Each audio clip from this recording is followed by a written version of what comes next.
spaces will visualize it. Finally, endoscopy can be one of the diagnostic materials between us to confirm the diagnosis. Other differential diagnosis for all the reasons for hypotony post-trauma can be with the differential diagnosis with cyclodelases cleft. I will go quickly to the management. We have many types of management for cyclodelases cleft. Medical therapy, we can start with it by cycloplegic, which is the mainstay of medical treatment. This can cause a relaxation of the ciliary muscle and help to oppose the detached muscle fibers to the sclera. And we can apply atropine 1% twice daily for 6 to 8 weeks. Steroids, some surgeons advise to give, other will not advise, just to induce more inflammation, which can help to reposition the ciliary body in place. Laser therapy, indeed, applying laser is just to cause some inflammation in the surfaces of the ciliary body and the sclera by applying argon laser to the sclera surface with high power, then to the iris root and ciliary body with lower power. Here we can see the setup for the argon laser. And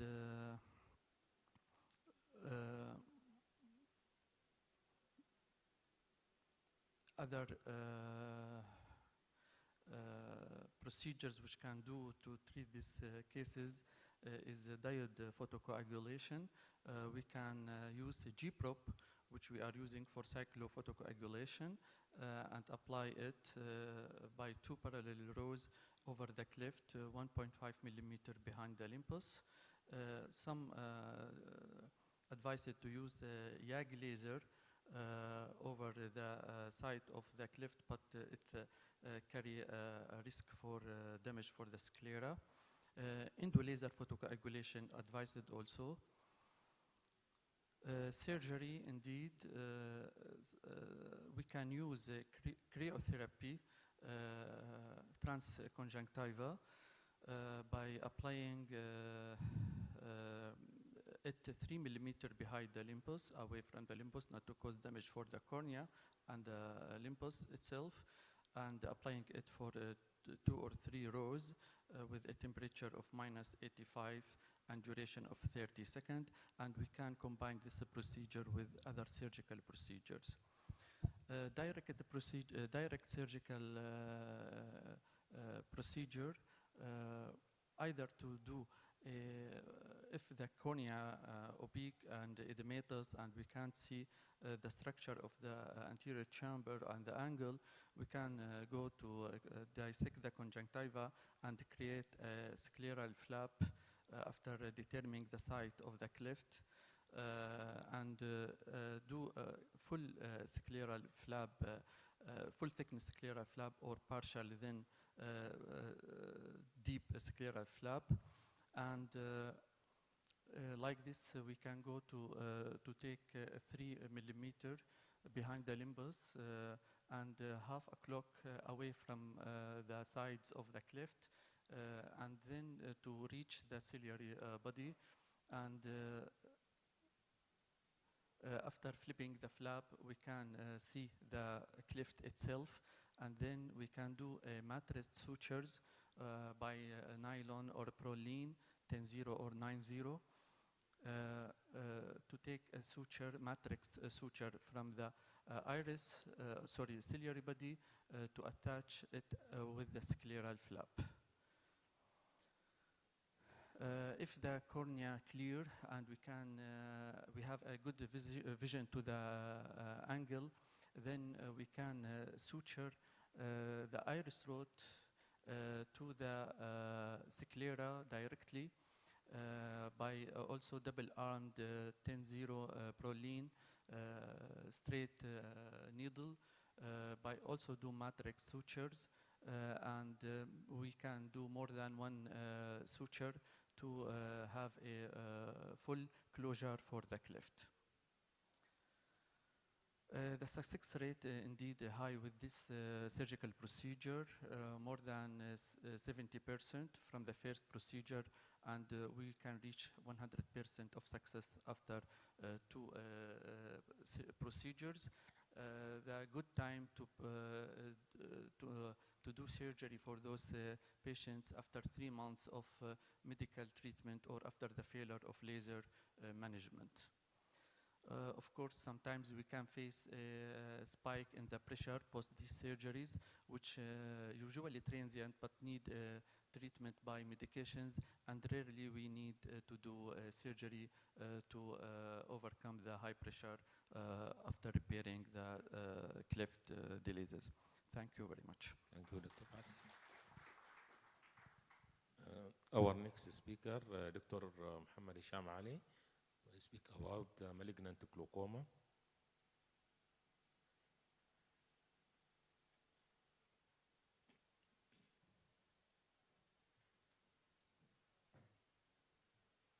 Sorry, I have flu, and this is a way to disguise from your complicated patients. Just put a mask there. I will speak about thank you for the invitation first. I need to speak about the malignant glaucoma. Malignant glaucoma was first mentioned by von Graefe in 1869, and he noticed after some surgical iodectomies that he has shallow anterior chamber with anterior high IOP, and he described this as a malignant because of the poor prognosis from this. It's hard to treat, and the prognosis after that. So he named it malignant. Still, malignant is a good name actually for it because still now the prognosis is bad for the malignant glaucoma.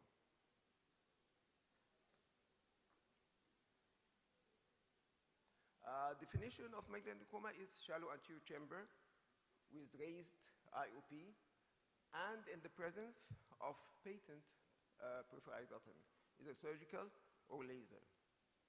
It usually follows surgery, but it can follow just regular YAG iridotomy. It can even follow administration of pilocarpine. The instance postoperatively is 2 to 4 rare, but is not that rare. So we have to, if you have a high volume of patients for trabeculectomy, you have to be careful about the complication. I have to put it in mind. So it can happen for 2 to 4%, and it can happen from the first day, but it can happen actually later, several years later, and it can happen in phakic eye, in pseudophakic eyes, in even aphakic eyes. Symptoms usually in the first few days you have improvement of short sight of the reading because of the movement of the iris and lens forward, and this will cause some myopia, and then you'll have the IOP. Sometimes you don't have IOP, but usually you have IOP can reach till 50 sometime, and you have pain and corneal edema from the high IOP and inflammatory response. The mechanism is multifactorial. We don't know clearly what's happening, but there is alteration in the anatomical relationship of the lens and the ciliary body and the vitreous and the anterior hyaloid face. Normally, in the upper two pictures, normally the fluid, as we all know, comes from the ciliary processes and goes to the Schlemm's canal and the collecting channels, but even in the aphakic eyes. But what happens in the malignant glaucoma is that the fluid is, instead of going forward, it goes back to the vitreous, and that's why they sometimes call it ciliary block or ciliary lenticular block or aqueous misdirections, all the same name of the malignant glaucoma. There are some postulations, several explanations has been discussed by different researchers. Schaeffer's and Hoskins said that there is the aqueous, instead of going forward, it goes to the vitreous cavities, and the vitreous cavity will act as a valve. It will keep the fluid from coming back, and so the volume of the fluid, and even goes to the posterior hyaloid face, posterior to the posterior hyaloid face, and this will push all the structures forward. Vitreous, lens, iris, everything will push forward, and this will occlude the angle and cause the high IOP. And you can see there's also an anterior rotation of the ciliary processes, the ciliary body. And it has been actually, by ultrasound, it has been proved that there will be some clear echo parts in the vitreous and the anterior rotation of the ciliary body by the ultrasound. This is the same. Chandler's on the other side said, no, this is not, there is a laxity of these lens zone use, and that's why it's pushed forward and it starts the process. Quickly on the other side, denied this misdirection inside the vitreous. It's against the physical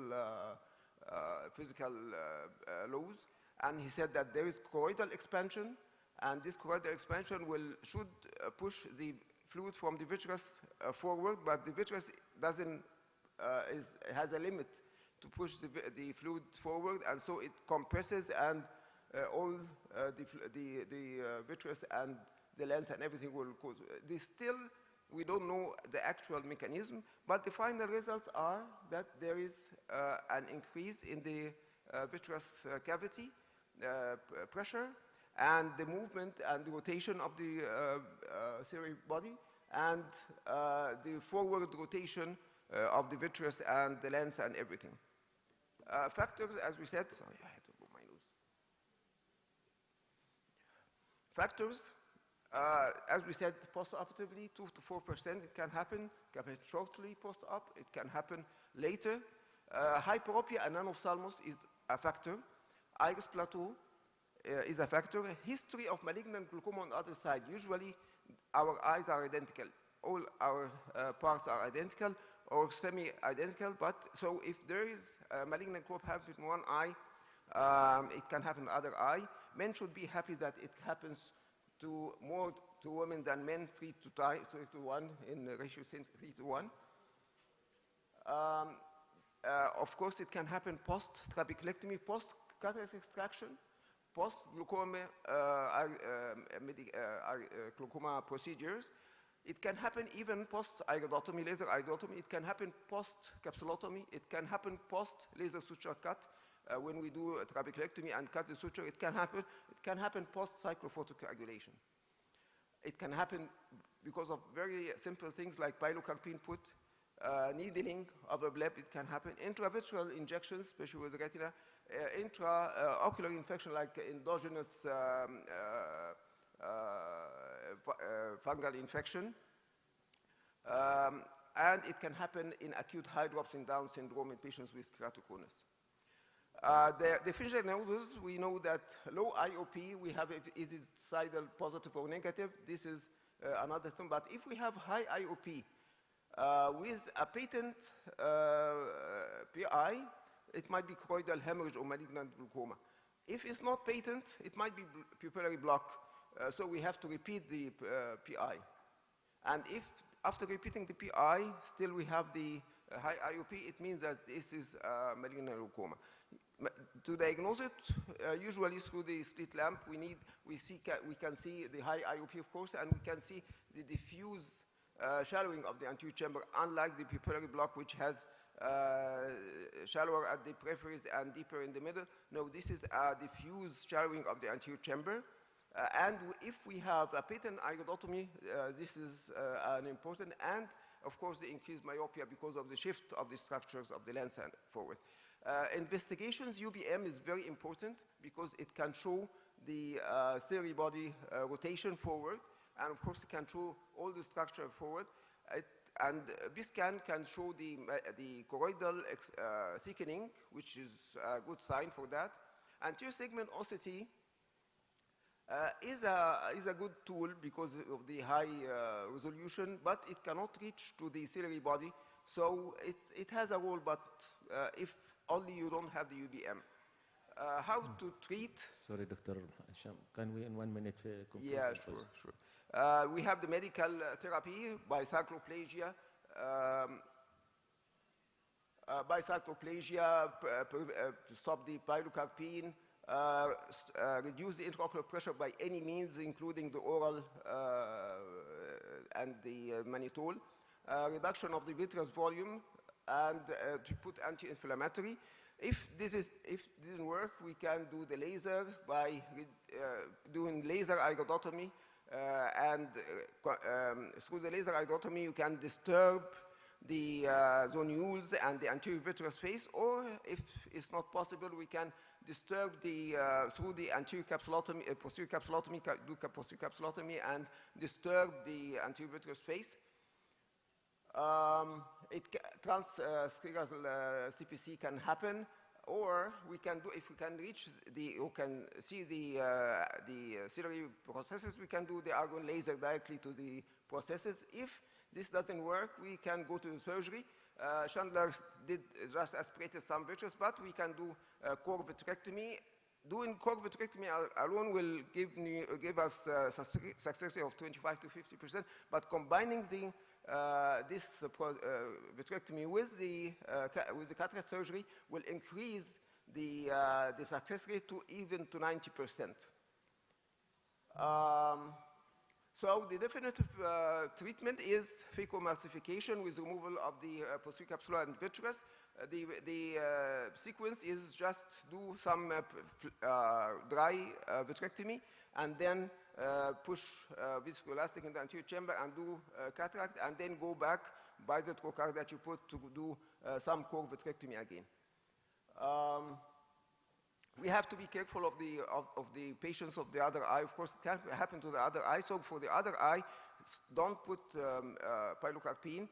Start cycloplegic as long as possible, and try not to leave shallow anterior chamber. And thank you so much. Thank you, Dr. Rahman. So next, Dr. Abhishek Onkar will present on suprachoroidal hemorrhage.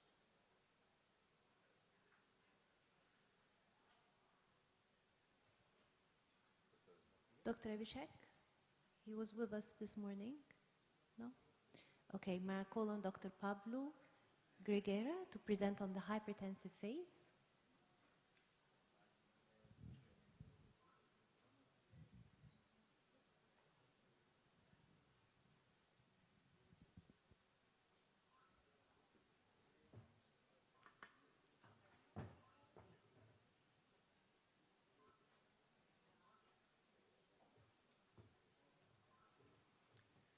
Yes.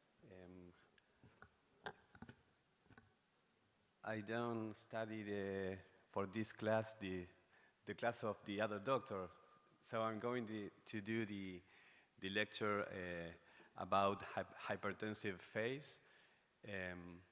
Thank you for having me here. I shall pass with. Okay.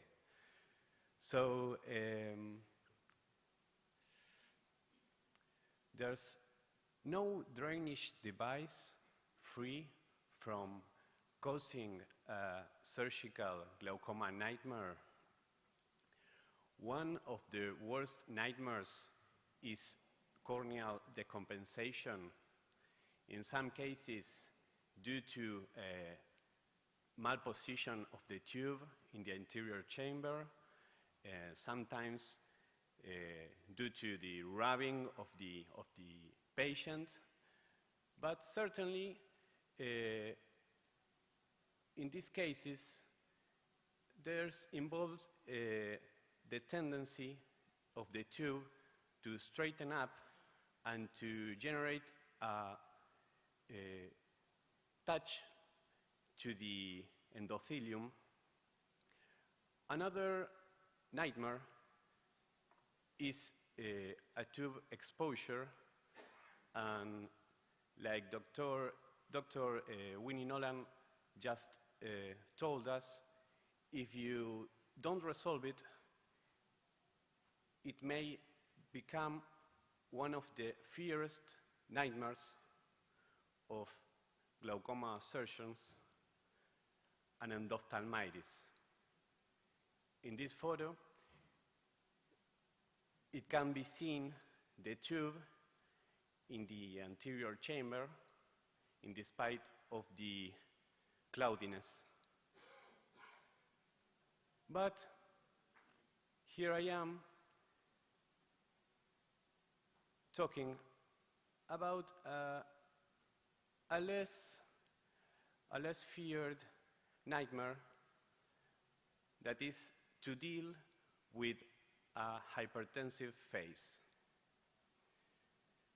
A hypertensive phase is a transient low filtration capsule that usually begins from 3 to 6 weeks after a glaucoma drainage device implantation and is characterized by a gradual rise in the IOP that could last several months.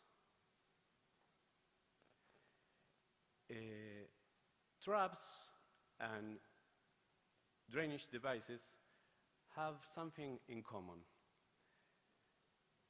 Traps and devices are filtering surgeries, and traps has a bleb and a drainage device has a cyst. And when both are flat, it means that you have no filtration. And when blebs and cysts are well formed, it might be there is filtering going on, but we are not sure if it's enough.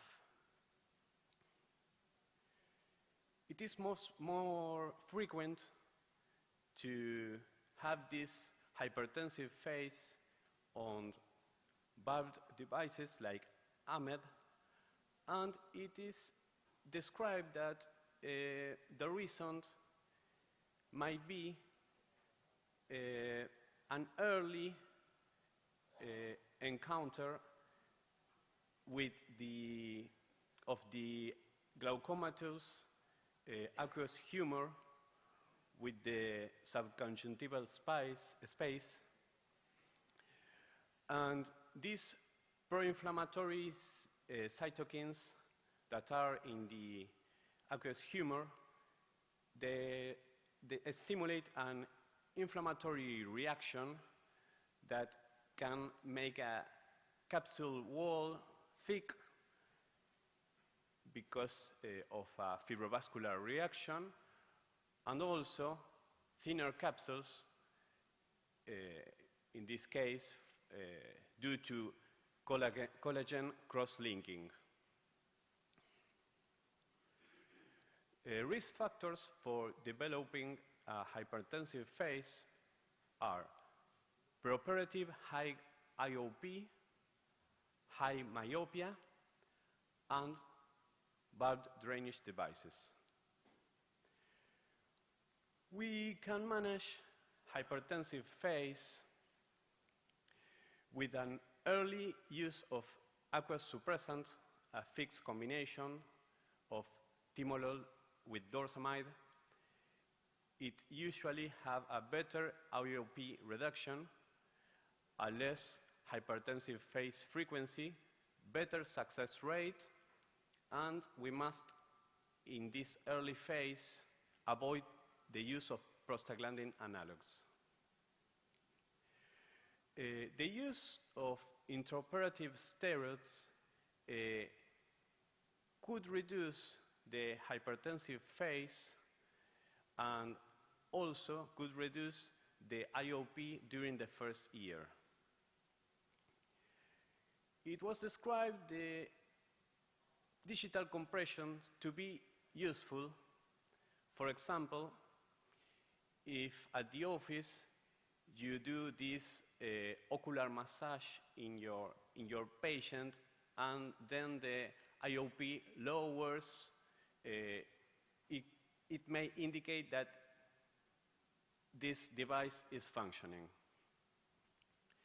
How to distinguish a hypertensive phase from a drainage device failure?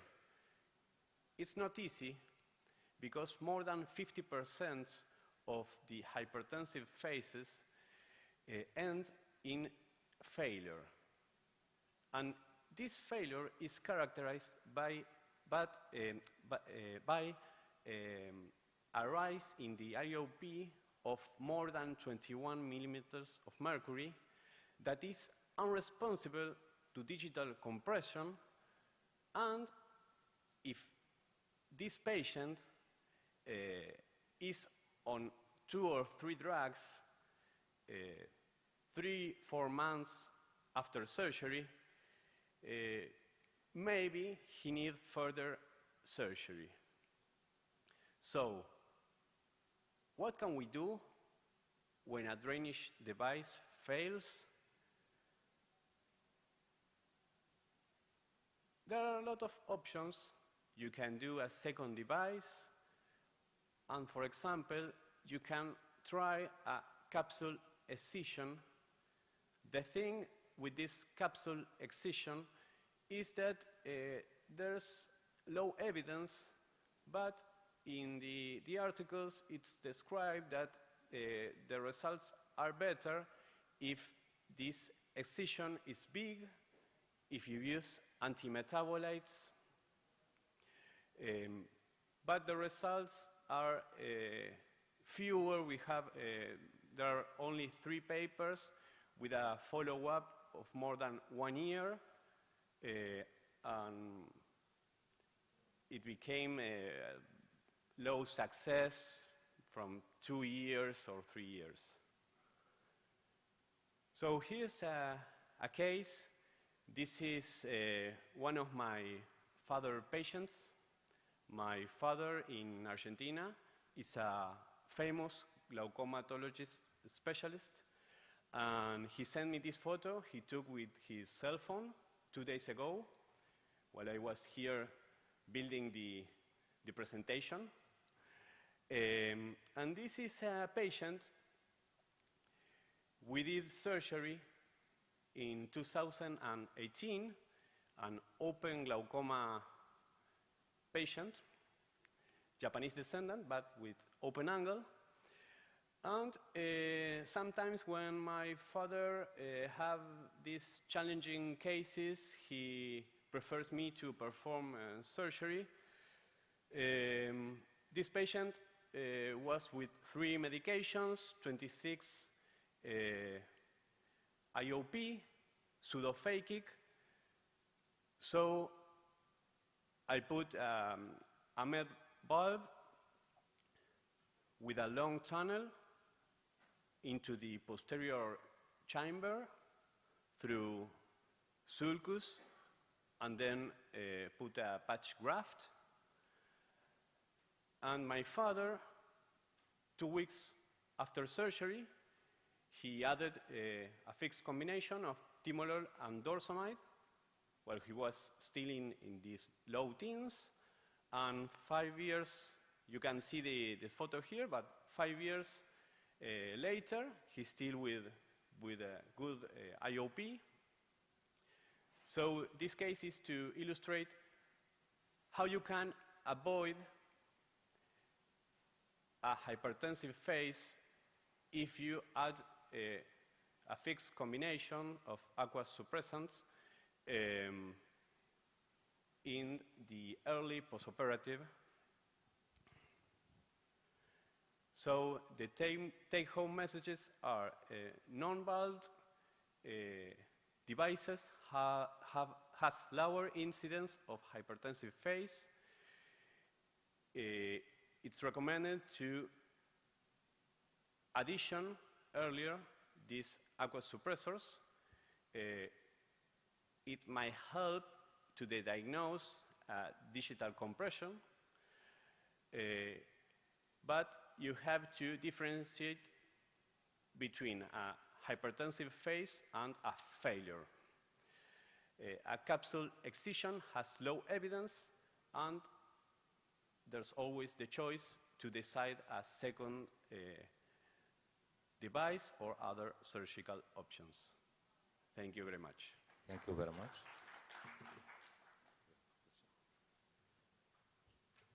Any question?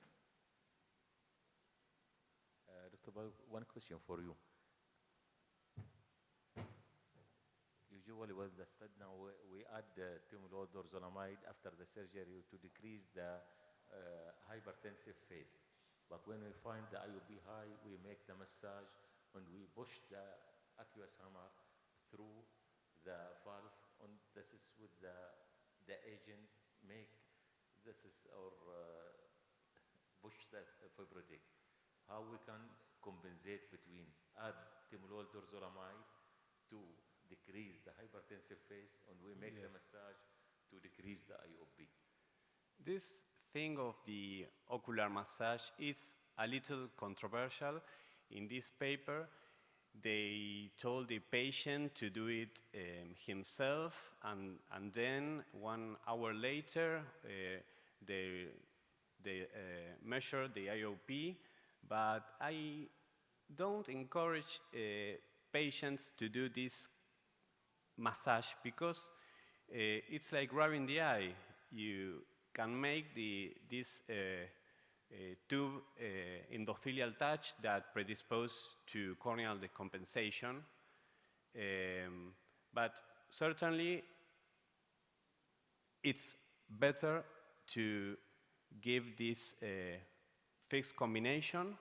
This massage thing, you have to study or to not to make the cornea suffer. So you have to take care while you are doing this too. Thank you. Dr. Winnie, one question for you. Is there any difference or any study proof that the exposure is less after only flap or totoblast, pericardium, sclera, or cornea?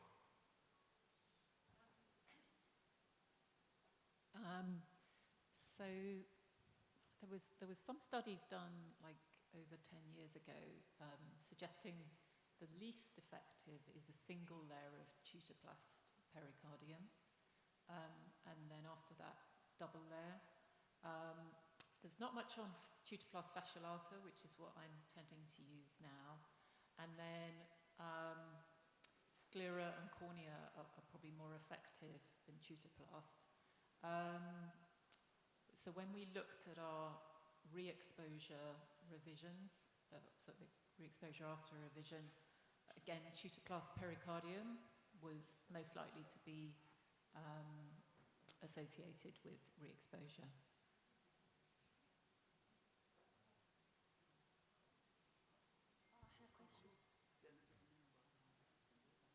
Okay, so I think we need to conclude. We had some questions. Okay, thank you very much for all the speakers. We had a few questions. We'll probably take them outside then. Thank you very much. We will have now a symposium for Johnson & Johnson, and we'd like to stay here because we will have a very important live surgery for the anterior segment from more than 5 countries. So I would like to invite you to stay and continue with us. Thank you. Okay, thank you. Anyone from Johnson here?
They give us 10 minutes for discussion. For that, if anyone interested to ask anything about the glaucoma, please.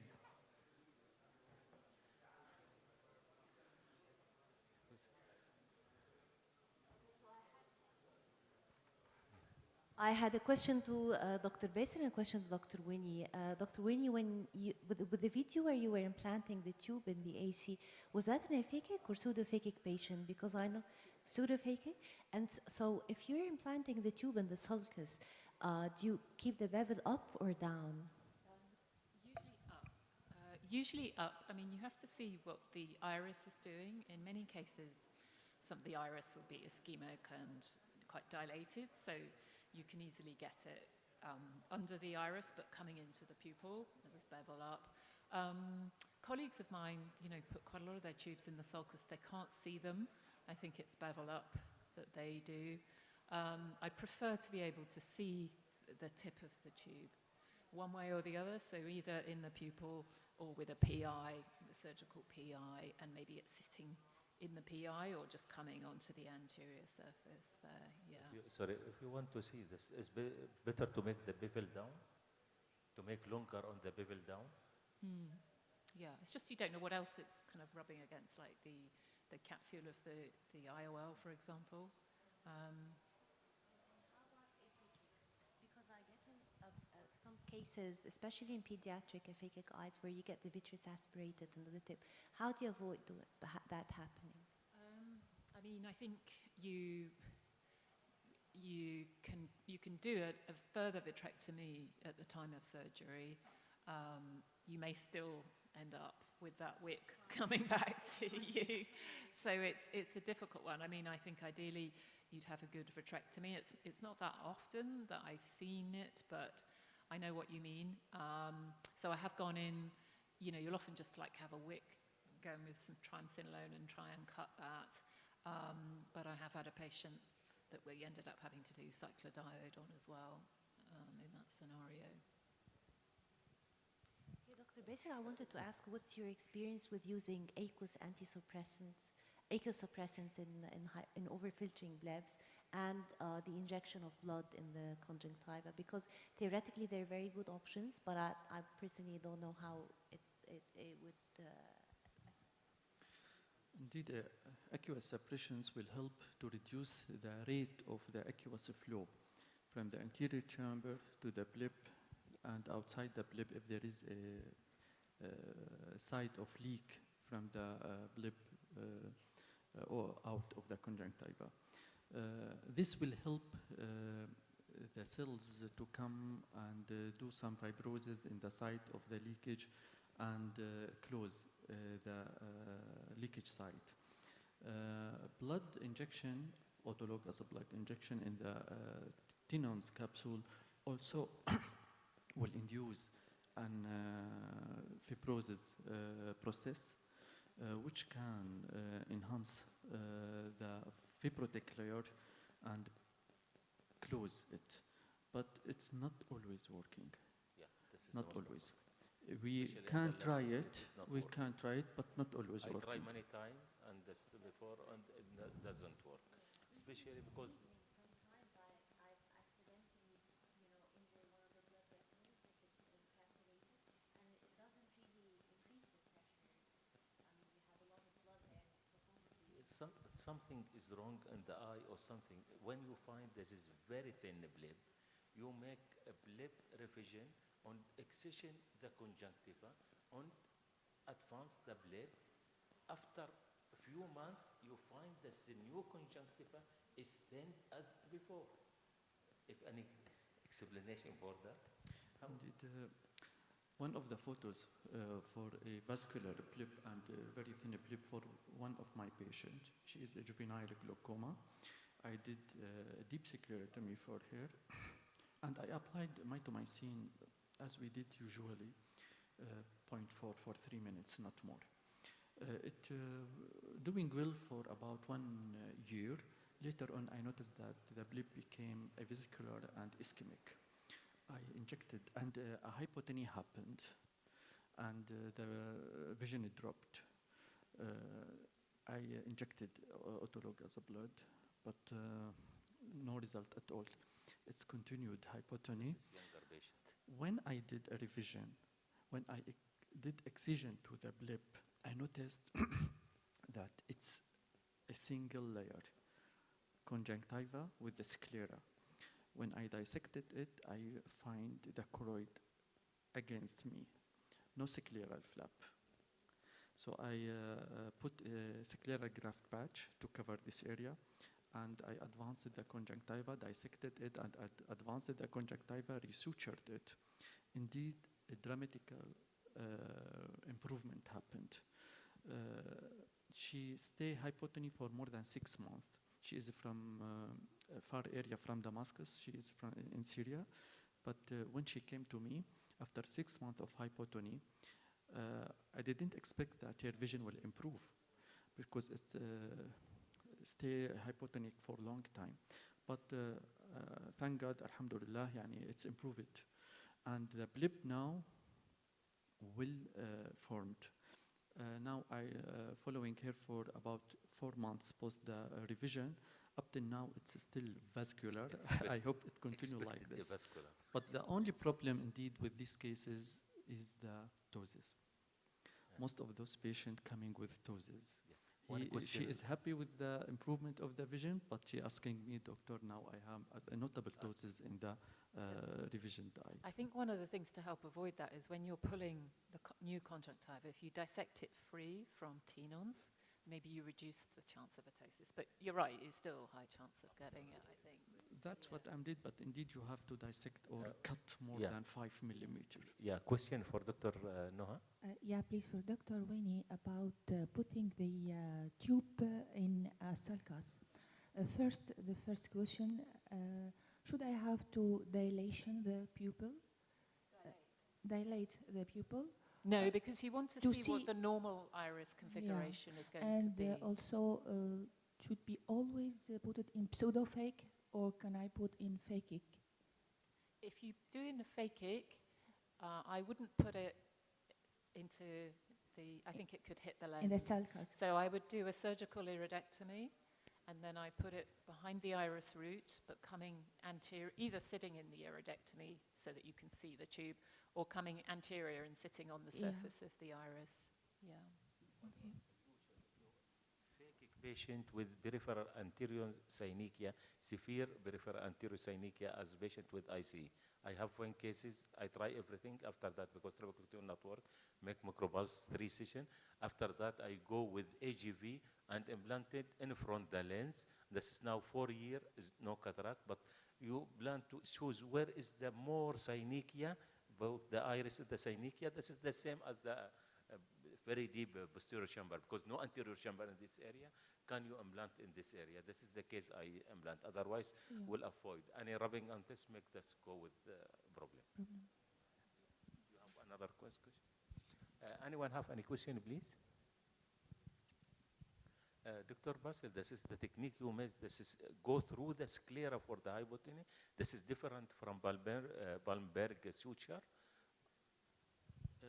For the hypotony, we take this different suture for treatment the hypotony. Yes, for taking it from the limbus borders through the scleral flap, then from the sclera itself out through the conjunctiva. Yeah.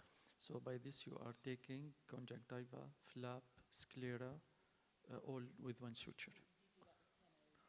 10 nylon. Yes. Yeah. What is the risk for endophthalmitis in this case? There is a risk, but because I try with Balmberg, this is they take the suture from the limbus to the conjunctiva behind, and pull the conjunctiva over, still is not working very well. I think it depends what you're treating. I think with hypotony, you have to treat the cause of the hypotony. And I think that's why autologous blood and Palmbergs don't work for hypotony. You need to either treat the scleral flap or the leak through. Yeah. Very thin sweeping together. Yeah. In this case, excision. Yeah, you revise the Blair bore, you treat the Indeed, scleral flap. sometimes if I'm sure the problem from the scleral flap and the scleral flap itself intact, I will dissect the conjunctiva again, resuture the flap, and the same conjunctiva reposition again. This may be better than do radial sutures Yeah, I think that's in this good case. for early But if you hypotony, can't recognize if the sclera flap intact or not, or you can reach the sclera flap correctly, in this case you have to take these deep, long sutures because it's a blind suture, no?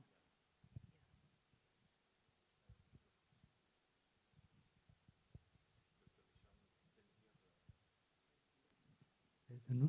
Hello, thank you so much. I have two questions. First, there is any role of non-valved device?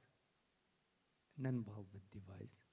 And second, in juvenile, do you believe in anti-glaucoma drugs?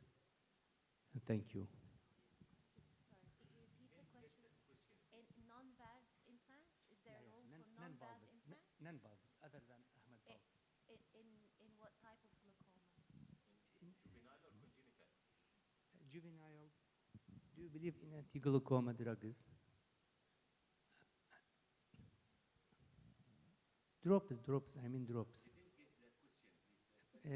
First question, do you have any, do you believe there is a role for non-valve device other than Ahmed valve?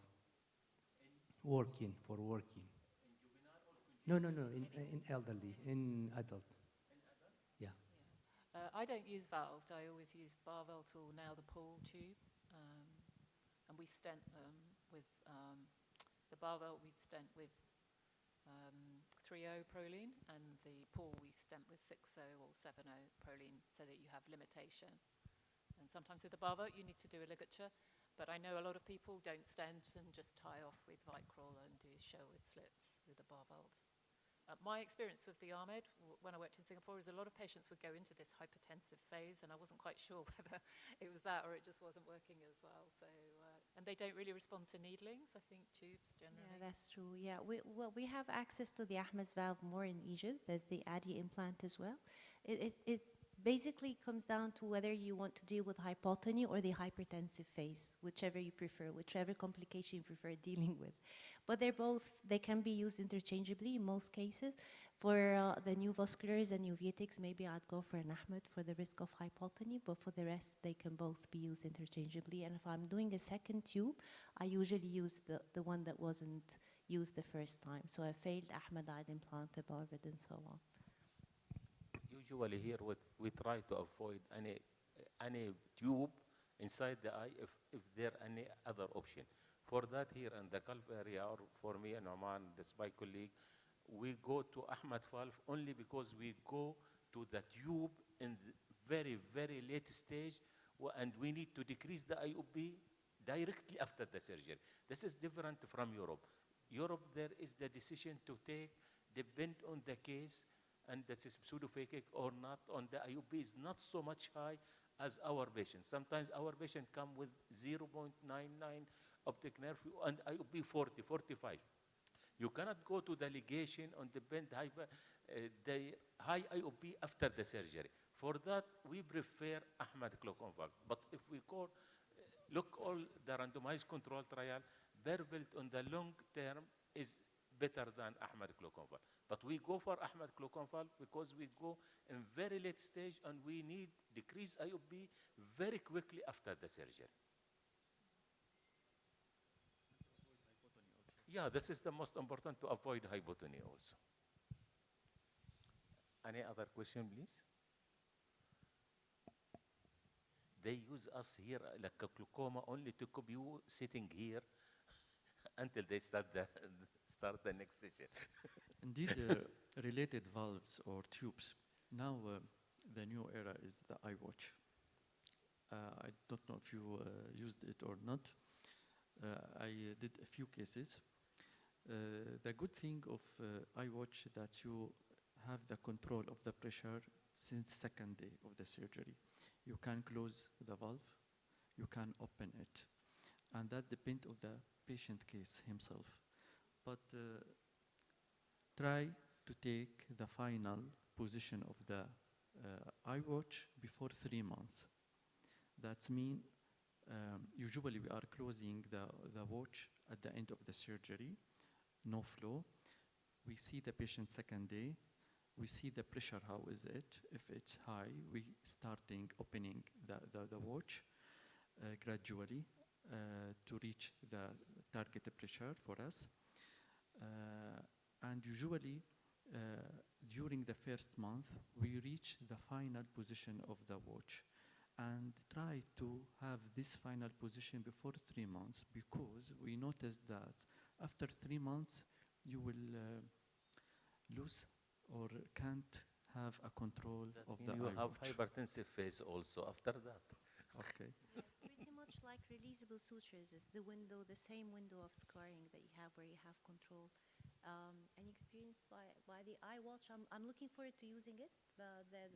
We didn't The have access companies, until now. yeah, will make it But available if we within think the coming 2 ecologically, months. this make the operation longer, more aggressive, and we have so much good experience with the other. And for me, at least, it's with AGV, more than 20 years make, is complication. If you get very good after the surgery, even the hypotony, I make viscodispersive in the anterior chamber, 1/3 of the anterior chamber with viscodispersive, and we didn't have any hypotony after the surgery. So with the eye watch, is the selling point controlling the pressure immediately after the surgery? Because I think you can do that with valved if you you do quite a lot of them, and I agree, that you can get pressure spikes. Yeah. But if you have things in place to sort of bring the pressure down, with like ligatures that you release very quickly, and you should get flow then. And we, as I say, we have a stent. The pool tube, which we're using quite a lot, I'm not sure if it's getting quite such good pressures long term as Barbell, but it gets immediate control of the pressure, which is a real advantage. It was very predictable. The problem is the tube is so narrow that there's variability in the manufacturing, I think, now. So recently, it's not so good. But you will find that on day one, in anyone, from high myopes, uveitis, everything, the pressure will be in the mid-teens. And that is nice, actually, to have that. But I'm not sure. We'll see what the long-term results are like compared with the Barbells. What do you mean this long-term? How much this is your experience? How many years now with Barbell? I've been using Pool for 3 years. I've almost completely gone over it to it, but I'm going to audit compared with my Barbells, which is what I've been doing for about 13 years. No hypertensive phase or this encapsulation in comparison? Not really. I mean, what I tend to find with the tubes is the pressure will be good immediately if you control it quickly. The pressure will creep up over 2 months, and then we take the stent out at 2 months. You often need an aqueous suppressant in many of these patients long term, but you have a steroid response, which I think is contributing to that pressure rise. So with the pole, you stented and ligated, like we used to? Oh, you don't ligate, and you get immediate pressure control with that. Yeah, that's an advantage. But you think the smaller tube is a disadvantage? I think it's a disadvantage in batching. So what we found is it's been perfect. And now we're finding it's more difficult to stent some of them, so we're using a 7.0 instead. And I'm finding the pressures are a bit higher. So what I'm saying is the lumen of the tube has to be exactly the, well, no, I just think I think it's very difficult in manufacturing to get complete consistency of that. And that's something we found with the Barbells years ago. We used to use a supramid, and then we found the supramids were tight. And so we used to just stent with a supramid and leave it, and a tight entry. Then we found that was too high, so we withdrew, we tied, and then we went over to the 3.0 Proline. So you get this variation as time goes on in either the width of the stent or the width of the tube, which you have to, when you work in a big center, you can pick that up quite quickly, but you then have to modify a bit. You didn't start, Paul, before you insert inside the eye? Yeah. Indeed, I'm not one of the fans for tubes or any devices for pediatric group. Okay, For adults, of course, we do a lot.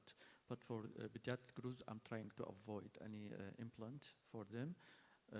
But I noticed that now they're using pole drainage for pediatric group as a primary procedure. And one study in USA showing that the success rate is similar to the goniotomy or trabeculotomy. Do you have any experience about pole with the pediatric glaucoma?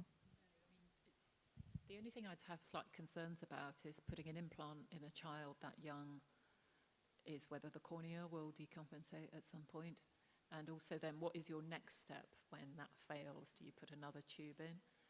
But I don't do pediatrics myself, so I don't have much experience. I know they're doing a lot of trabeculotomy and GAT, I think, now as well. But I think this is the experience with congenital glaucoma should take from our area, because we make so much cases in compared to them.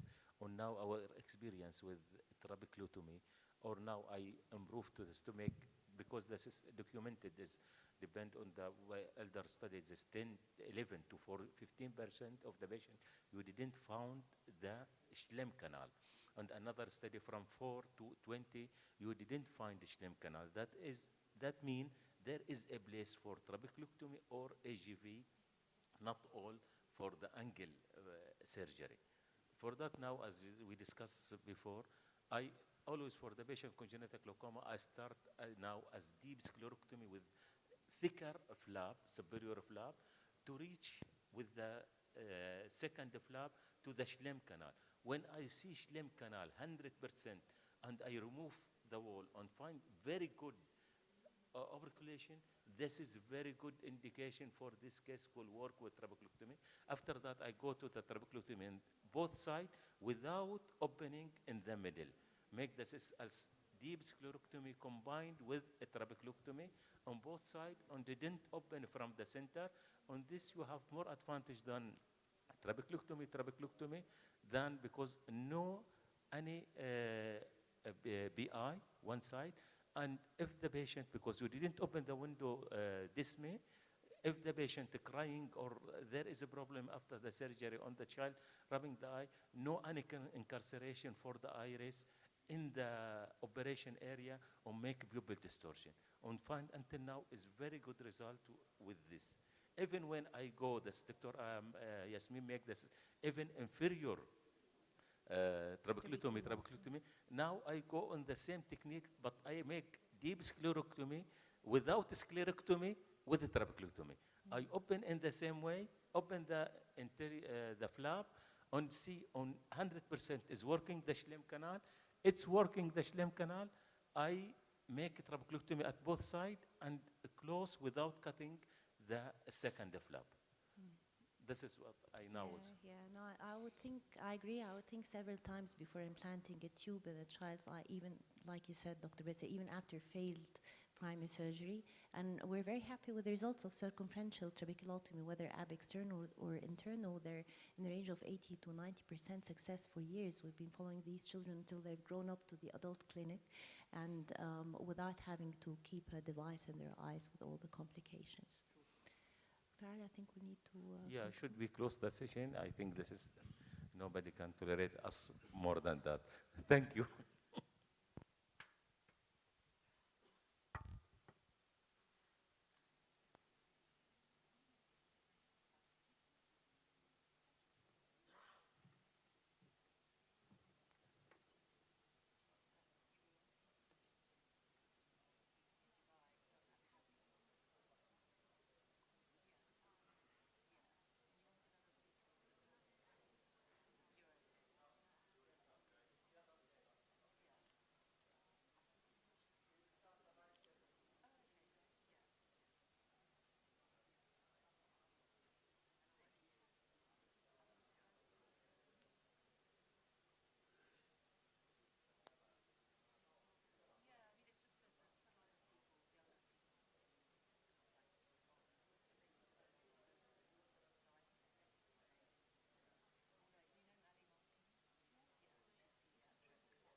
على اساس ما حدش يفهمنا من الشباب اللي موجودين. الشباب هنا مش عاوزين مشاكل مع يعني الترتيب المحلي. مع ليه؟ مع التيم المحلي؟ الصوره اللي حطيناها اول في الترايل اذا ما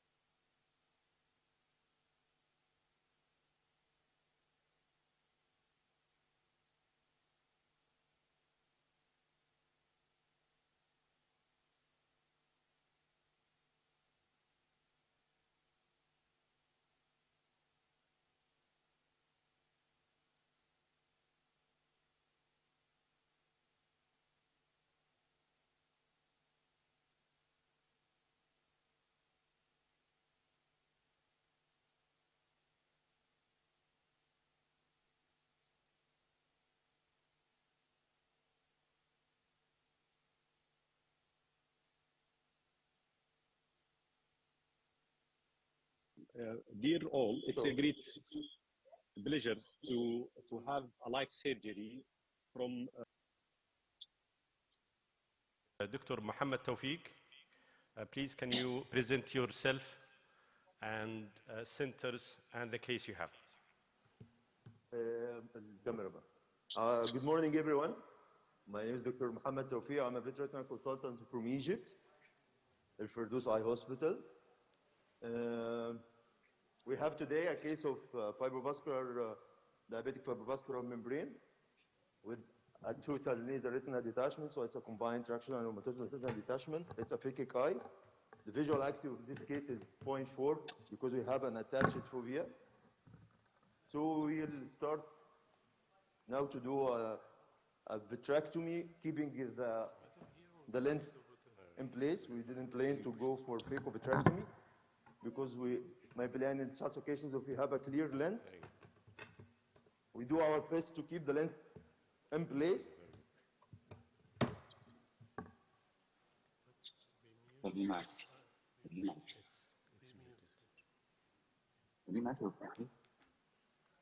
Dr. Abdullah, you see me now? I hear you. I hear you. Please, all the panelists. You can see me? To join us. I can hear you, Ahmed. So the case is Dr. Ahmed Mohammed Tawfiq. أيوة. So the case is a drop. The case is fibrovascular membrane. Fibrovascular membrane. And the machine you are using, Dr. Mohammed? Now we have a constellation machine. We are using now a 25 gauge cassette with a bevel tip, and also attached the Proveo 8 microscope, table on Ingenuity 3D heads up. So this is our platform, and we're starting to do the surgery now. If it's okay, I can start. Okay, you can start, and we will join to you later. Next is Dr. Samuel Shet. Can you present yourself? Do you hear me, Dr. Samuel? Yeah, I can hear you. We see you very nice, and we hear you very nice. Can you present yourself and the case, Dr. Samuel, please? Yeah, I am Dr. Samuel from Mumbai, India. I have 3 cases lined up, which I will be doing in succession. The first case is a case of IOL, intraocular lens drop, which I will be removing from the vitreous cavity and putting in an iris claw lens. And the second and the third cases are complicated retinal detachments. Thank you. So I'll be presenting it. So the first case is dropped nucleus, you said? Dropped IOL or secondary IOL? Dropped IOL, yes. Okay, and the second case is fibro? It's retinal detachment. Okay. And the third case is a combined retinal and choroidal detachment. You are you as well prepared. I don't think we will have the time to do all of it, but you are presenting, operating from which city, Dr. Samuel? Mumbai, India. Bombay, thank you very much. Dr. Aditas Dakar, do you hear us? Yes, good afternoon. Thank you, Dr. Abdullah, for inviting me. I'm sorry, there's a problem with my personal camera, but the microscope camera is working well. So we have a case of trauma that was initially a corneal tear repair that was done about a couple of months ago. And now there's an opacification of the one half of the cornea, and there is a concurrent retinal detachment. So it's essentially a case of corneal transplant with retinal detachment that we are going to do today. The machine that we'll be using is the Constellation. Thank you, Dr. Samuel. And you are Dr. Aditas Dakar. You are presenting from which Yes, city? I'm from the city of Baroda in Gujarat in India, Western India. Okay. And last but not least, Dr. Ahmed Habib. Can you present yourself and your case, please? I am Ahmed Habib. I'm an assistant professor in Ain Shams University, Cairo, Egypt. I'm going to perform a phaco-vitrectomy for a macular hole. I'm using the Constellation machine, 25 gauge, 10K, on an Ingenuity Lumera 700 microscope Zeiss.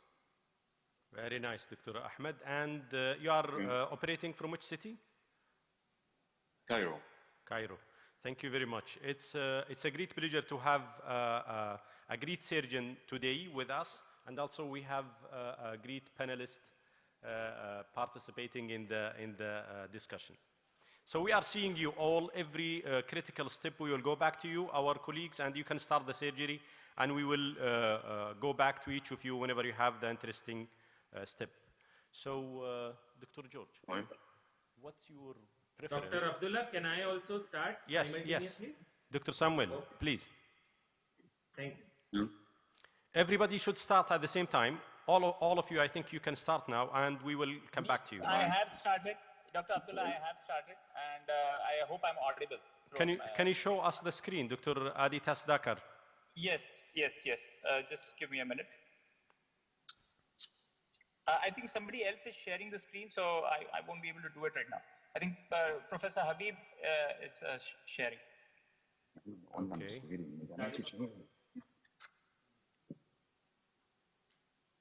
Is it okay now? Yeah, it's okay. Thank you for stop sharing, Dr. Ahmed.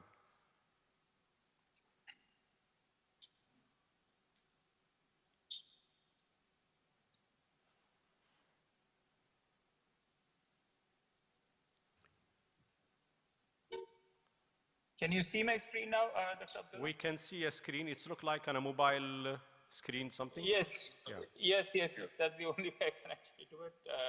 Just a minute. Sure. يا حاج احنا ماشيين حلو قوي الحمد لله.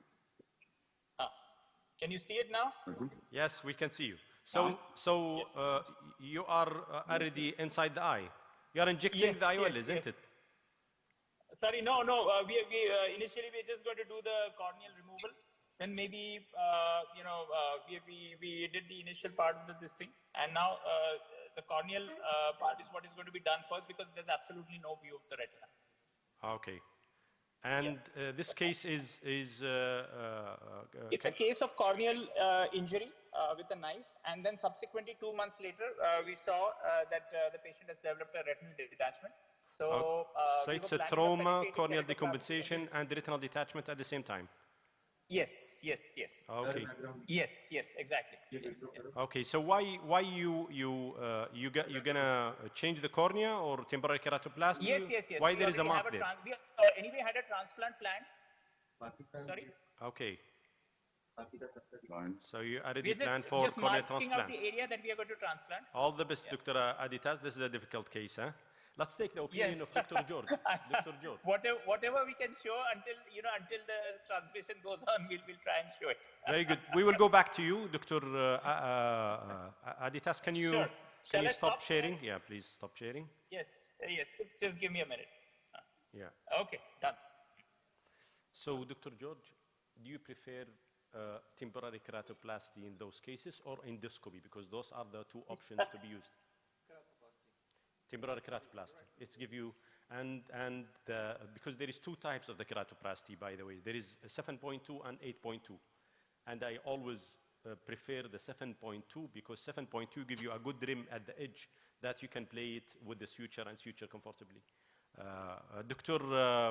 Muhammad Tawfiq, I see you already inside the eye. Yes. Quadrant. Dr. Muhammad Tawfiq.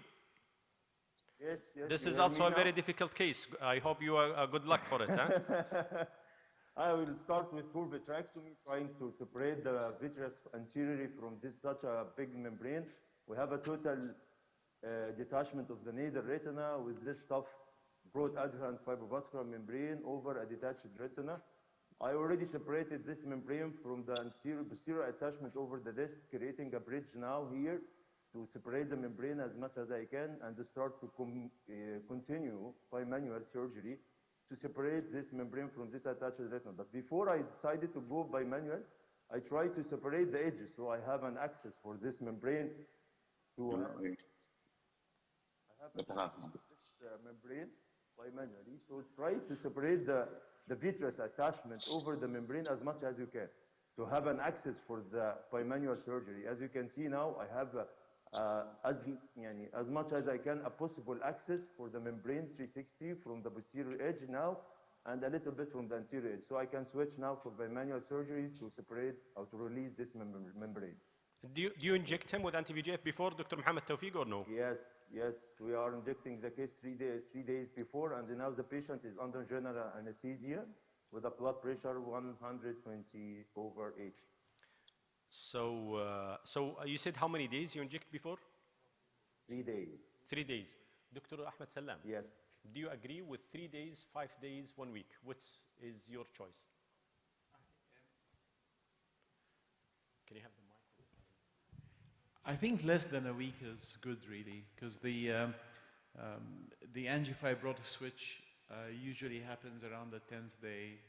So I think then less than a week is good. I usually do 3 days, because that's how it works with my operating list time. Dr. Mario? Dr. Mario Saravia? No. Can we have, please?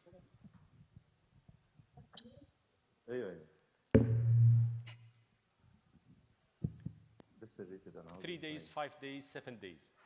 You mean days before injection? Yes, I'm asking. Well, anti-VEGF generally. Anti-VEGF. In tractional detachment. Actually, you know, you must know that there is an iconic paper about Avastin before that, and I'm one of the authors. Avastin was chosen because it's cheaper, because you're going to clean it with vitrectomy. No, but yes, I know. But I'm talking that I am one of the authors of that paper. So many, and most of the pictures you will find in that paper are my patients. So I really know about this. You know, you just are taking a risk if you have a patient with already a lot of detachment, but you can use it 1 day before and you don't get that much effect.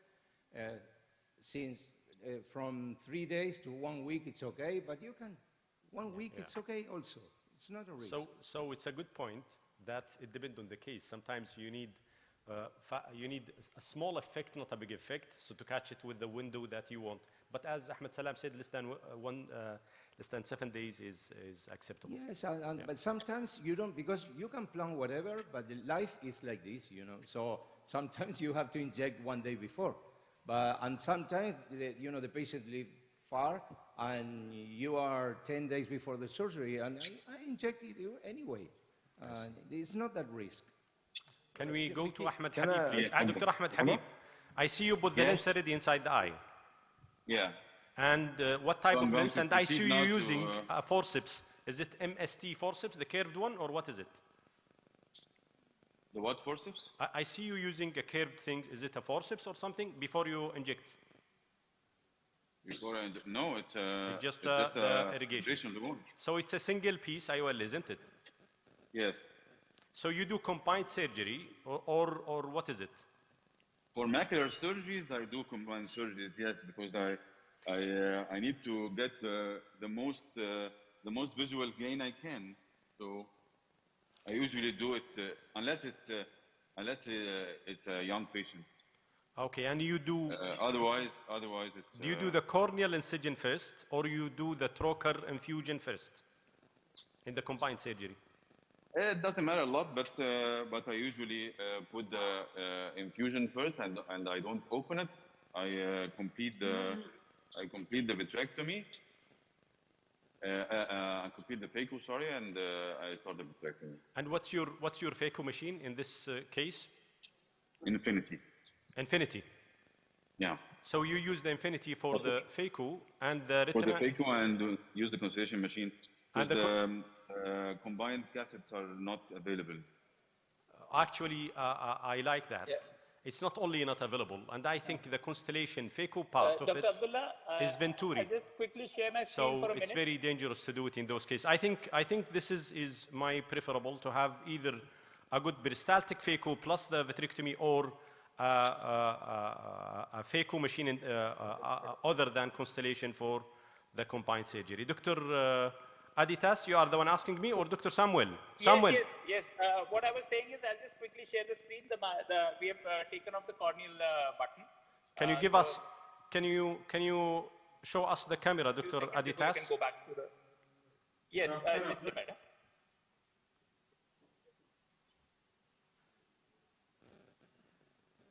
I see you, Dr. Samuel. We are coming back to you now because I see you grasping the lens already. Yes, so I'm bringing it up now. Change anterior segment. Yeah. Okay, so you are removing the cornea. Dr. Abdullah, can you see it? Yes, we can see you nicely. Yes. What type of trephine that you are using? How much the size? It's a standard, the standard punch-through trephine, nothing specific. It's, of course, graded for a certain distance, like say 500 or 600 microns, and then so that you don't punch through into the iris. Okay. You put infusion or without infusion? A small button. Dr. Aditas, is there any infusion? There is no infusion at this point in time. So you will suture nothing at this point. The graft, then you will put infusion after? Yes. Okay, thank you, Dr. Aditas. Yes, we will go back. And because Yeah, sure, what do you want to say? I'll just stop sharing. Yeah.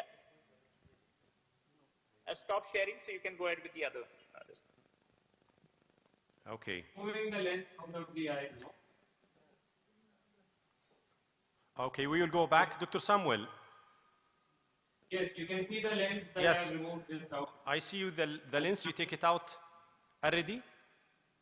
Yes. And I will be finishing off my vitrectomy and laser, and then I will be putting in an iris claw lens. So let me do this. Let me first put the iris claw and then finish the remaining vitrectomy. You will do the iris claw anterior to the iris or posterior to the iris? Posterior to the iris, always. Posterior to the iris. Dr. Mangat, what do you think about posterior to the iris or anterior to the iris? What's your opinion? I have never done posterior to the iris, but I would prefer not even anterior to the iris.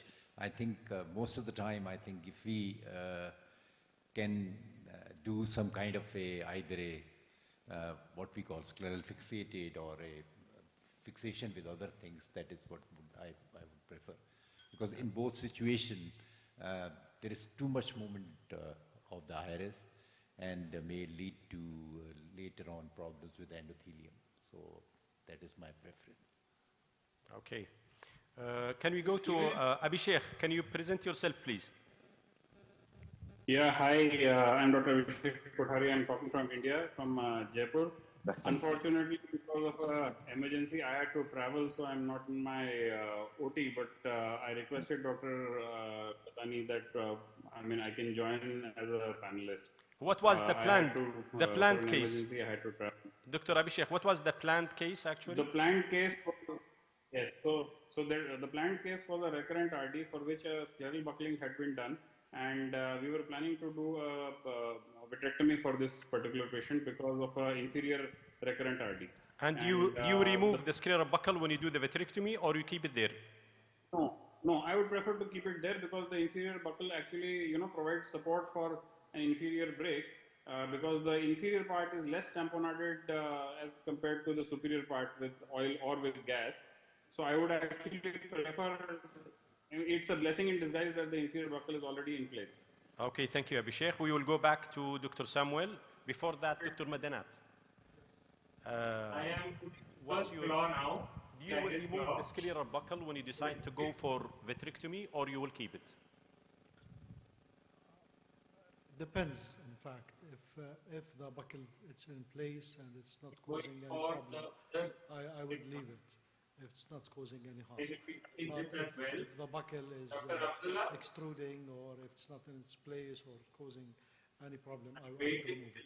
Okay, Dr. Samuel, yes, we see you. Can you put on the screen? Dr. Samuel, we see you. You are clipping the iris. It is released now, and you see it is very well centered and stable, posterior to the iris. Very good. But how you know the exact place to clip it? Because the iris is covering the cleavage between two haptics. It's by indentation, or how you do it? Yeah, so the best guideline is that you see the haptic optic junction, this one and over this one. And when you push it on the iris, you will see a dome shape. You have to go right in the middle of it, and that's how you end. So this is the only way. Yes. And you do it through the middle of that cone shape, isn't it? Blindly. Yes. To the middle of the convexity, I will put my dialer, or sometimes I use a tucker, which is a better instrument than a dialer. This is a dialer. Sometimes what happens is when I tuck it in and when I move it out, the iris comes along with it, and you get what you call as a cat's eye reflex. Very well done. Very well done, Dr. Samuel. We see the IOL centered, and it's only the superior part of the iris, which is, I think it's a trauma or something, but the IOL is very centered. Very well done. It was yeah. At a traumatic first surgery, if you can see that there is a suture also on the corneal wound with a PI that was done by the previous surgery. So it was a traumatic procedure. So you have to make three corneal incision. One is the main for introduction, and one for clipping the light, one for clipping the left. Do we agree? I have made three, but I have used the AC maintainer. I avoided the third port. I have made 2 ports, and I have made a scleral tunnel so that I don't have to take a suture later, and I don't need, and there will hardly be any astigmatism. Do you feel worried to put the AC maintainer anterior to the IOL that could push it down to fall down? Why you don't do it from the trocar place, like pars plana?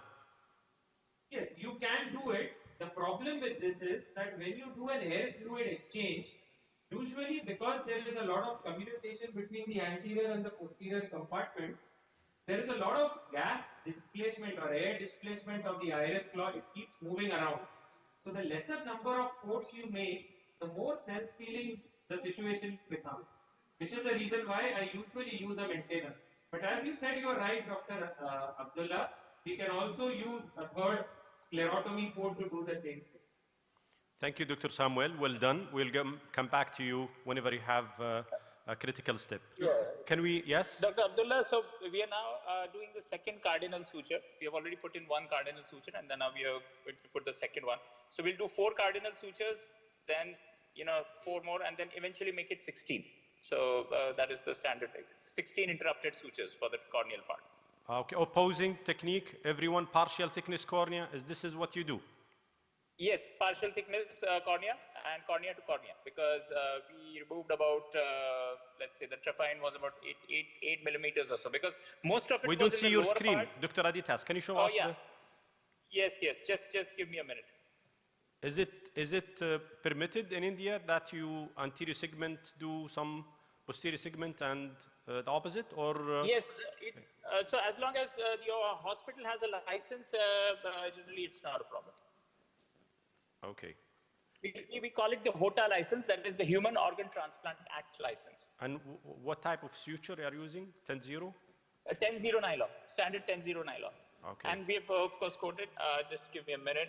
Yeah, now you we should be able to see this. see now. Yeah. So instead of putting the temporary keratoplasty, which is, I found it very difficult to find it. I try many times to bring it, and I have one after a long of struggling.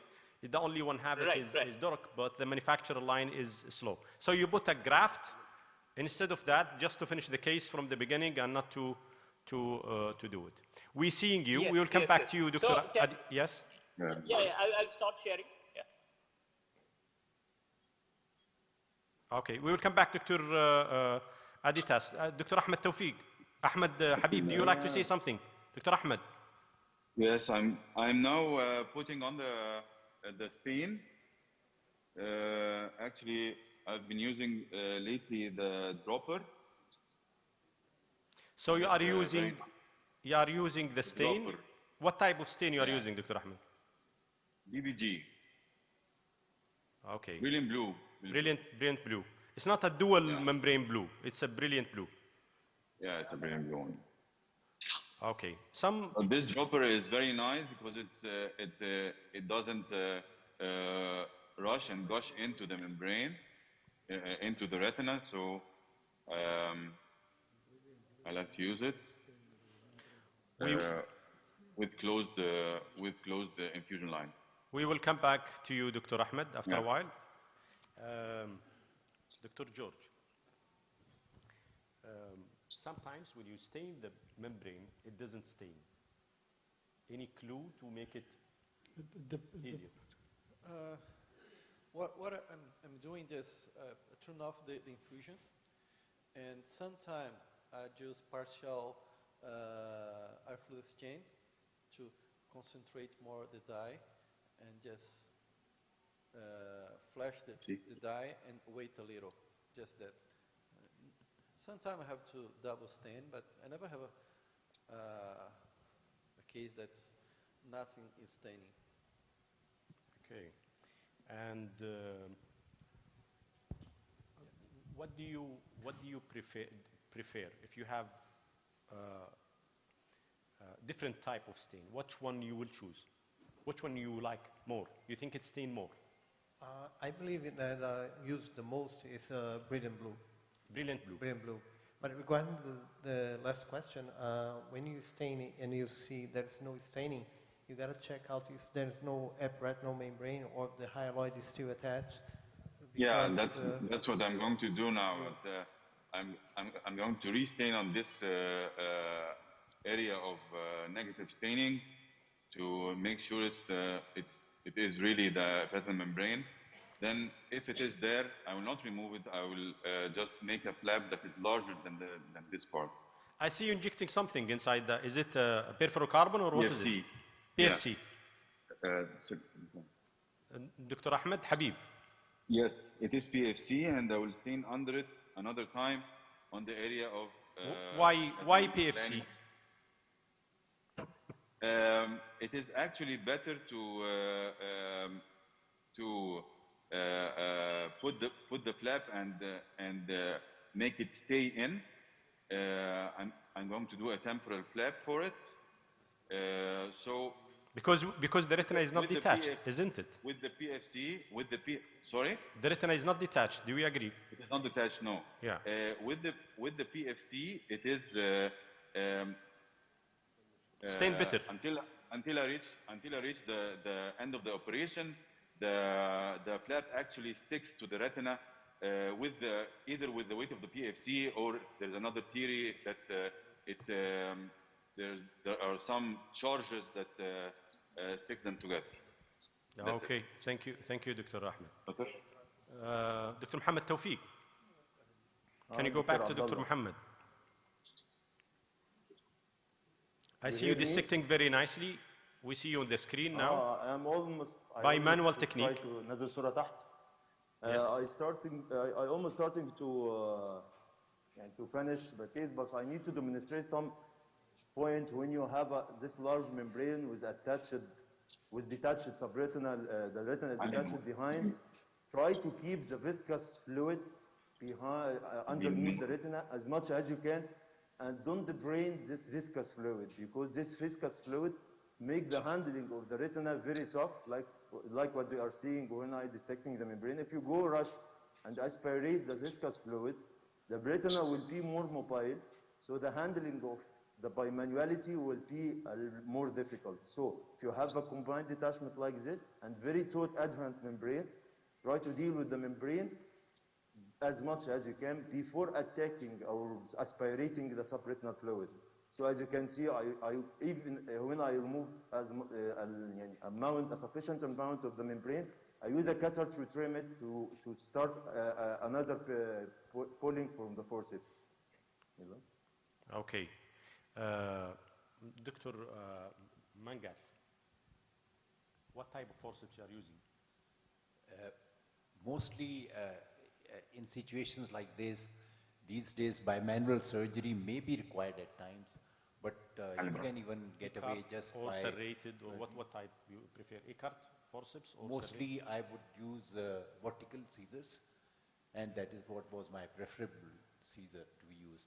But in many cases of combined detachment, curved scissor may be required, because that's how perhaps you can go underneath and snip all the attachments. Thank you. Yes, Dr. Muhammad. And I have a comment about the forceps. Please go ahead. As you can see here, I will magnifying the view. As you can see here, I'm magnifying the view and trying to focus on the forceps. This is a forceps is a sharp end. If you go to this type of surgery with a fibrobascular membrane and a detached retina behind, don't go with the forceps which is designed with the door, which is called curved blunt tip. If you have a curved blunt tip, you need the tip of this scissor to attack the membrane. So if you are just pick this membrane with just the tip of the forceps, it will be more easy. If you have a curved blunt tip, it will be difficult to attack the membrane and detach the retina. So keep the curved blunt scissor for the fibrobascular membrane in attached retina, and to use a surgery of detached fibrobascular membrane with a sharp-ended scissor. This is my comment about the scissor. Thank you. By the way, this scissors is by BVI, the forceps and the scissors, and I totally like it, because I just need to tackle the membrane just by the tip of the scissor. As you can see, this is the tip of the scissor. I just cut it, and he do the job. If you have a blunt tip, you need to cut from inside the scissor, not the tip of the scissor. I hope it's got it. Okay, well, how frequent do you use the vertical scissor in those cases, Dr. Muhammad Tawfiq? Actually, I never tried to use the vertical scissor until now. Because you are bimanual guys, I think. And, yes, and I see you using the 3D microscope also. Yes. And if you have the choice of one of two coming, either microscope with OCT built in or microscope with 3D, which one you will choose? I will use a 3D without microscope. 3D is much important for me to do the surgery. So you think 3D for surgery is more important than OCT built in intrasurgical, isn't it? Yes. Dr. Ahmed Salam, do you agree with him? Yes. Yes, I love 3D surgery. And I just really want to commend Mohammed Tawfiq for the dissection. I'm feeling very jealous, really. He's doing great. We see you doing very good, Dr. Mohammed Tawfiq. We will come back to you later on. Can we go back to Dr. Ahmed Habib? Dr. Ahmed, do you hear us? Dr. Abdullah, so we are done with about 6 or 7 sutures. I'll just quickly share and then you can go back to the others. Okay. Dr. Ahmed Habib, I see you stain, bitter and peel already, isn't it? I already inverted the flap, yes. Can you still clear? So there is a good chance you will see through it. That's good. God's grace. God's grace, it is still clear. Okay, all the best. We'll come back to you, Dr. Aditus. Can we, Dr. Ahmed Habib? Yes. I see you. Do you peeled? I see the peeled already done, isn't it? Yeah. And what type of forceps you use? In this case, I used the asymmetrical ILM forceps. Bushel lump? By Alcon. By Alcon, asymmetrical. Yeah. Okay. And do you use a pick or you use the forceps directly? No, it's just the pinch technique. I just pinch it, and as you can see, the patient moved during the pinch, so there was some blood stains, blood points, as the pinch was too hard when she moved, and then I completed the flap, and I'm now exchanging into partial air. for two reasons. It's not complete air because if I remove the whole saline and it's only PFC there, it will evaporate and will condense on the back of the IOL, and it will blur the vision. So I leave a part of a sliver of the saline so as to prevent the evaporation of the PFC. Until I finish the laser, I like to do the laser barrage in every case, especially this one. She had some degeneration, so it's better to be safe than sorry. So you are from the school doing laser for every vitrectomy case. Do you agree in that or no? Yes. Thank you. Dr. Ahmed Madanat, what do you think about laser for... Dr. Abdullah, can you hear me? We will come back to you, Dr. Adis. Just give me 1 second. Dr. Madanat. Yes. Number one, let me talk about the forceps. I tried a lot of forcepses, but I found the disposable Grease-Hopper forceps island peeling is very good because wherever you handle it, you can just press and you have. So for the rotation, you have a good grip out of it. So it's excellent. I really I'm very happy with it. Regarding doing laser in every case of macular hole, definitely we all check the periphery after we do the peeling. We complete our vitrectomy and we check the periphery. If I find any tears, any holes, I would do laser. Otherwise, I wouldn't. We are always, it's good to have a different opinion. I'm with you, Dr. Ahmed Habib. I do laser for most of my vitrectomy because we are from the polling of diabetic. But we don't do a PRP. Actually, I like to sleep at night. I also with you. Dr. Muhammad Abdullah, you laser or you don't laser? Especially in macular cases, just as Dr. Ayman said, I check the periphery very good, especially behind the sclerotomies. If I find a tear, I would do laser. But I don't go for 360 degrees. My observation that 360 degrees might do some traction already on the retina and cause secondary. And I have a series of secondary post-vitrectomy macular holes because of the dense laser 360. Yes, please, doctor. Some doctors, they like to do just a core vitrectomy for macular holes and then just go, peel, put the gas, and they're out. I prefer more doing, a thorough vitrectomy around everything, and at the end, like all the colleagues, I check the vitreous base and the retina, the peripheral retina. If there is no break, there is nothing, I just leave it alone. Also, I think a 360 laser may induce a retinal membrane formation later on, so that's, I don't do this. Thank you very much. Dr. Samuel, can we see you? Do you hear us? Yeah, so Dr. Abdullah, while we are on the discussion of 360 laser, we see the tear. This is the patient has been lasered for lattice inferiorly as well as superiorly. If you can see both the areas, the patient has been previously lasered. Now, despite the laser barrage around the lattice, the patient with the PVD, it's pseudophakia, has developed a detachment out of these two fresh tears in the retina. So, and it's far away from the laser line. Pardon? It's far away from the laser line. Yes. Yes. So in this, I am not going to be making a retinotomy. I am going to be doing what we call as a positional drainage, where I tilt the eye and I shift the biopsy so that this becomes the posterior most area, which I can easily take. And then I will be doing a little bit of base shaving under air. I want you to see that it is so easy to tackle a mobile retina when it is plastered down by air, and then you can do very good base shaving air on. Thank you. We will go back to you, Samuel. Can we? You was willing to say something, Dr. Aditas? Yes, just the screen, please. Sorry, yeah. Just give me a minute.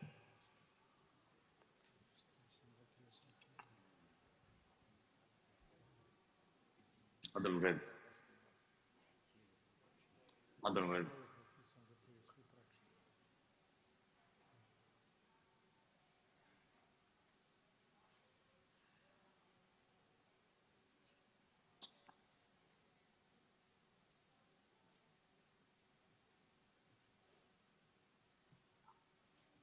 problem with the transmission. Just give me 10 seconds, Dr. Abdullah. Can you see my screen now? So I have done an air fluid exchange, and you see that the vitreous base is forming line. We see the screen, Dr. Aditas. You finished the suture, isn't it? Yes, yes. We will come back to you. We are now just going to check. Yeah. We are just checking for leaking areas now, and we're going to suture those areas now. Yeah, we will come back to you when you start retinal surgery. Yeah. Yeah. I'll keep you posted.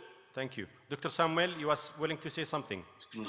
Yes. So see, I have done a partial drainage, and what I see here is a knuckle because of the vitreous base attachment. So now I have done an air exchange where you see that you don't need to really indent. You can see up to the ora serrata, and this base shaving in a retinal detachment eye, you can easily do cutter under air. Now you see the pseudo-buccal effect flattening out as I am shaving the base anterior to the vitreous breaks, the retinal breaks. You see the retina so nicely flattening out, So and the vitreous base circumferential pull going away.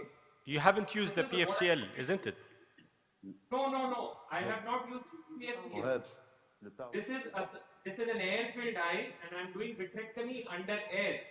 And you see how stable the retina is. I'm very close to the retina. I'm in the vitreous base area. Under air. Under air, yes. Okay. And you see the pseudobuccal effect going away as I'm shaving the base. There is no risk of the retina jumping and recreating iatrogenic tears because the air has plastered the retina down very well. Now you can see the previous area of laser as well, and you can see I'm shaving the base. You can see the outline of the base also very clearly because of air, the degree, the field of view has increased tremendously. You can see the ora serrata, you can see the dentate processes, and you could also see that I shaved the vitreous on the anterior aspect of these breaks very well, so much so that it flattened out completely. I will be finishing my air fluid exchange after I have done base shaving under air. Now I am going on to the superior area. Very good, Dr. Samuel, and thank you for sharing that. We see you doing vitrectomy under air. Mohammed Tawfiq, can you go back to Dr. Abdullah, just for 30 seconds to demonstrate what I'm doing. I succeed to remove the all fibrovascular membrane in this nasal area. We have already the original brick here, and try to remove the ILM over the macula for two purposes. First one, to be sure that there is no remnant of retinal membrane over the macula, and we're removing the remaining posterior hyaloid. Now I will inject the Kinacort to just demonstrate any remnant posterior hyaloid membrane and go for fluid air exchange and laser. If you have any comment for case, I'm ready. We see the retina become better than before for now also, and we will come back to you, Dr. Mohammed Tawfiq. Thank you for showing that. So yeah, Dr. Abdullah, just wanted to tell you that when you announce, I've just sent you the name of the hospital that I'm operating in. If you can just announce that whenever you have time. Okay, it's in the city of Ahmedabad. No. Near Baroda. Dr. Ahmed Salam. No. Dr. Madanat, Dr. Awadal. Dr. Hussein Khagan.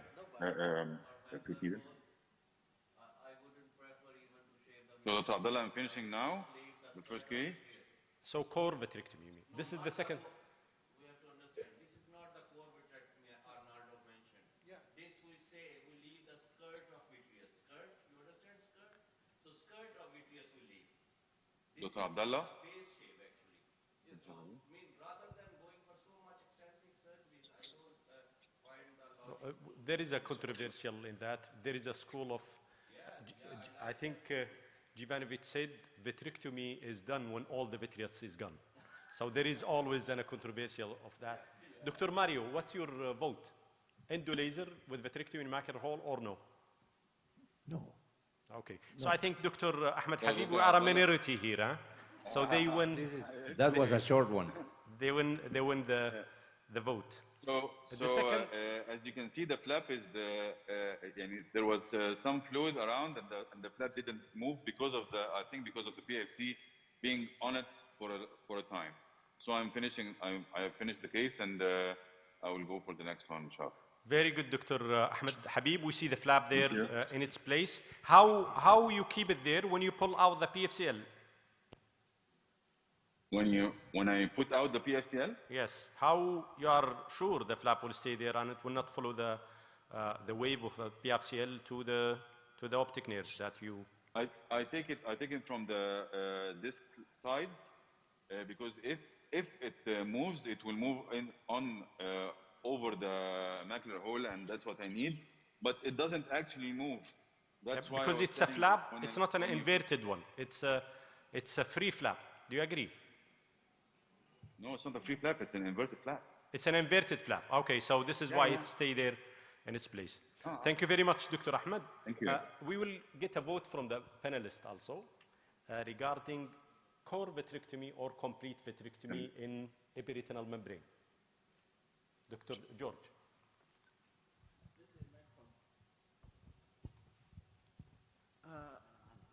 I'm doing not a core vitrectomy only.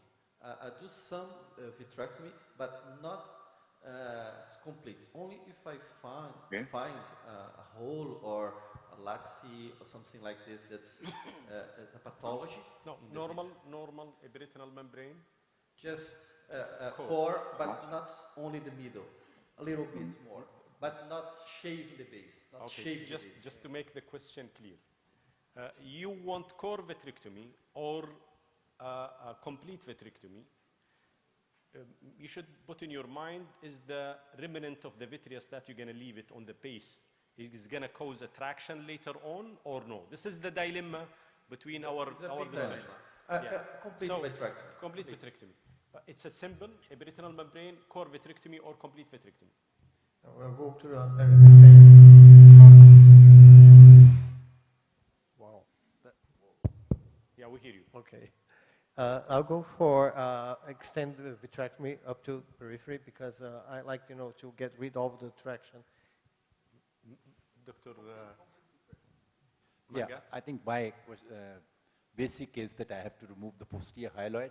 Once it is removed and it is easily coming up to a level, I don't go to the periphery. So removal of the posterior hyaloid and removing as much vitreous as is coming, but not to the base. So it's true, the center is more important than the periphery.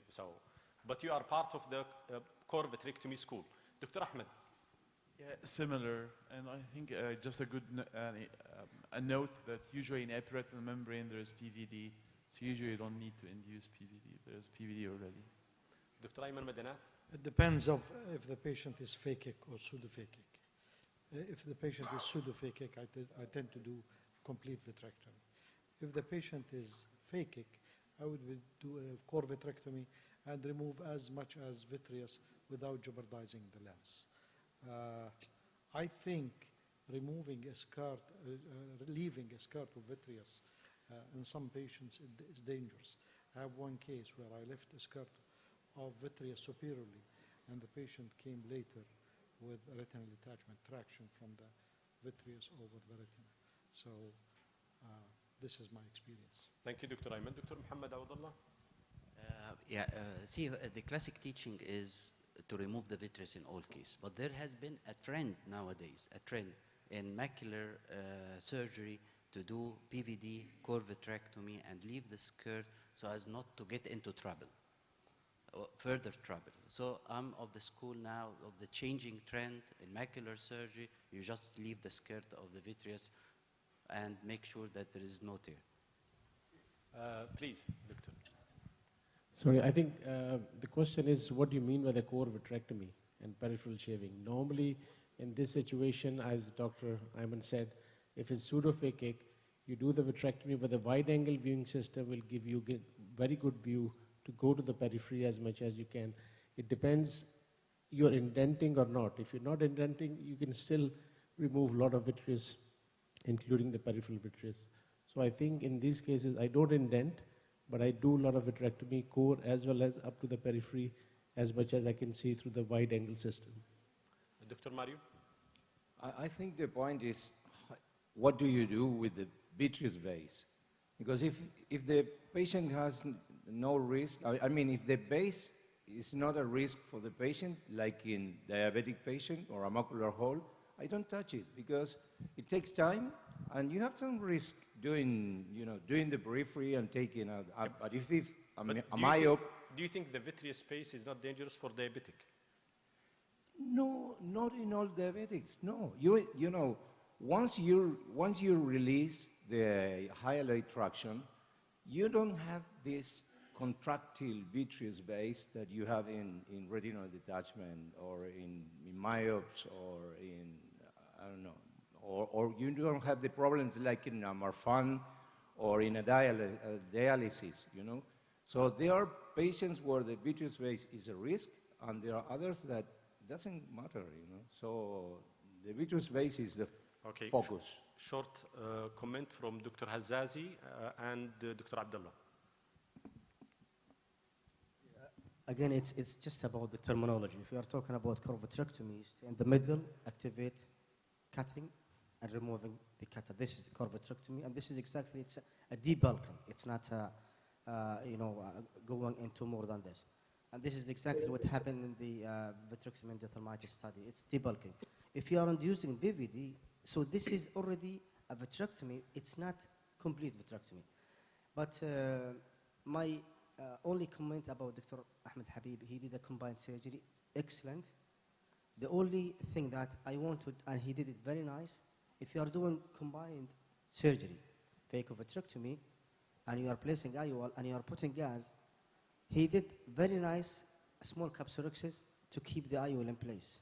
Because with gas, there is a high chance to have secondary IOL capture. Or if you don't have such way, try to use any constricting pharmacological agents to constrict the people before leaving the OR. Dr. Abdullah?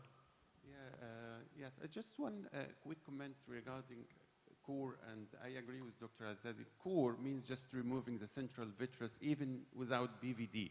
So I think possibly the terminology may be like near total or subtotal vitrectomy or complete vitrectomy. Even the word complete vitrectomy doesn't actually exist, because even when you remove the base, you can't remove it all.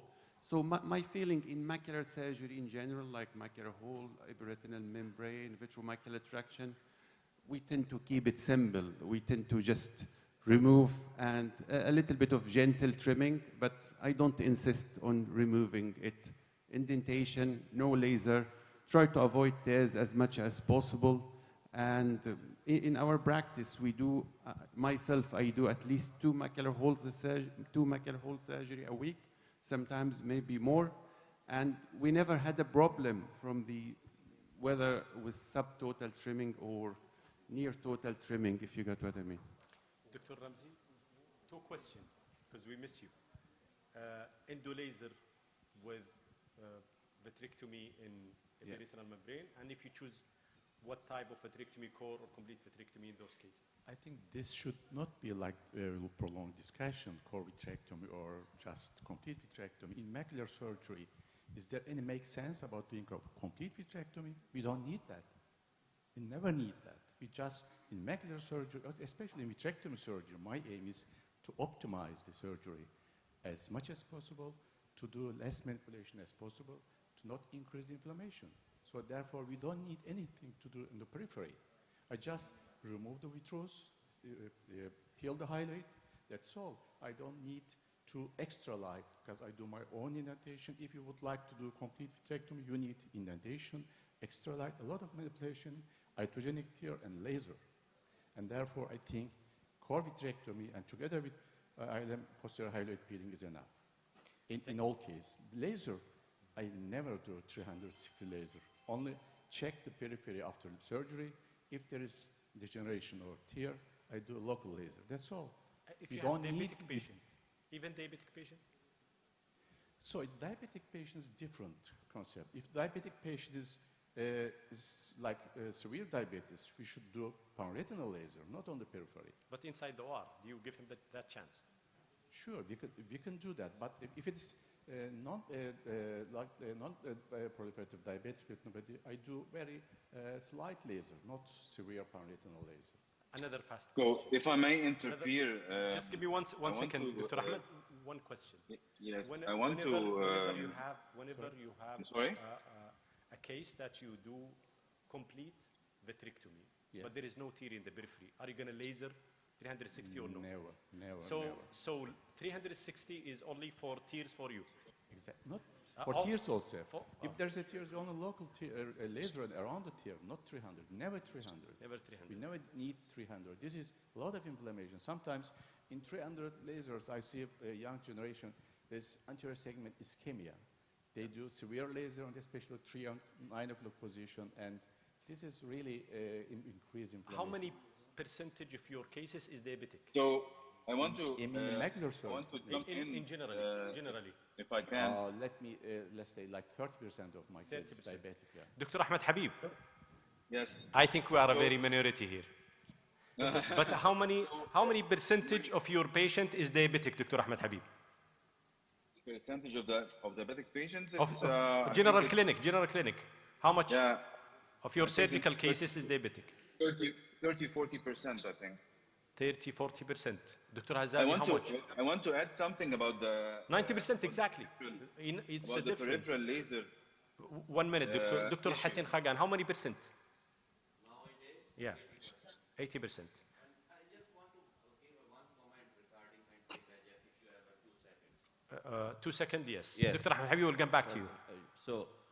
Regarding the anti-VEGF, when the day, we count the numbers, 3 days, 5 days, 7 days. Why it's like it? Why it's like it? I just want to ask the question. I may be wrong, very wrong, but you have to understand this. 3, 5, 7, why? Why 3, 5, 7? Just understand. 3, 5, 7, 10, 15, even 21 could be. It depends how much vascular component is there. It's not the number. I like 3 days because I have a comfort in surgery. It depends in your fibrovascular proliferation, what's the content of fibrous and what's the content of vascular. If you have a more vascular component, give the anti-VEGF minimum 7 days. If you have a more fibrous component but less vascular component, give it for 3 days. So it's not the time between the clinic of injection and the time of the surgery or days? It's a wrong interpretation that literature everyone is doing 3 days, 5 days, 7 days. You have to optimize your anti-VEGF day, anti-VEGF injection according to the fibrovascular proliferation, whether the element of fibrous tissue is more, whether the element of vascular tissue is more. That's I just wanted to highlight. Thank you, Dr. Hussein Khagan. Dr. Ahmed Habib was planning to say something. I see 90% of my OR is diabetic. So I agree with you, but I think we are very minority here. Can you eliminate on one what was your plan to say? Laser, about the 360 laser. I've actually been with Dr. Karklas for some time, and he always does this 360 laser. That's why I learned it from him. But the rationale for this is that beside the macular hole, there was an epiretinal membrane. The epiretinal membrane usually happens when there is a minute break in the periphery, and there were some degenerations in the periphery. That's why I did the 360 laser after indenting, of course, and didn't find any obvious breaks. But sometimes there are micro breaks that could be there and are the cause of the epiretinal membrane. Thank you, Dr. Ahmed. Dr. Samuel, yes, Samuel. Yes, this case is a very complex situation. If you can see, the globe is hypotenuse. We can see you. We can see you. Choroidal detachment with retinal detachment. So I'm going to be doing a cataract surgery first, but before that, I'm going to be injecting a little bit of saline in the eye, so as to have some tone in the eye before I start my cataract surgery. Just very minimal, not make it very tall. 30 gauge or what type? What type of needle? Tone. What type of needle you use? This is a 27 gauge needle. I'll show it to you. This is a 27 gauge needle. Okay. I have just injected pars plana and I have put some saline so that I don't have hypotony and the anterior chamber going down when I am doing cataract surgery. So I will come back to you now. I'll finish off my cataract surgery. Then I will start the retinal surgery with a maintainer, or I will make the port over here, not in the inferotemporal position, because there is a choroidal detachment knuckle that I can see they're right behind. So I'll be probably making an infusion away somewhere or using a maintainer to begin with. Thank you, Dr. Abi Dr. Sheikh. Abdullah, can you hear me? Yeah, we will come back to you in a short. Dr. Abi Sheikh. Yes, yes. Do you do complete vitrectomy or core vitrectomy? Fast answer. In epiretinal membrane. Pardon? In epiretinal membrane cases with a normal periphery. I do more than core vitrectomy, but yes, I don't aggressively shave the vitreous because sometimes you may create a break where there is none, and then you need a tamponade where you wouldn't have required any. So I do a fairly good vitrectomy, but I don't aggressively pursue every single last bit strand of vitreous that I would do in a retinal detachment surgery. Okay, thank you very much. Dr. Muhammad Tawfiq? I Back just to you. Need to demonstrate the pictures on silicone, how the retina is okay, and the blood pressure of the patient is going to be in a normal level, and there is no bleeders, it's okay. So I need not regularly check up the retinal status after removing the silicone, after putting the silicone, but in such a case, I just need to see how the bleeding is going after making the pressure in a normal level again. Excellent surgery, Dr. Muhammad Tawfiq. And do you use PFCL before the silicone or no? No. Why? So only air, then silicone after that? Yes. Thank you very much. Thank you. Dr. George, whenever you remove the trocars, is there any way to have the IOP of the eye well controlled? Any technique you use? Do you increase the IOP before you remove the trocars, or you inject as someone did with 27 or 30 needle gauge? I just inject more, but it's not precisely that you know how is the pressure. Be digital, something like that. It's hard to. I don't know how to measure this at the end.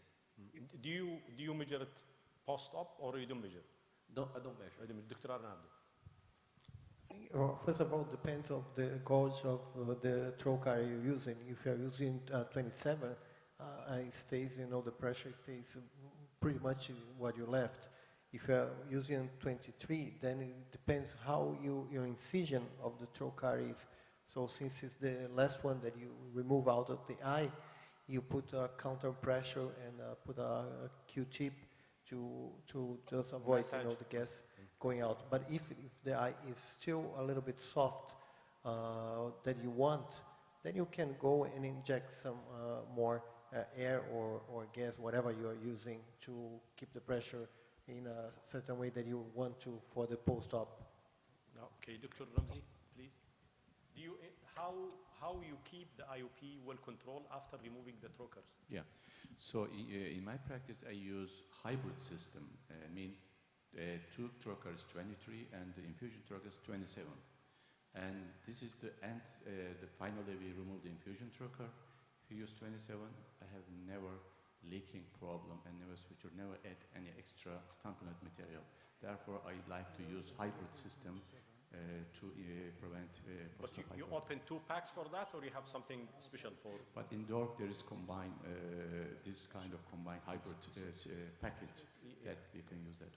And do you think the sharpness of the blade and the type or the way that you create the tunnel is important in those cases? Sure.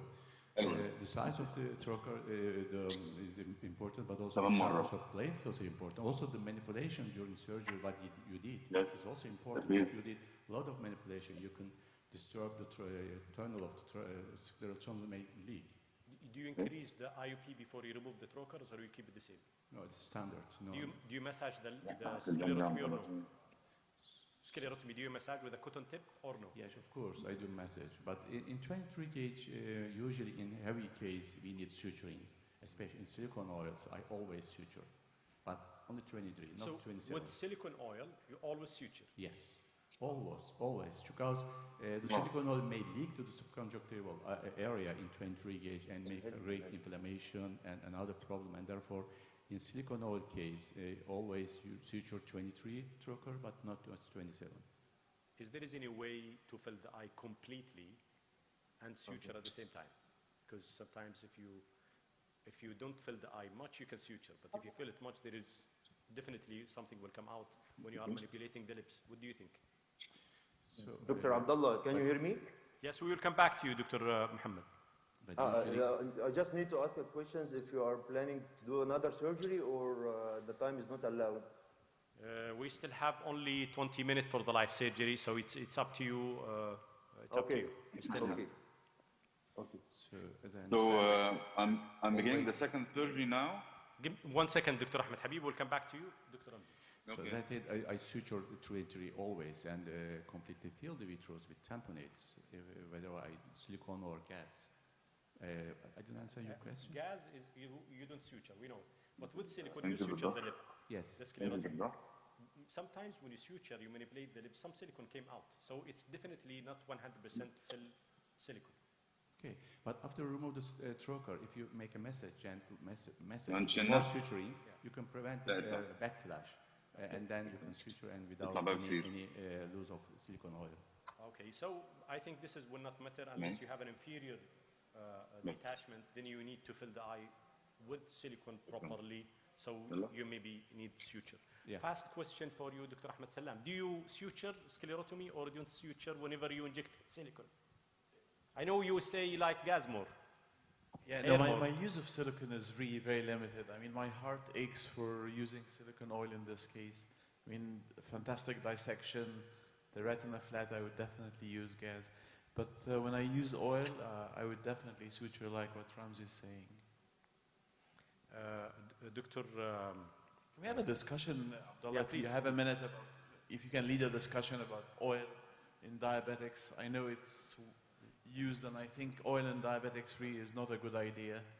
So if you can, you know, run a discussion. What do you Yes, think? I totally agree with Ahmed. I hate silicone. I never used it, except if there is a combined rheumatogenic and tractional detachment. This is the only indication of or very, very severe, very bad proliferative disease.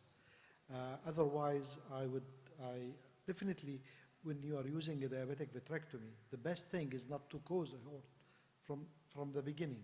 You have to avoid iatrogenic holes. And I will leave it with water and the retina will go back. Now, if I need to use, I would use a C3F8 gas or a C2F6 gas in most of my cases. I told you I will not use silicone oil except in combined cases. Dr. Muhammad Awdallah, use silicone or gas for tractional detachment? Actually, for rheumatogenic detachment, sorry. For rheumatogenic, I use both according to the condition. I would believe that gas is always better. Gas is always better, unless I want to see next day what's going on. Even with phakic patient? Yes. Yes, even with phakic patients. Even I go sometimes for pneumatic retinopexy first, and if it fails, then I go for vitrectomy. So gas is always the best thing to do, but however, in many cases we use silicone oil because in rheumatogenic there are giant breaks, there are multiple tears everywhere, there are a lot. Sometimes I need to see the patient next day what's going on. Also, silicone has a wow effect. Next day, the patient is seeing, can travel everywhere, can no positioning, many, especially in our area. So I remove silicone very early. So if the retina is stable, I remove it after like 2 months. Thank you, Dr. Samuel. We see you. This is the second retinal detachment case, isn't it? Yes. So if you see, there is some PTR change that you can see here, and you can see there are shallow choroidals in the periphery. So this is diabetic. It's a diabetic patient or no? Pardon? Is it a diabetic? Because I see some bleeding in the periphery. No, non-diabetic patient. If you see, where is my infusion cannula? It is superinasal. I have not made it here because there were choroidals. So I have made it over here. I have finished my phaco. And now I'm doing a vitrectomy so that I don't enter with any port subretinally or suprachoroidally. Because if I do that, it's going to be a disaster. Very good. After I've done that, I've begun my vitrectomy. Your plan to inject silicone or gas in this case? No, it will be silicone oil, for sure. It will be silicone. In Thank this you. case, I would not like to take my chances with gas. I would like to go for silicone oil. Okay, thank you. Dr. George, silicone or gas? In diabetic case, I avoid silicone oil. It has one, when the patient needs to fly, I have to use. But I think even if you have a break in the hematogen, if you clean all the tractions, you can use gas. And when you use oil has complications, ischemia. It's not good for diabetic anytime. Dr. Manga, gas or silicone? For a diabetic case, the best is if I don't use anything. And second is, if at all I have to use a shock-acting gas because of small break or something somewhere, or I'm not sure. But if oil is a bad news in diabetic eye, it is only a desperate measure. That means we have not been able to complete the surgical objectives, and the oil eye will not behave very well. So this is my Thank you. Dr. Ahmed Salam, is it desperate to use silicone in diabetic because the patient came late or because the silicone is bad for diabetic? I mean, I do like similar to Dr. Mangat. So if I have breaks and I cleared around it, then I would put gas. The oil in diabetics for me is just like when I'm writing the case off. You have a situation where there are lots of breaks and you cannot remove the traction, and these cases do not do well. So otherwise, I would not use oil.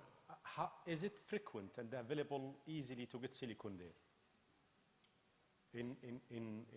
Yeah, it's available. Yeah. What type of silicone? If you insist. I mean, we have 1,000 and 5,000. We don't have densiron. Dr. Ayman Madanat? I don't use the 5,000 at all. I used it in the past. I used the 1,000. I want just to say something. We have seen, all of us have seen cases of glaucoma, patients losing their vision because of the silicone oil. They do the surgery. The surgery is fantastic. And just they leave. They don't come back to you, or they don't measure their pressure. And they come back after 6 months with a fully cupped disc. So if you can avoid silicone, it's better. The vision improvement Dr. Ramzi? Dr. Abdullah? Yeah, we will come back to you. Dr. Ramzi, fast silicone or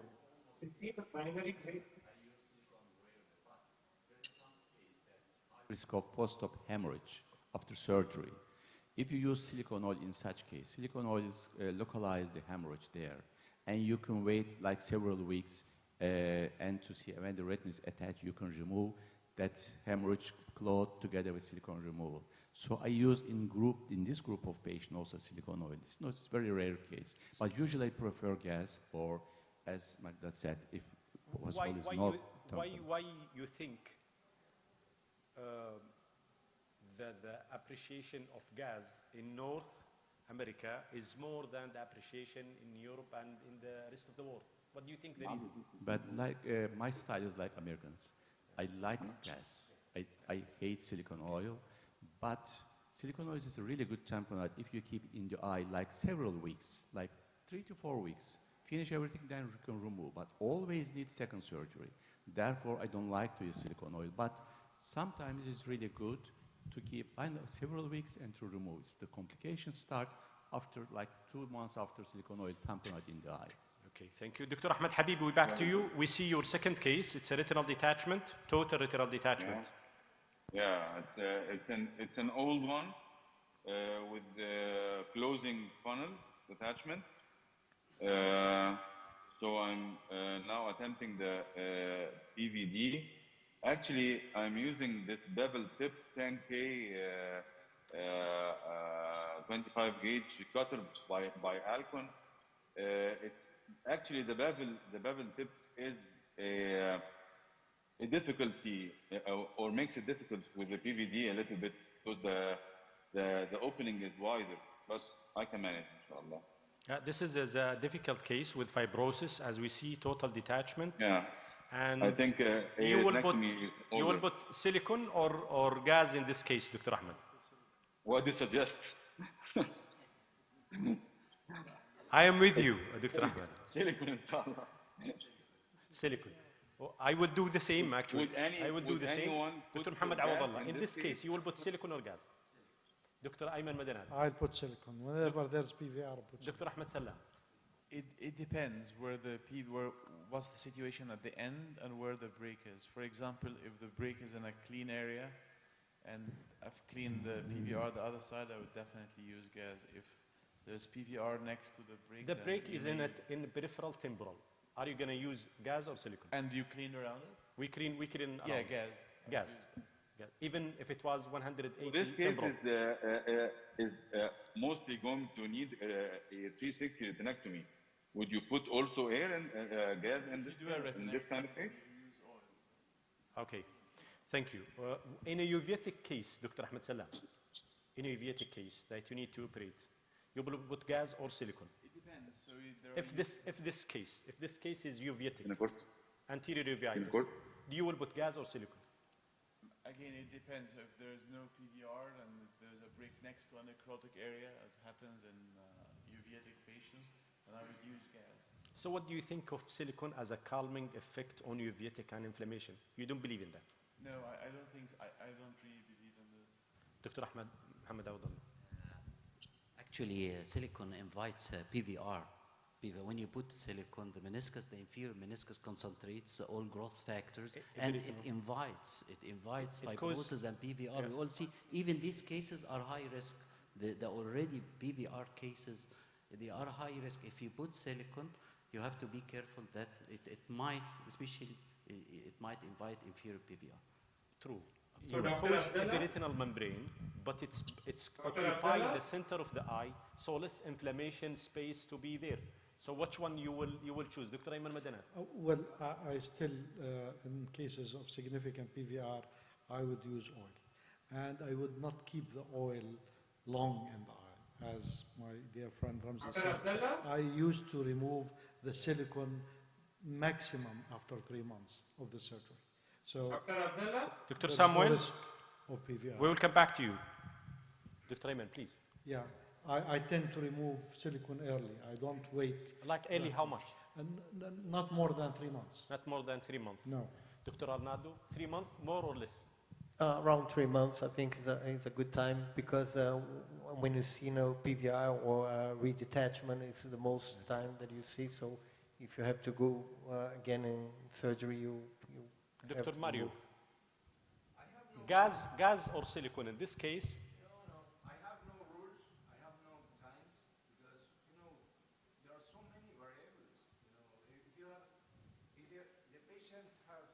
Superior or inferior breaks.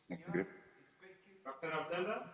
There are so many variables. So in each case, I choose. But I like Francis said, I prefer not to put the patient in the obligation of a new surgery. So if I can solve it with gas. But if I need oil. Abdullah. Okay, Dr. Samuel? Yes. What so was? I have said, I have Can we see the settled the screen? retina. I have made a retinotomy. This is my primary break over here. This is my retinotomy. The reason why I made a retinotomy, because it was with a choroidal detachment, very thick fluid. Now you see the PVR material. I feel this instrument is very handy. This is a finesse loop, and you can actually remove all the PVR material, because this is inferior retina, and it is going to cause PVR and redetachment under oil. So it's a very, very good maneuver to be able to use finesse loop and remove all the iris pigments before they sort of contract and get converted into fibrous tissue. And you can give very gentle sweeping movements, and you can get rid of most of the PVR material that way. Thank you. Dr. Hussein? I usually do this. Now if you see the vitreous base, I'll come back to this again later. If you see the vitreous base here, again I'm doing base shaving under here. Okay, we will come back to you, Dr. Yes, Samuel. There my cutter. And So you still prefer air in base vitrectomy? because in retinal detachment cases, because I don't want the retina to jump up. If there is saline, the retina will jump up unless you use a very high cut rate, or you have to put PFCL in. This is without PFCL you can achieve, and the visualization is very good in the periphery. Okay, thank you, Dr. Samuel.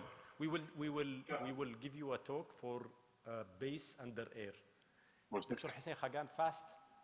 So regarding the oil that Ahmad Habib's case, so I think it's not necessary. It depends on the PVR.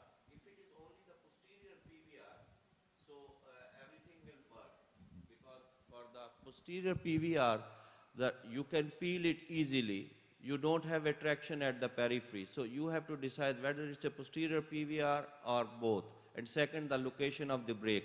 For me, the PVR doesn't matter. The location of PVR and location of brake matters, which tends me to decide whether I am going to use the oil or whether I am going to use the gas. And one more point regarding the diabetics.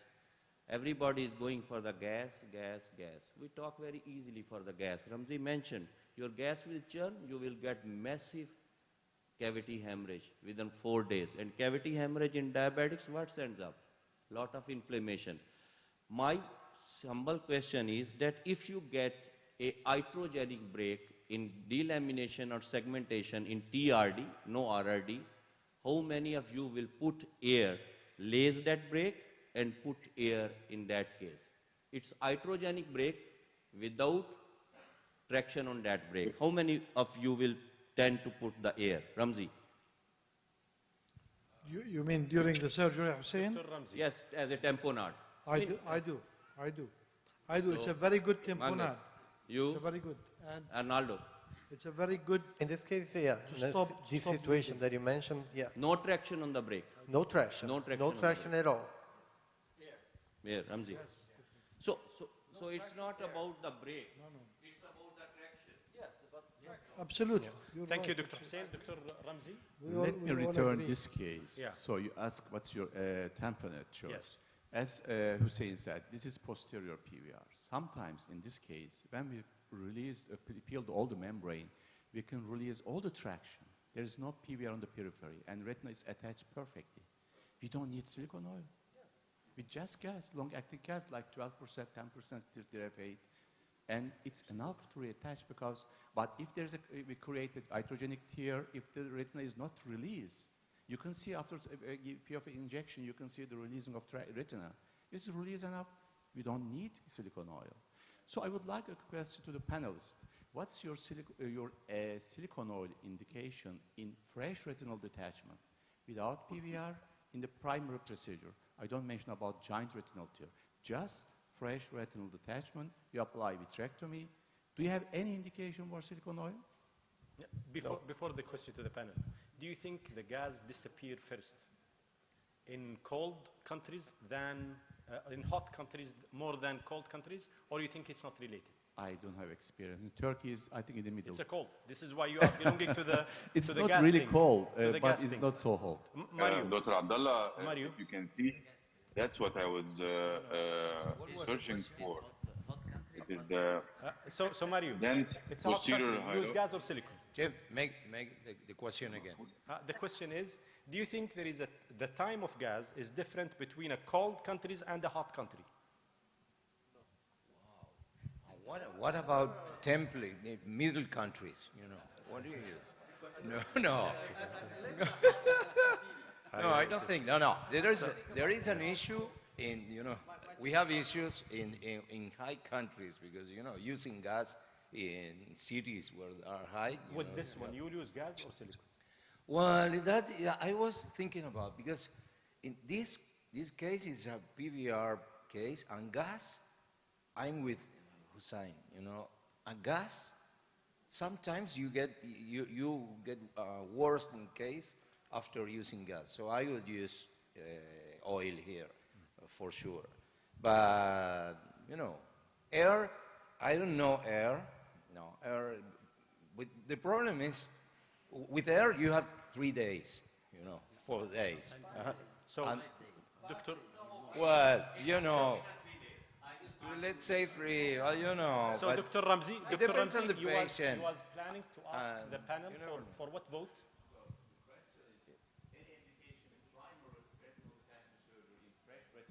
No PVR. My indication, let me say, if it's one eye patient, I prefer silicone oil. If it's flying, I prefer silicone oil. If it is really a very elderly patient, it's not getting face down position, like I sometimes prefer silicone oil. But except this, there is no other indication for silicone oil tamponade in fresh retinal detachment. So especially I saw this, they put silicone oil in such case and leave the silicone oil for several months, then many complications. Thank you. And therefore, we need, even we should discuss gas or air. Yeah, and there's many studies on literature recently published a very good result with air in such of patients. I think to make the vote easy, all of them agree with you, so we will reverse the question. In a simple retinal detachment with a simple tear, are you gonna, who is the one who is gonna use silicone? Yeah. Without mention traction.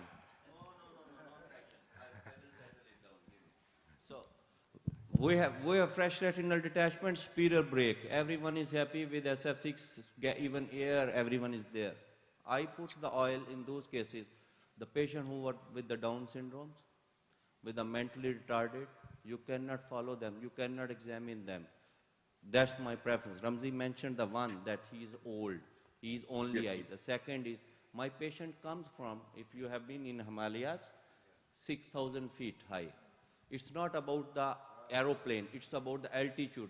I have a real case. My patient from Lahore traveled to a Sawat district, 5,000 plus, called me, doctor, I have a headache and nausea. I said, come back. Very good point. So that's not about the barometric pressure. This is about the altitude. Dr. So Hussein. keep it in mind in Buenos Aires and in Brazil somewhere. Dr. Suzanne, please. Dr. Hussein mentioned something good regarding using of silicone in a metabolic disease, congenital deformities, and we have a publication saying silicone induce recurrence of retinal detachment in a congenital or metabolic disease is more. But I know you do a lot of pediatric. Gas or silicone? I know you like gas, maybe. Mike, please, Mike.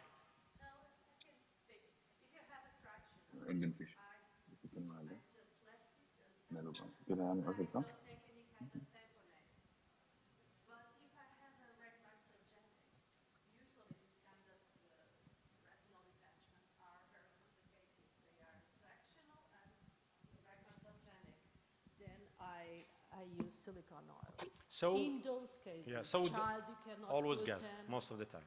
What type of gas are you using for pediatric? gas. Gas, yes. Always SF6. CSF6. If I have some other more longer tamponade, I use silicone. For ROB, have you left some ROB, PFCL inside the eye tamponade? Well, stage 5, I can use viscoelastics. Viscoelastic? Yes, it's completely You mean others. So Hilon, not yes, the other Elon, cellulase? No, Elon. Okay. I left Elon. And but it's a tractional retinal detachment. So you wait the retina to go to its place. It's not a tamponade. It's just to maintain the eye because the eye has Dr. no volume. Dr. Ahmed Habib. Usually, yes. All my We'll come retinal back to you. detachments, if they are not long retinal detachments, I just put or air or SCF6 in normal cases, not in child cases. And if you put silicone, you remove it when? In pediatric? In pediatric, 2 months. 2 months. No, Thank you. and I use 5,000 because I'm afraid of the 5,000. toxicity. So 5,000 is very, it's sticky to put inside. It's What trokers you use in 5,000? 25 gauge. 25 gauge. This is 27 gauge. So I take the trocar and put it without a trocar. Okay. So it's 27, but when you take it, it's 25. And what type of machine? Because vacuum is also The maximum vacuum. type of machine you use. Oh, it's the Alcon, the Constellation. Okay. Thank you. Ahmed Habib. Yes. You was planning to say something there? I'm not sure. Yes. So it was a long time ago. So the trick is with these kind of cases that you try to find the central posterior thick membrane. Once you remove it, the funnel will open and everything will be in order. So that's the after removing after doing core vitrectomy and trying to do the PVD, I usually opt for this step, is to find the central thick posterior pole PVR, and once I remove it, it can flatten. Thank you, Dr. Ahmed. Dr. Abdullah? Just a quick comment on the discussion about gas or oil. In many situations, if during fluid air exchange, the retina is nicely flattened under air and everything is quiet, you can put gas, and you can justify the gas if you want a long-acting or a short-acting, depending on the complexity of the case. But let's say, in this example, if you want to use gas, one important thing, ask patient not to sleep on the back, because there is macular BVR. You want the gas to be on the area of, in contact with the retina. You need to support the retina. Really important to plan it before surgery. I mean, make good sclerotomies, good tunneled sclerotomy. So you're aiming for 80% gas fill at least on day one. If the gas fill is compromised, this will affect the outcome of the surgery. Also, you may top up with gas like sabtenon, triamcinolone, or something like to stop the inflammatory process. But I totally agree with Dr. Ramsey that for simple primary retinal detachment, when the retina is flattened under air, you can use gas, whichever you want, long-acting or short-acting, depending on the Dr. Abdullah, question to Dr. Habib, please. Dr. Muhammad? Yes. Question to Dr. Habib. Yes. Would he like to use dual blue in order to highlight the membranes on the surface to make the job easier? You're absolutely right. That was my next step. So the steps is basically to do the core vitrectomy, try to do PVD and to remove the central thick membrane, and then do the shaving, and then return back to the posterior pole to see if there are still PVR left, and to do ILM just for the sake of removing all the PVR, and then check for shortening of the retina. If there is shortening, I will do the retinectomy and complete the case. Ahmed, So maybe I will. may I ask a question? Okay. Dr. Samuel? Yes. We'll back to you. You want to say something regarding your case? Abdullah, may I ask a question, Dr. Ahmed, maybe first? Mr. Ramsey, good to hear your voice. You are doing a very good job, Ahmed. Would you like to use dye to visualize membrane, especially on the nasal part of the retina? There's still some starfold traction. Yes. And I use in my practice dual blue, and it's really helpful to visualize the membrane and to peel it bimanually. What do you think about that? Yes, that's what's my next step. My next step. That's why I'm entering with it. To do this part and also the posterior pole part.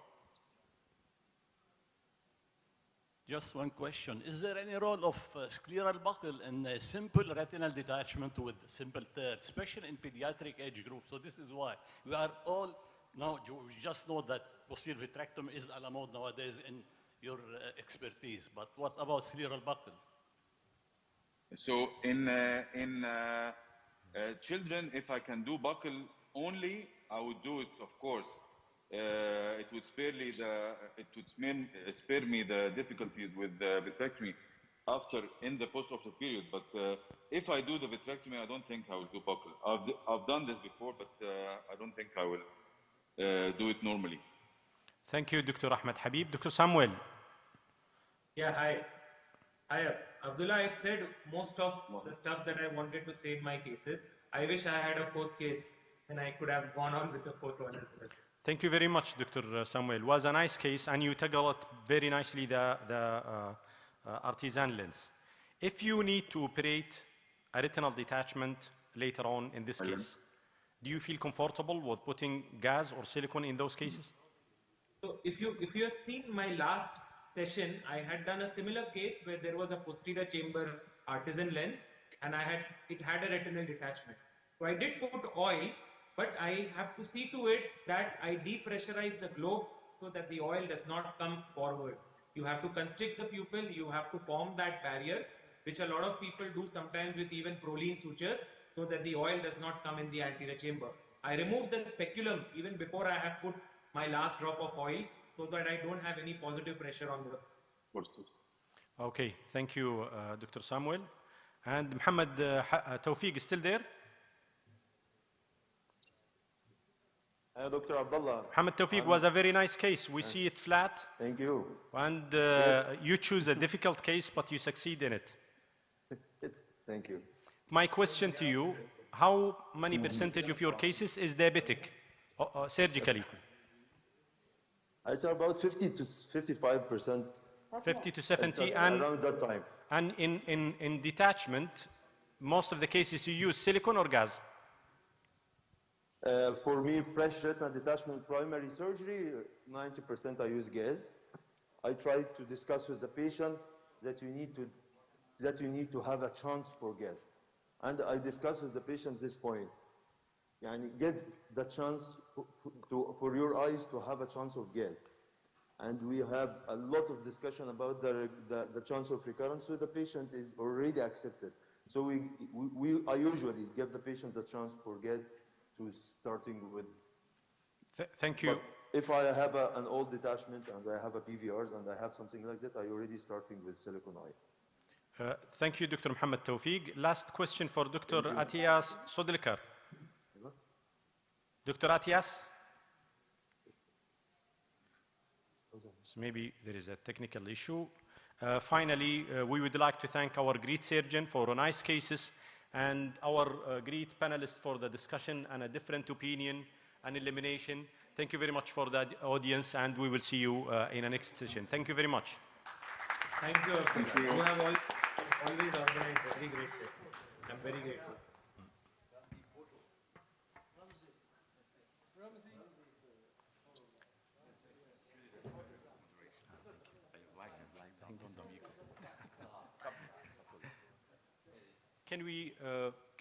Can we put all the surgeon on the screen when we take the photo, please?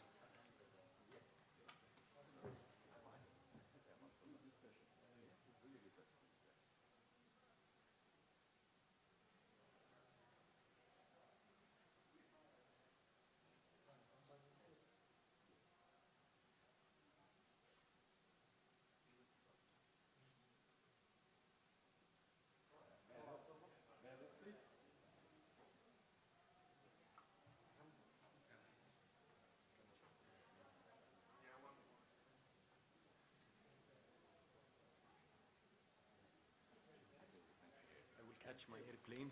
Thank you very much. Very good. Thanks.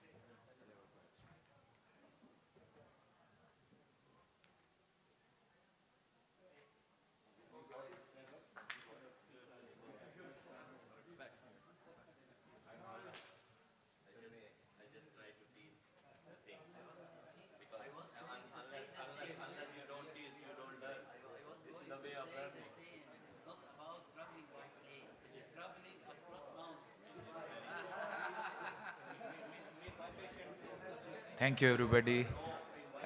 So now we are going to start the second pediatric session. We would like to welcome everybody, Dr. Heba, to be please come and just stand here. Yes. Dr. Sian, if she is here, yes, please join us. So I would like to call upon our first speaker for the Middle East Ophthalmology meeting ophthalmic, pediatric ophthalmology session number 2. As we are starting, Dr. Ibrahim, please welcome. Dr. Ibrahim, please. Yes. So I'd like to call upon our first speaker, Dr. Ihab Al-Babli. He needs no introduction. He is a consultant pediatric ophthalmologist at Mediclinic, Airport Road, Abu Dhabi. Please take the stage.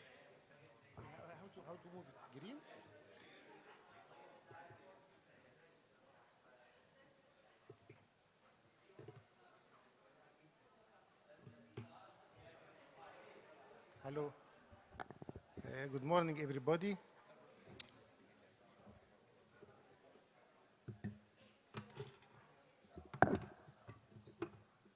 Okay. you. Good morning, everybody. I'm going to speak about the management of abducens nerve palsy. Abducens nerve is the sixth cranial nerve. It affects the innervates the ipsilateral lateral rectus, yeah, and impairment of the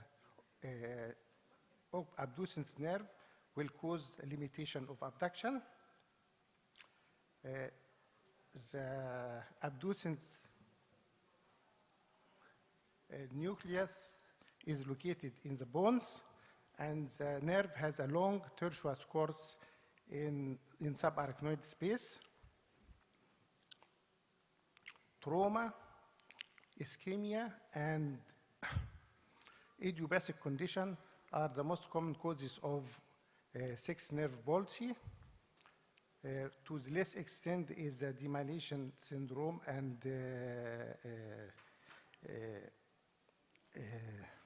aneurysm. So patients is presented with horizontal diplopia. Sixth nerve palsy can affect all age group, but the etiology of the sixth nerve palsy depend on the age group. So the ischemic cases are in the older age, trauma in the children, and infection in the middle age. As I said, so patients presented with horizontal diplopia, more in the distance rather than in the near. On examination, you will find horizontal diplopia, esotropia in primary position, limitation of abduction, and compensatory face turn to avoid diplopia in the primary position. This is a horizontal diplopia, how the patient is seeing. So as a differential diagnosis,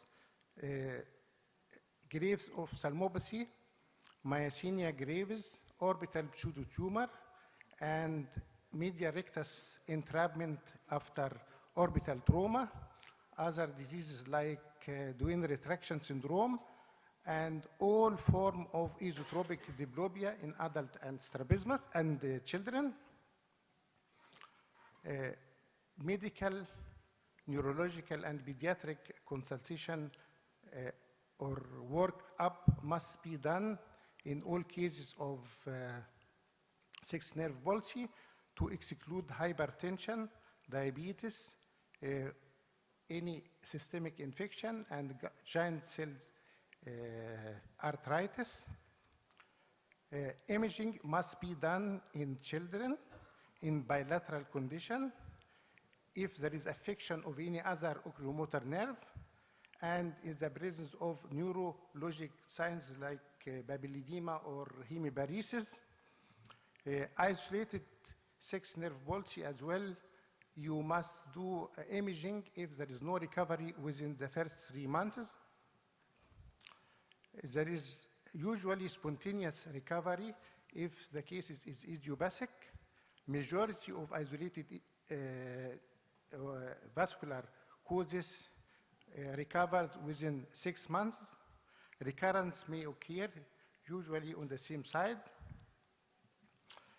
Treatment is non-surgical and surgical. So we have to treat the cause of the sixth nerve palsy and add on top of that patching of one eye to avoid diplopia.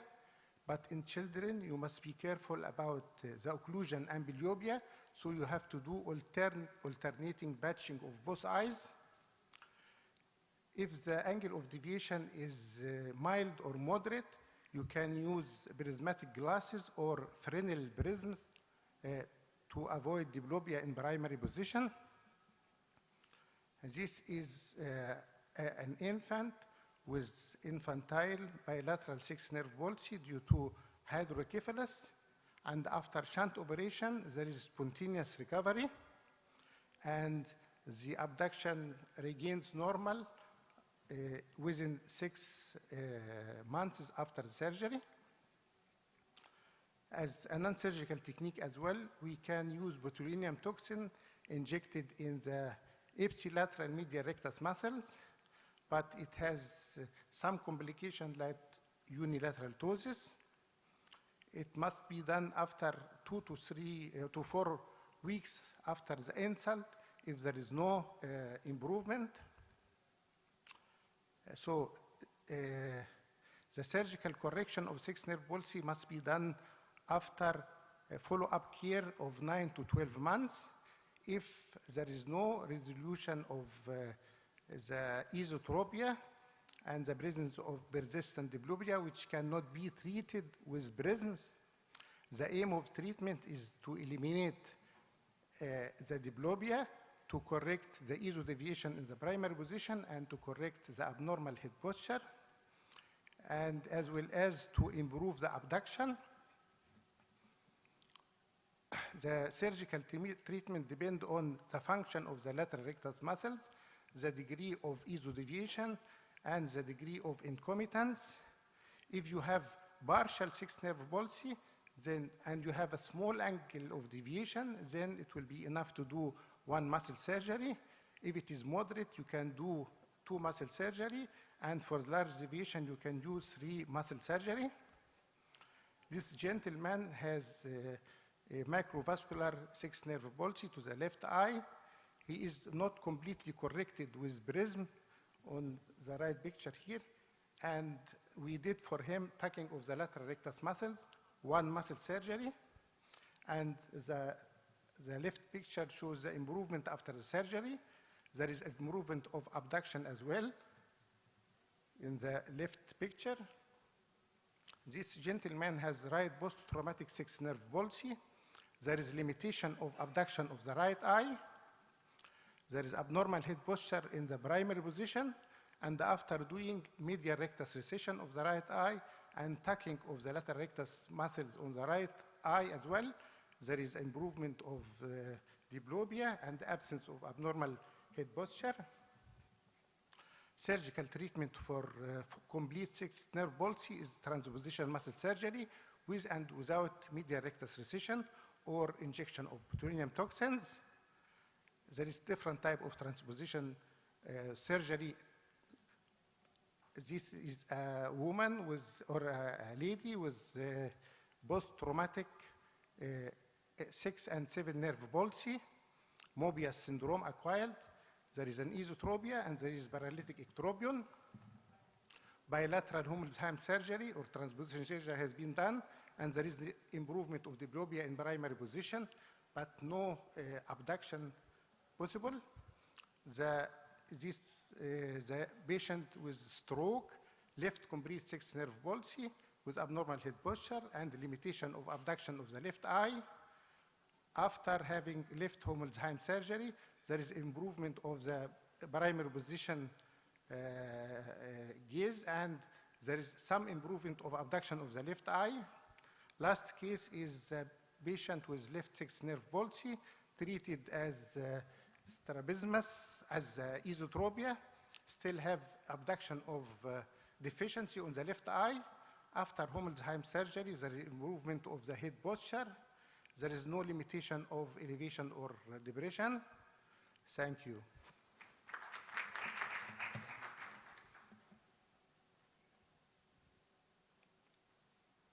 Hello. Thank you very much, Dr. Ehab. Any questions, any comments from our panelists or from the, yes, please go ahead. Yes. According to the degree of deviation, you can do 2 millimeter, 2 micro, units, international units, about 3 to 5 international units. And the frequency? You wait for 4 to 6 months and then you repeat we it? wait 4 weeks. I don't give botulinum toxin actually, but it is written. Just I mentioned that. Okay, thank you.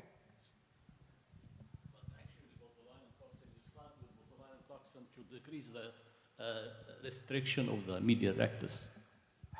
And also, it is a therapeutic. Associated with ptosis. Sian will talk about it more.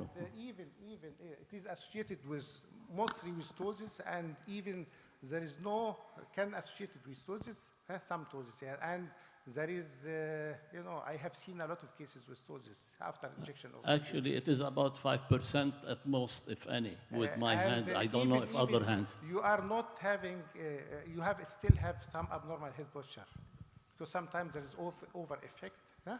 I'm not friend of botulinum toxin injection. Okay, so this is it.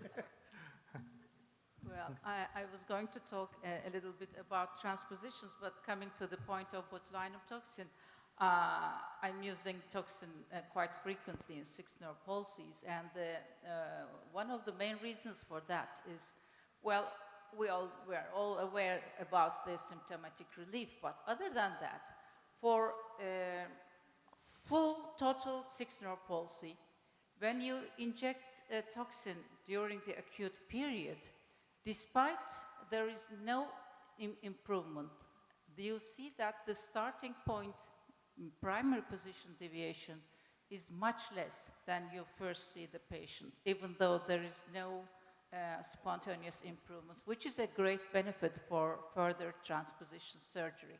So in those cases, sometimes you may not need to recess medial rectus or even to re-inject medial rectus muscles.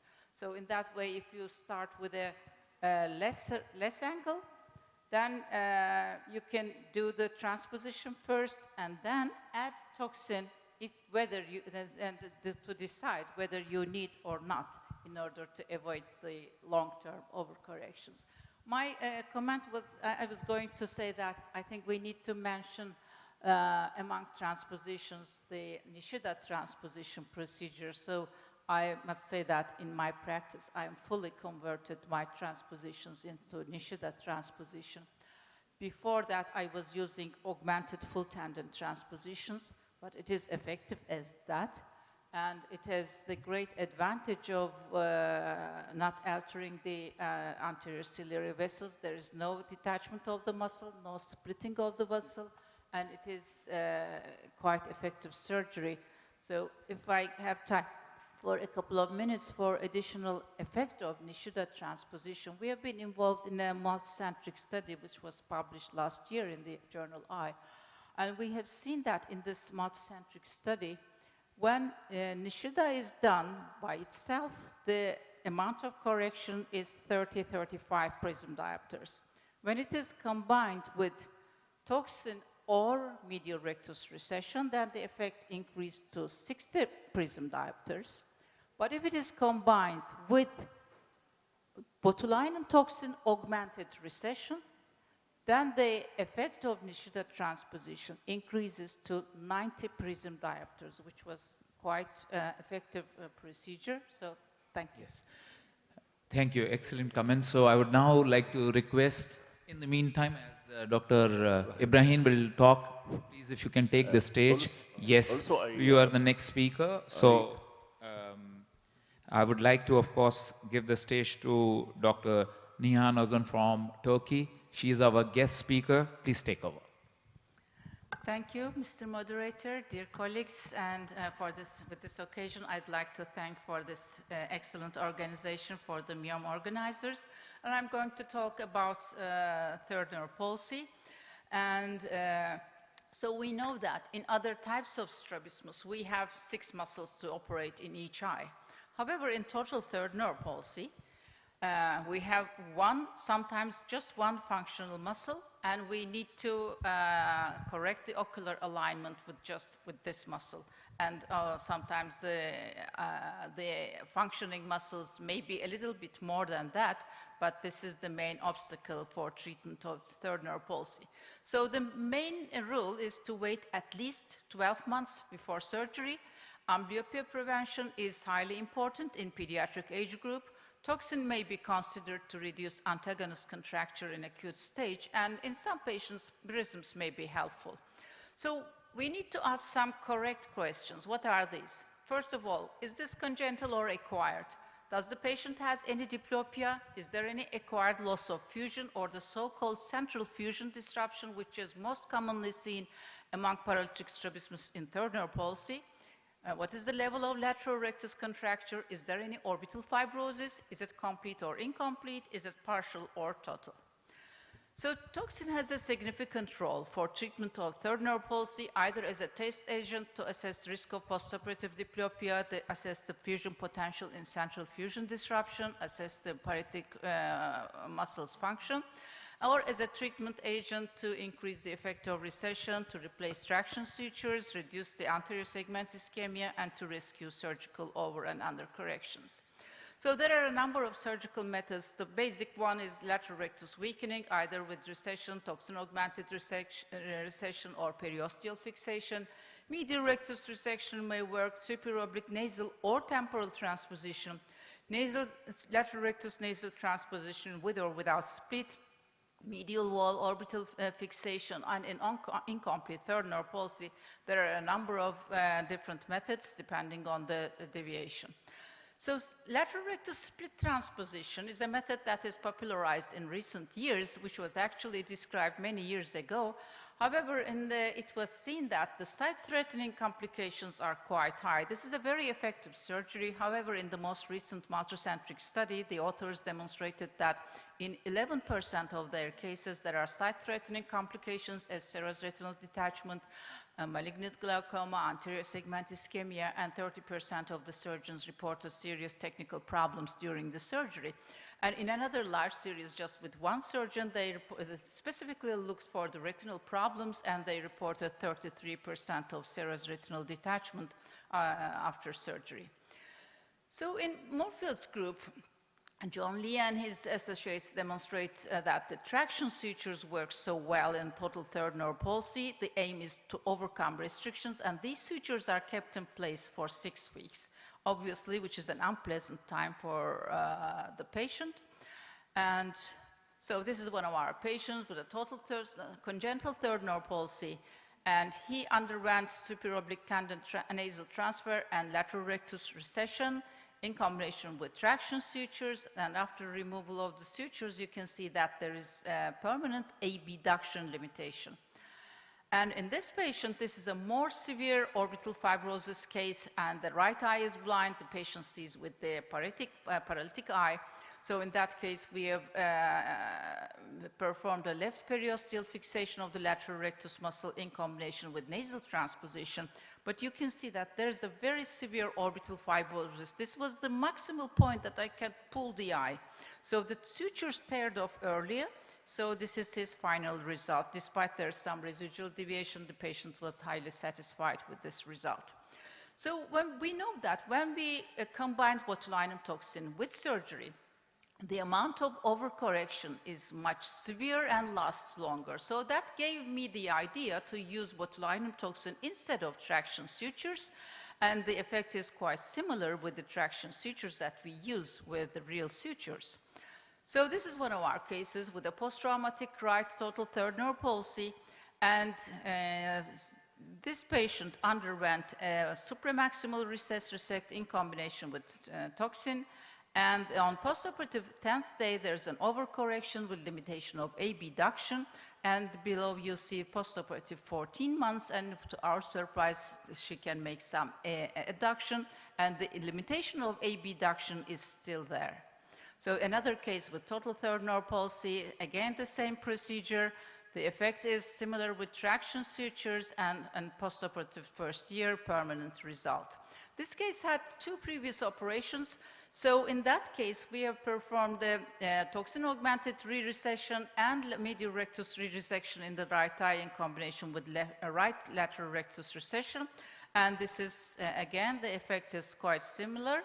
And this is post-op 8 months. So this is another case. This gentleman had a total third nerve palsy, and then there was a spontaneous recovery only in the horizontal eye movements. So despite he was orthophoric in primary position, he was highly symptomatic because of the vertical diplopia problem.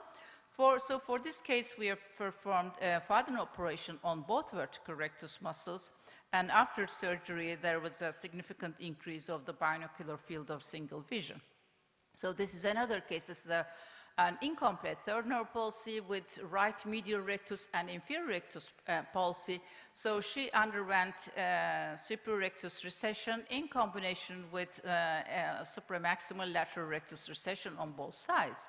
So after operation, we have seen that there is some small adduction, and you see there is a supraoblique overaction. So in that case, we have done as a second surgery as a supramaximal medial rectus resection in combination with left supraoblique tenotomy, and the result was quite satisfactory. So the take-home messages in third nerve palsy.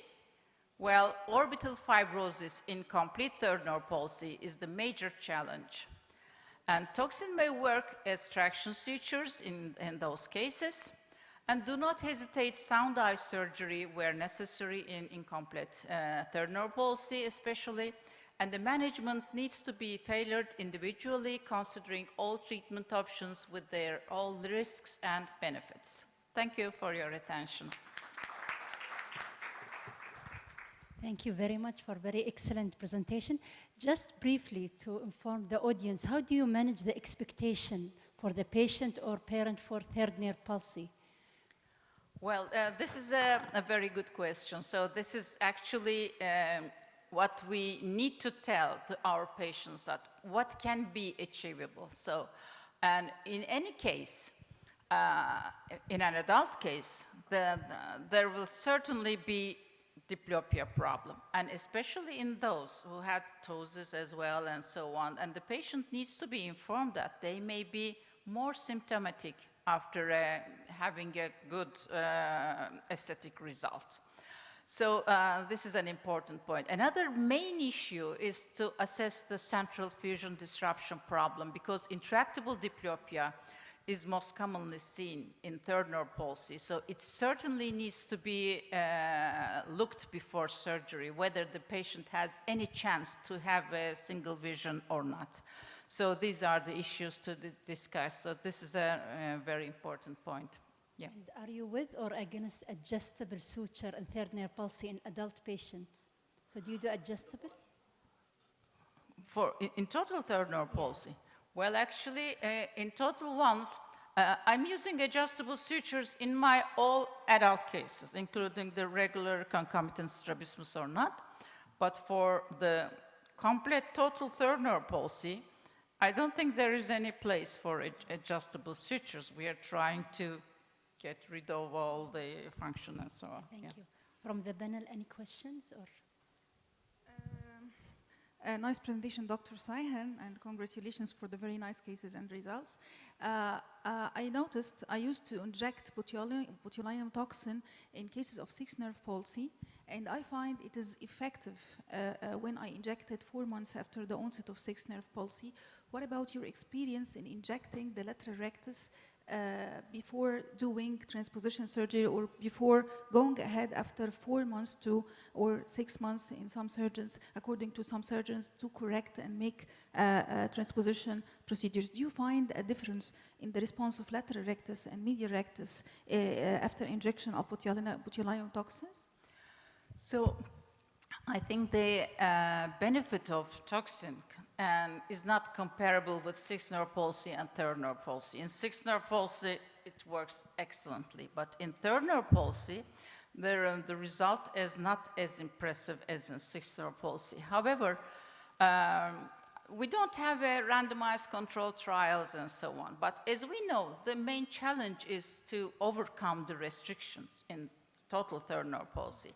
If I see a patient with total third nerve palsy during the acute period, I always want to make an injection to the lateral rectus muscle, because obviously, first it will reduce the lateral rectus contracture problem, and then more importantly, we know we need to wait for 12 months. This is a long time, and it is enough time for development of some element of orbital fibrosis. So I try to keep the eye as close as in primary position during this waiting period in order to increase the better chance for surgery afterwards.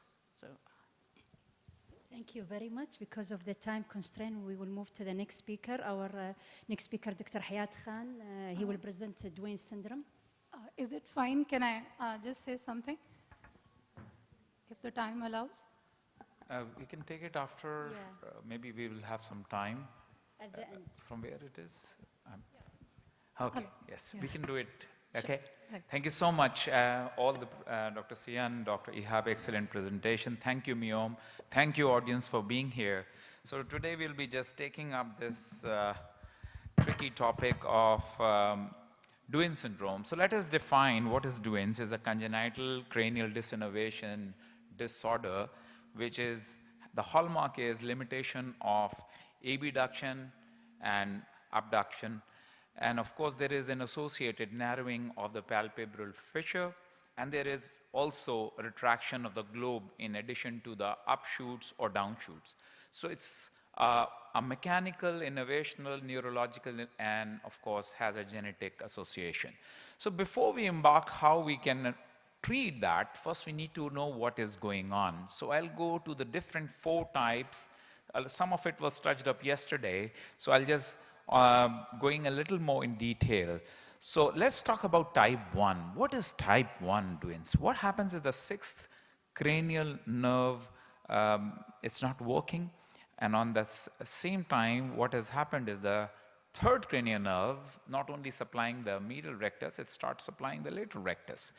But there is less amount of innervation going to the lateral rectus, more going to the medial, which makes every time the patient is doing adduction, the eye is going in and at the same time co-contracting.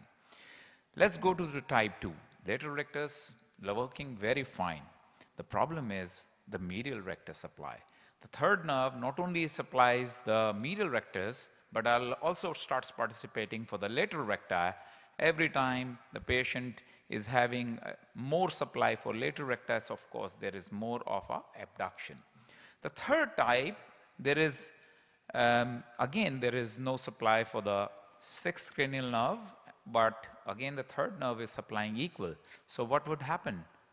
The eye will be just going back. It will be, both of the sides will be contracting and will have a retraction.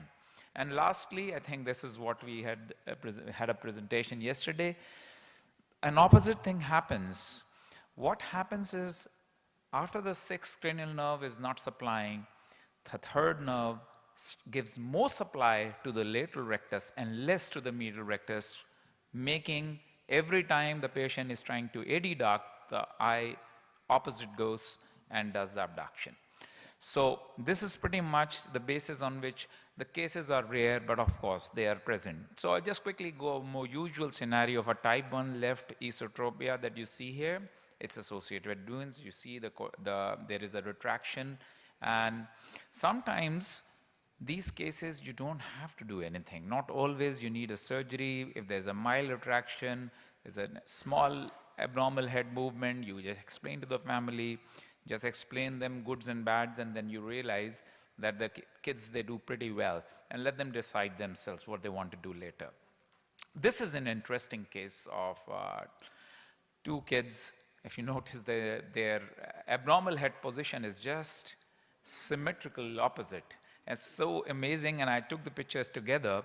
And this is a mirror image. If you notice what is happening here, there is, twin 1 has a right esotropic Duane's, where he has, if you see right here, I'm just showing, the eye is not doing any, is actually straight.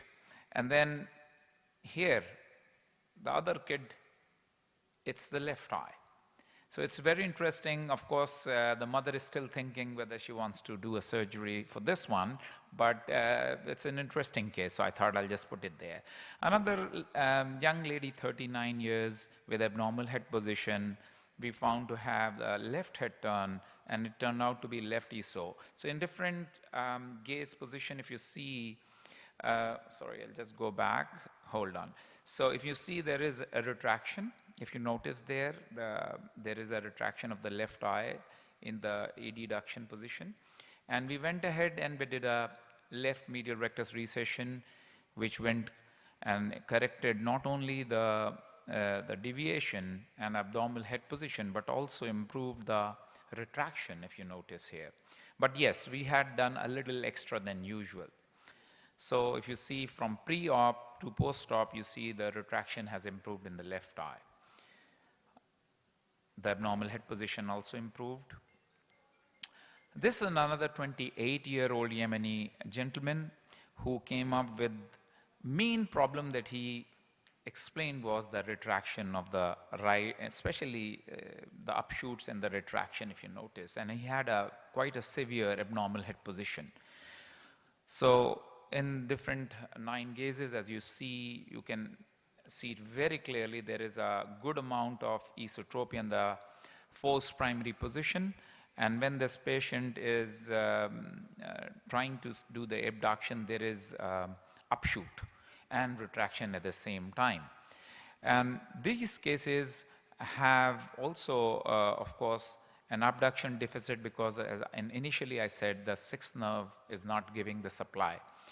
So what did we do? Here in this case, I went ahead with a left medial rectus recession 6 millimeter with Wright's modification or Hamilton's procedure, half splitting of the 2 muscles, superior and the inferior recti, transposing them. And with this, the patient improved dramatically with his abnormal head position.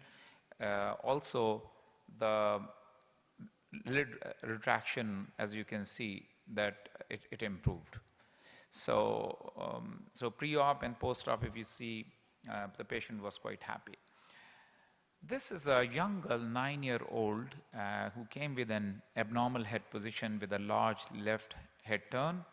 And this girl we found to have a bilateral esotropic Duane syndrome. And her sister, younger sister, also had same problem but of a less extent. So the amount of retraction you can see in both right and the left gaze position. So in this case, again, of course, whenever we see a lot of upshoots or downshoots, Y splittings, they work amazingly well. So the Y splitting of the lateral rectus does very well. And on the same side, if you do simultaneous recessions of the lateral and the medial recti at the same time, they are also a good way to tackle because that improves the retraction dramatically. So we went ahead and we did a bilateral medial rectus recession 5 millimeter with lateral rectus recession of 5 with a Y splitting. And this is the results. If you see, this child also did pretty well, especially with the lid retraction, she did quite well. So looking at the time constraints, the take-home message, of course, this is a rare entity, but still you can see if you have to identify these cases. Always remember that we have to set clear targets to the parents, what we can achieve, what we cannot achieve, very clearly so that the parents, they know what they're going to achieve with the surgery. And counseling is so important. It will not improve the rotation in all gaze, and that's a key important message we have to give at the time of counseling. And of course, if we do individualized surgeries, every case is important. Thank you so much. Thank you very much, Dr. Hayat. Yes, Dr. Adil. Thank you very much, Dr. Hayat, for this excellent presentation, actually. But I have a comment on how to differentiate between Duane syndrome and sixth nerve palsy. And this very common mistake. Congenital sixth nerve palsy is extremely rare. You have to know. But limited abduction in childhood is very common.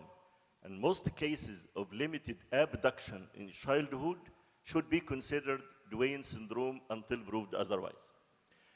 Sometimes in mild esotropic Duane, the amount of globe retraction and the narrowing of the palpebral fissure is minimal. And the mistake for some young doctor looking to both eyes, you have, in order to know or to detect narrowing of the palpebral fissure, you have to look to the width of the palpebral fissure while the Duane eye is in abduction and the same eye in adduction. You will detect even there is minimal retraction. I saw a lot of cases of Duane syndrome and managed as sixth nerve palsy with Hamilton, with transposition, leading to marked retraction. So very important to notice the congenital sixth nerve is extremely rare. I saw only 2 cases in 35 years. But Duane syndrome, every week I see a case of Duane syndrome. Thank you very much. What the mind knows, the eyes see. When you know, of course, you would be able to identify. Thank you so much. Any other questions, any comments? I think there was... I have one comment. I would recommend the superior rectus transposition only instead of Hamilton in cases of Duane syndrome. It has a very reproducible results, and I recommend it to replace Hamilton. Thank you. And thank you for this excellent presentation. My additional comment is that, so we know that in Duane syndrome, the innervational pattern is the same throughout life. However, the secondary restriction is somehow an ongoing phenomenon. So that's why we see even in adulthood, and sometimes the patients come to us that they say that I had an increase in my abnormal head posture, or during follow-up, we can see that when we see an infant, that the patient is orthophoric and then starts to develop an abnormal head posture. So especially during infancy, those are the very good candidates for botulinum toxin injection. So it may rebalance the paradoxical co-contracting muscles in primary position again. So it changes the balance of the restriction. It may change permanently. So I have had a lot of patients that did not require any surgery when I do the injection. But it is the key point here is to do it in an early phase. And in later age groups, I use toxin injection only if the patient tells a story that I have some increase in my head turn, an increase in my deviation. So in those, it may have a permanent effect. As a matter of fact, in one of the last girl case that I showed you, she did end up having a little bit of and the father got concerned. And it didn't come to my mind to go for a Botox, but I did go in, I opened up and I looked at if there was some little fibrosis, slightly titrated the procedure, and the child again became straight. So I would say there are more than one ways, of course, always there to do. Can somebody stop this flickering, please? Thank you. Can we close this? Yes, thank you. So I think that would be a good thing too. And same is true for because you know, I was trained in Canada with Stephen Kraft, and he was always doing not just the superior recta. So I never actually volunteered to do just the superior recta, but it would be interesting to do cases. Thank you so much. Yes. Thank you. I have one question.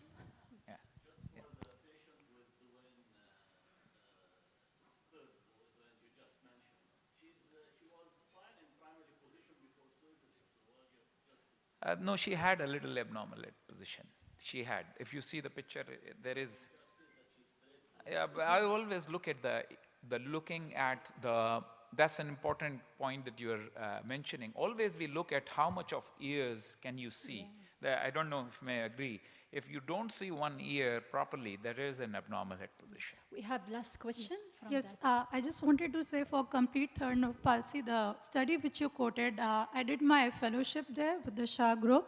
So they did mention that, the patient where they noted choroidal effusion, if you notice that the lateral rectus muscle is tight, or if you're not splitting it long enough, then yes, there are chances of choroidal effusion. And also, we've published one paper from AIIMS Delhi, Dr. Rohit Saxena. We did not notice any patient with a choroidal effusion.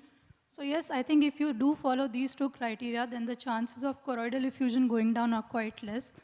And the second comment I would say about the Botox in lateral rectus, not all patients have an overcorrection and ptosis, and even if the eye goes into exo, it does tend to become ortho after a few weeks, after 2 weeks. Recently, I did give Botox to a patient with 6-nerve palsy. He's doing fine for 4 months, and he's not needed a re-injection. His deviation was less than 40 prism diopters, so for that, you can give up to 5 units of Botox. If the deviation is above 40, then you can give 7.5 units of Botox. Okay, thank you very much. Thank you for your comment. Now I'd like to introduce Dr. Ahiba Mitwalli. She will discuss variable ocular deviation. I'd like to welcome everybody to the session. I will talk about variable ocular deviation because it is, I think, it's not working.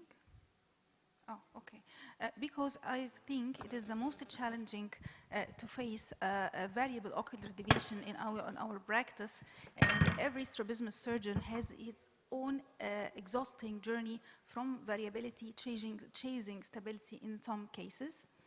All the deviations can be presented in a variable form, the isotropias, the exotropias, and the hypertropias. I cannot mention all the types of variable deviations because of the sake of the time, but I will show you some cases to highlight the idea of the lecture. The esotropia can be presented in variable forms. The infantile esotropia is the most common variable form of esotropia. The DHD can be a cause of variable esotropia, the cyclic esotropia, and the esotropias with nystagmus, like the nystagmus dampening ET and the infantile nystagmus syndrome, which is variable and resistant to treatment. The cyclic esotropia, we are all get used to see the primary cyclic esotropia in our clinics while the patient, when the patient is alternating between orthotropia and esotropia, but there is a secondary cyclic esotropia, which is very rare, which is my case today. This 7-year-old football player child with abnormal head posture, chained down for 4 or 5 years. He had a history of removal of brain cyst since he was 2 years old. He has a chain down position, as I just mentioned, for 5 years. The patient had V-pattern esotropia, bilateral small inferior oblique overaction, about grade 1, and the esotropia in primary position, about 15 prism diopters. This was my first examination for the patient, but the father complaining of alternation of the degree of angle of deviation every 24 hours for 5 years. Every 24 hours. So I was very interested and I examined the patient on daily basis, and I found that the father is true. The patient alternating from esotropia 15 in one day, the other day the angle jumped to 40 prism diopters. My surgical plan was to do bilateral medial rectus Faden and bilateral unequal inferior oblique recession. The patient has corrected abnormal head posture, as you see. So the cyclic esotropia secondary to neurological lesions is very rare, and it is almost 1 for every 6,000 patients. And it is one of the variable forms of esotropia. What about the second, more difficult type of variable esotropia? This is the nystagmus and the esotropia. Whenever you have an esotropia with nystagmus, you have to counsel the patient about the possibility of secondary intervention, because this syndrome is variable and resistant and recurrence. You can see my patient. The patient had a variable angle esotropia while I was capturing the video from distance. I'm not talking about the convergence excess. I captured the video from distance. The patient had a variable angle esotropias in the same visit. The patient, the angle, I had 3 measures of esotropias for distance from 20 to 40 prism diopters, and the refraction was -9 and -5 in the other eye. I targeted post-operative consecutive small exotropia in the eye. My decision was to do BMR session and BMR Faden, and after surgery I had a post-operative surprise. The patient had a residual esotropia 30 prism diopter, but the golden rule I need to highlight in variable deviations is to wait for stability. Don't jump. I've been waiting for 6 months for stability of the patient, and I find that the patient had esotropia for distance and near stable, about 40 prism diopters, and she had unexplained right fistern, and I find no explanation for the right fistern as regard the frequency and amplitude of the nystagmus or any incompetency. My decision was to revise my previously placed BMR Faden, and I made fixation suture behind the previously placed sutures, and I had my targeted small consecutive exotropia and corrected abnormal head posture, and I'm still following the patient for about 2 years. The exotropia can be presented in variable forms as well. There are many types of variable forms in exotropia. The ESO and the exotropia, this is a mixed variable angle exotropia, which is the commonest. The DHD can cause a variable exotropia, and the exotropia secondary to neurological alterations or bad vision in one eye. I will show you two cases resembling two forms of variable, mixed variable angle, exotropia and esotropia. The first case or the first form is the simplest form and has the shortest way from variability to stability. The patient has ET and near and XT at distance, and I think it's common in our practice to see such a patient. The deviation was, the refraction was +4 and -14, which could be responsible for the variability, but I tried to treat the amblyopia and measure my angles while the patient is wearing her full correction, and the patient has finally near esotropia at the near and exotropia for distance. My surgical plan is to do bilateral rectus recession and BMR Faden on 40 millimeter and bilateral inferior oblique overaction to correct hair pattern and distract amblyopia therapy. 10 months post-operatively, the patient had distance, orthotropia for distance, but residual esotropia at near about 25. I have been waiting for stability and then treating amblyopia, and then I resutured and revised on my previously placed Faden, and the patient is now very happy. She is also for distant and near and improved on amblyopia therapy. Another scenario of the mixed ESO and EXO cases, and I think it is more difficult. This patient has intermittent XT and intermittent ET for distance and for near, the same angle. I'm not talking about that he has esotropia at near and exotropia for distance. The patient has esotropia and exotropia for distance and for near. That was here his refraction. The patient was very photoholic, and in those patients with variable angle and photoholic patients, you have to counsel the patient a good counseling that about variable outcome. I decided to go very conservatively in this case, and I just admit the patient, and I did only bilateral medial rectus Faden. I had a post-operative surprise. The second day after the surgery, the patient has a large consecutive exotropia, but my golden rule is wait for stability. I have been waiting for 1 month following the patient, and the exotropia start to decrease down to 20 presentopters, and then I readmit the patient, and I added bilateral rectus recession, and then the patient is ortho and stable for 1 year, and I still expecting surprises. That was my journey from variability to stability, and I hope all strabismus surgeons can share with us their experience in those cases. Thank you. Thank you very much, Dr. Hiba. It's a very challenging situation when you have variable and cooperative, but what about if you have uncooperative patient with variable angles? We are really Wait for in tight stability. corner here. Just to correct the visual acuity, treat amblyopia, and wait for stability. But even if the child or patient is diplopic, he will wait for stability? I don't think those patients, those types of esotropias and variable exotropias, the rules of intermittent XT and waiting for 4 years and the treating the amblyopia applies for those patients. It is not incomitance, incomitant deviation. These are comitant deviations. Okay. So, Dr. Any other comment, please? Yes. I'm sorry. Okay. Thank you for these excellent cases. Just as an additional comment, in your case of cyclic deviation, of course, in your case, the patient also had a V pattern, so you obviously needed to make an operation.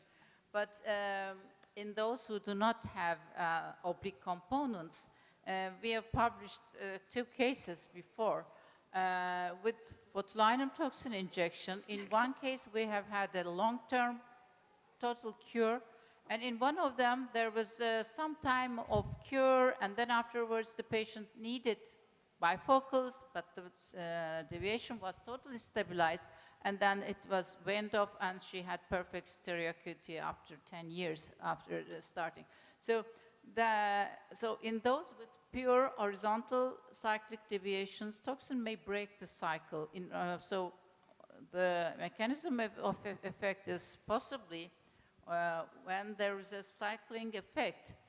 If you keep the eyes aligned during this deviating period, it may change something on the brain. Thank you. But not in all, at least to try, because there may be some, consecutive problems afterwards. Thank you, Dr. Saeed. I'm sorry, can I Thank you. ask Dr. Sir Heba? Walid, تفضل. I'm toxin since a long time. Did I Yes. misunderstand Yes. the idea of... Yeah, so now I would like to call upon our next speaker. Okay, here, Dr. Walid has a question, please. Yeah, just we can take that, because of the constraints of time also, we can always take the next question. Dr. Walid, please. So I would like to call upon Dr. Maureen Comment for her presentation on superior oblique palsy, how to avoid and moves out in the clinical practice. Thank you. Thank you.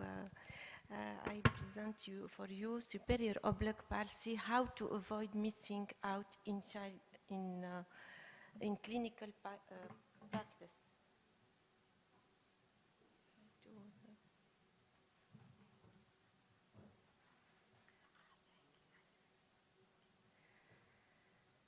Superior oblique palsy is common in ophthalmology clinics. Diagnosis is sometimes missed due to subtle symptoms and masked bilateral forms. A correct diagnosis process is important and needs a sequence well-established steps.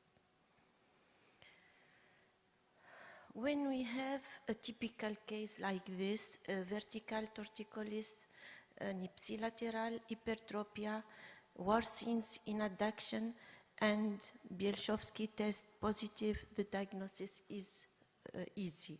But we have some challenges in diagnosis in superior oblique palsy when we have a three-step test isn't positive, or masked hypertropia, or denervation of other extraocular muscle, or associated to a large horizontal deviation, or when the torticollis is discrete.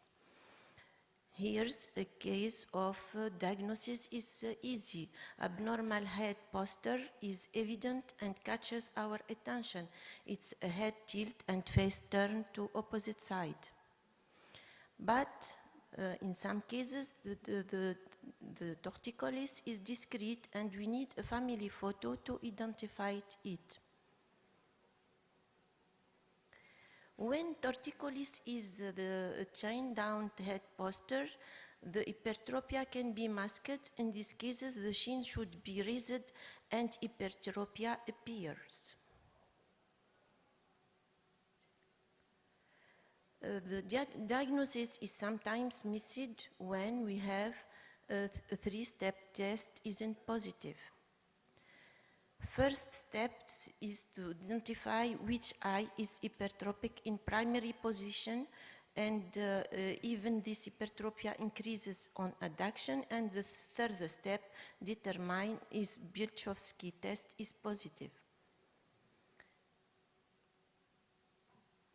But sometimes we have a particular form of superior oblique palsy when he is associated to pseudo-Brown syndrome. This is a case of a 30-year-old woman consulting for a head tilt to the right, and the motility is normal, no infra-oblique overaction, no oblique superior underaction, but we found Bielszowski test positive. The other situation we have a masked superior oblique palsy when we have a masked hypertropia. In this case, the 2-year-old old girl consultant for exotropia, we know that there is a discrete chin down head tilt, and when we do the Bielszowski test, we can note that there is an hypertropia, a discrete hypertropia. We need some time to take a time to look for it. Masked hypertropia we can see masked hypertropia when patient fixing with the paretic eye like the DVG, and when we have a high physical ability, and hypertropia appear by long dissociating by cover and cover test. When we have a large horizontal deviation, especially when we have a large exotropia, the superior oblique palsy can be discrete, and the problem that this hypertropia can appear after horizontal surgery, and we should know how to look for them carefully on pre-operative phase. For this atypical case, we need additional diagnosis tool like fundus photography, Lancaster test, or dynamic MRI. Fundus photography shows exiclotorsion, particular and easy to see this in bilateral form. Lancaster test confirmed the diagnosis by showing the paretic muscle and exiclotorsion, especially in bilateral form. And the dynamic magnetic resonance imaging can, in few cases, show need to do this RMI to identify the diagnosis. It shows superior oblique atrophy or hypoplasia, and in sometimes rectus poli abnormalities. This is the only objective features confirming congenital superior oblique palsy. In conclusion, three-step test, health teaching testing, torsion value, and exiclotorsion are important for the diagnosis, but can't be absent in atypical form, and meticulous and sometimes monthly examination are needed. In few cases, additional diagnosis tool may be necessary, like Lancaster test and dynamic MRI. Thank you. Excellent. Very well. Any comments from the panelists, please? Thank you very much, Dr. Buran, for this nice presentation. Actually, the problem on superior oblique palsy, it has many different presentations.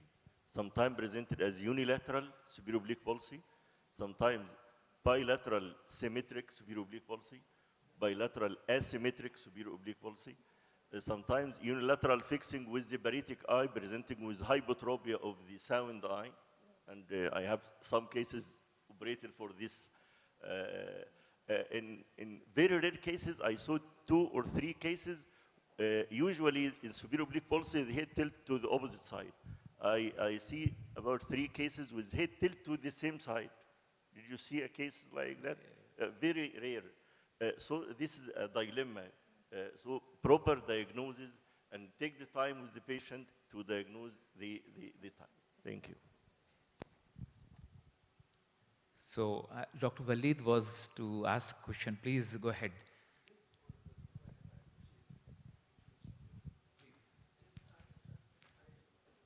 I want to understand if I misunderstand that you are repeating Fadden? Yes, I'm repeating Fadden. What you are getting more, or what you are doing different in the repeating to get different results? No. Because I understood that you got better results with repeating. With repeating Fadden, you are getting better, right, results? Yeah. So the idea of the Fadden is to decrease the torque of the muscle depending on decreasing the lever arm.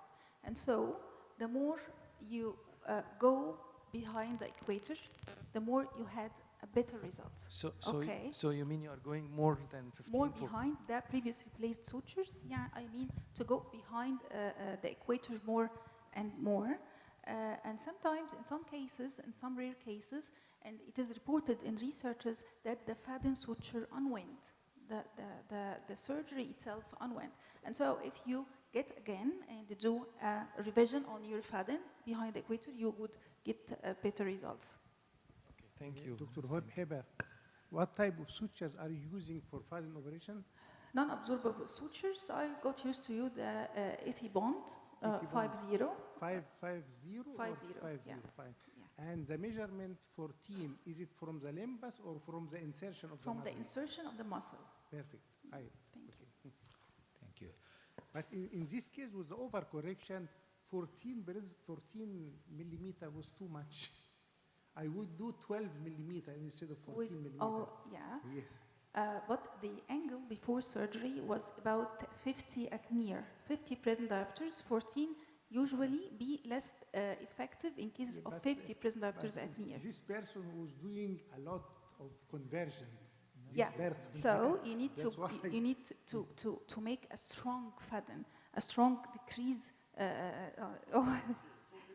It's difficult to reach, but by time, and I do many faden. I'm a fan of faden procedure, so I used to go even 50 millimeters behind the insertion. Yes, it's possible. It is possible, yeah. Actually, faden operation is our operation in Germany. Huh? Yeah. We used to do faden operation. I think with that, I would like to thank all our speakers, and if they can come on the stage, please, for a picture. And anybody else would like to join us, Dr. Walid, anyone, please, I would be happy. And I would like to thank all our audience present here for participating in this wonderful session. Thank you, everybody. And I would like to close this session. Thank you.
جامد ده شغل جامد.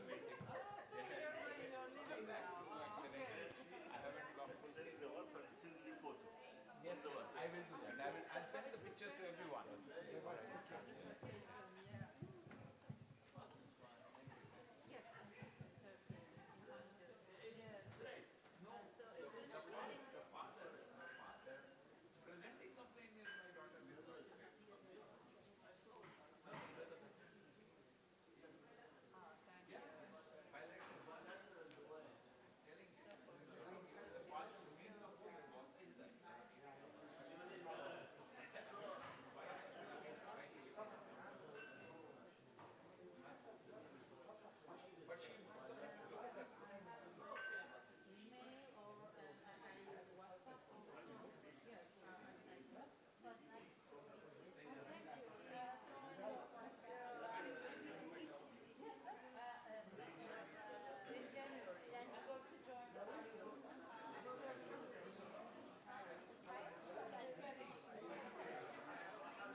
ايوه انا كلمته.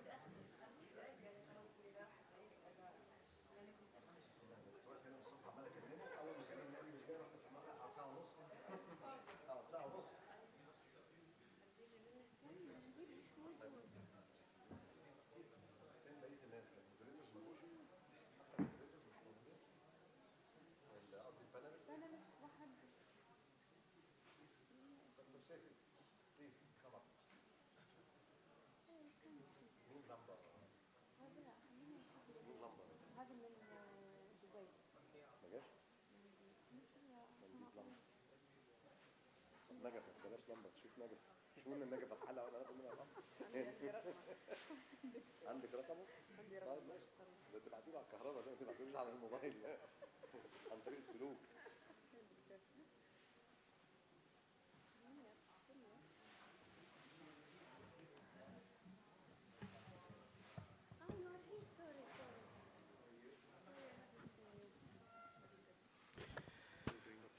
Good afternoon, everybody.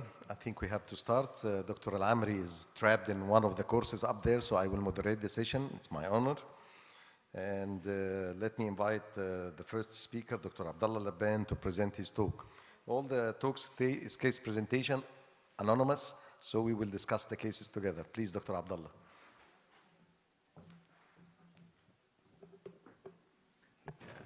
Thank you very much, Dr. Magdi, for the kind invitation.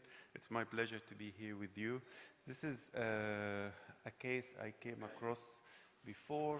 So this is a 60-year-old female with a recent vision drop. And this is the fundus picture and the OCT. And you can see here there's an area of subretinal fluid. Also, there's an evidence of large BED here. We can see also a layer of hyperreflectivity here. And looking at one of the other sections, a little bit area of subretinal fluid at the cuff of the BED, and with also some irregularity. I'll show you the full video of the B scan just to get a flavor of what we have here. And so with this patient, recent vision drop with some subretinal fluid. We did OCT angiography, which wasn't fully conclusive, but as you may know that OCT angiography don't usually work well if you have a large BED. I was really interested to look at this area. The cuff looked very suspicious to me. And then we did the further fundus autofluorescence, and we have the fluorescein angiography. And that's it. So what would you do next? Doctor, should I continue or just? Or somebody wants to comment?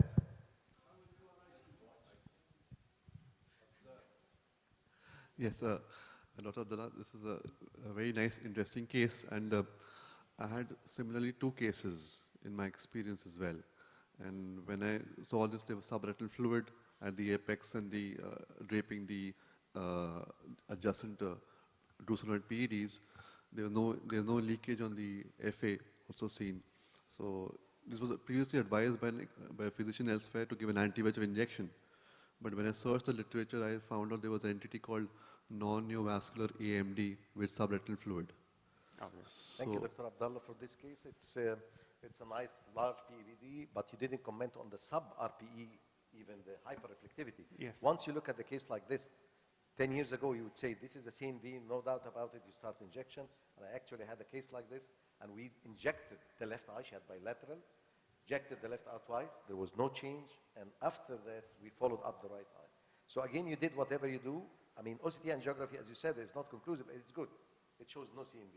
But ICG Yes. might help better, we don't have ICG at that Yeah. time, but show us what you did, but I mean, you Yes, published yes. this already, right? Yes, yes. Okay. Yeah, so it seems like we all agree. And we just monitored this patient. We said there is no conclusive evidence of CNV, and we monitored the patient for a few years. And as you may see, this is what happened. Oh, that's what happens over the next few years. Even with some irregularities here on the BED, they will eventually collapse later on. And the terminology for that would be non-neovascular AMD with subretinal fluid. And there was a publication about that a couple of years ago. And unfortunately, 50% of these cases over time, the BED gradually collapse. And then you end up with outer retinal atrophy. And so the main point here is why they develop subretinal fluid. This is a really important question because we see that every now and then in these cases. And the possible hypothesis behind that, the subretinal fluid, either because of the increased distance of the RBE with the outer retina leading to some RBE dysfunction. So the fluid here is like more or less like a transudate. And this is the reason why you tend to see the fluid mostly on the apex of the BED, where most hypoxic insult and around this area. There is also maybe a possibility that maybe some sort of exudate due to hypoxia, some sort of ischemia, and the retina may exudate some fluid in the subretinal space. So in non-neovascular or dry AMD, there are two mechanisms for the possibility of subretinal fluid, which is totally different with neovascular AMD. We have a neovascular component, which is leaking fluid, and it's an exudative process. And this will take us to the next argument. It may be possibly more accurate if we give the terminology non-neovascular versus neovascular AMD rather than simply calling dry and wet. And as Professor Magdi said, occasionally we met some times we give it a try with anti-VEGF, but if you see no response, halt, stop the anti-VEGF, assess the case again. It may not be driven by VEGF. And as a general rule, no CNV, no anti-VEGF. It doesn't do any addition to these cases. It's actually putting them under risk of unnecessary injection. I'll just highlight two important cases which also may come across subretinal fluid without any neovascular component like dome-shaped maculopathy. We occasionally get that at the top of the dome, which we published about that before. Another important case which I highlighted here, sometimes we get some patients with inferior staphyloma. If you look here, there is a little bit like a localized inferior staphyloma with fluorescein and ICG angiography, no obvious neovascular component, and sometimes you get that at the edge. And again, these cases, it's not CNV driven and no anti-VEGF needed. Thank you very much. Thank you, Dr. Abdallah. I have one more comment for that. Oh, yeah. When you look at this huge RP detachment, there is a vitelliform material, right? So we have to highlight that. This a long-standing RP detachment with CNV, it will never stay like this for a long, long time.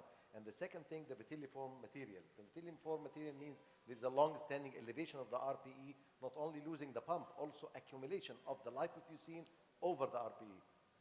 Oh, yeah, that's a very good point. There is some sort of dysfunction here. We tend to give the terminology of vitelliform when they are subretinal, over the RBE. Yes. So this some sort of hyperreflective material. We are not sure what is it. Maybe a precursor to drusen, maybe a precursor to lipoprotein or whatever.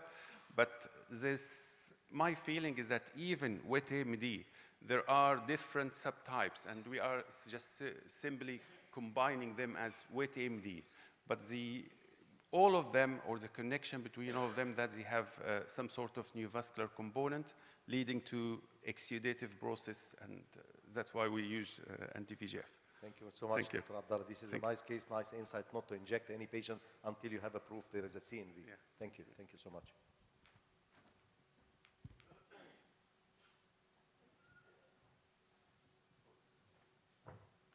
I think I'm next. Please get my presentation.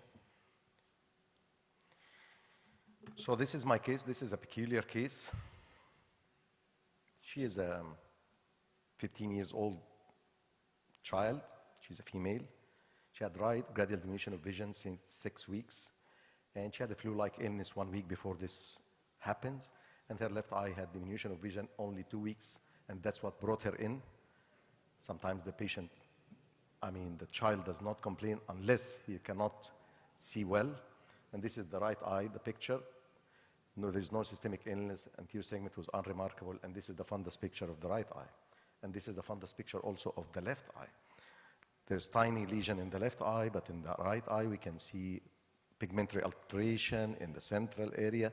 And I highlighted, I increased the light to show you what I mean by there's linear lesions along the superior arcades. There's mottling of the retinal pigment epithelium. There's changes, RP hyperplasia, I don't know, and atrophy in the left eye. There's another peculiar lesion superior to the fovea, multiple linear yellowish lesions, and some lesions also around the fovea. And what brought the patient in is the left eye. She cannot function because the right eye is not well, 260 counting finger, but the left eye what brought her in. And these are the peculiar lesion I'm speaking about, multiple linear yellowish lesion, and also in the left eye superior to the fovea. And this is what she had. I scanned her OCT and I looked at it. I always hate the pseudo color. I prefer the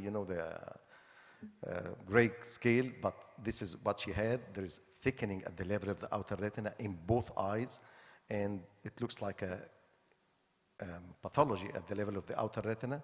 And I did OCT for her by myself. This is the sweat source OCT to show you what is going on at the level of the outer retina. We have foveal RPE thinning. There is like a double layer sign. There is RPE elevation, RPE migration. There is attenuation and even thinning in the parafoveal area of the ellipsoid zone, disruption, fragmentation of all these layers. And this is another line scan, and I looked at it. It looks like a massive destruction. Is it inflammatory? She denies any history of trauma to the right or the left eye. And this is another short line scan showing disruption of all the outer retinal layers, RPE changes, RPE migration. And if you look at the choroid, there is some hyperreflective foci even in the choroid. And this what stopped me. This is the lesion. It was peculiar to me. I looked at this lesion. I always do multiple line scans and start to negotiate with myself when I look at the case. She's a child.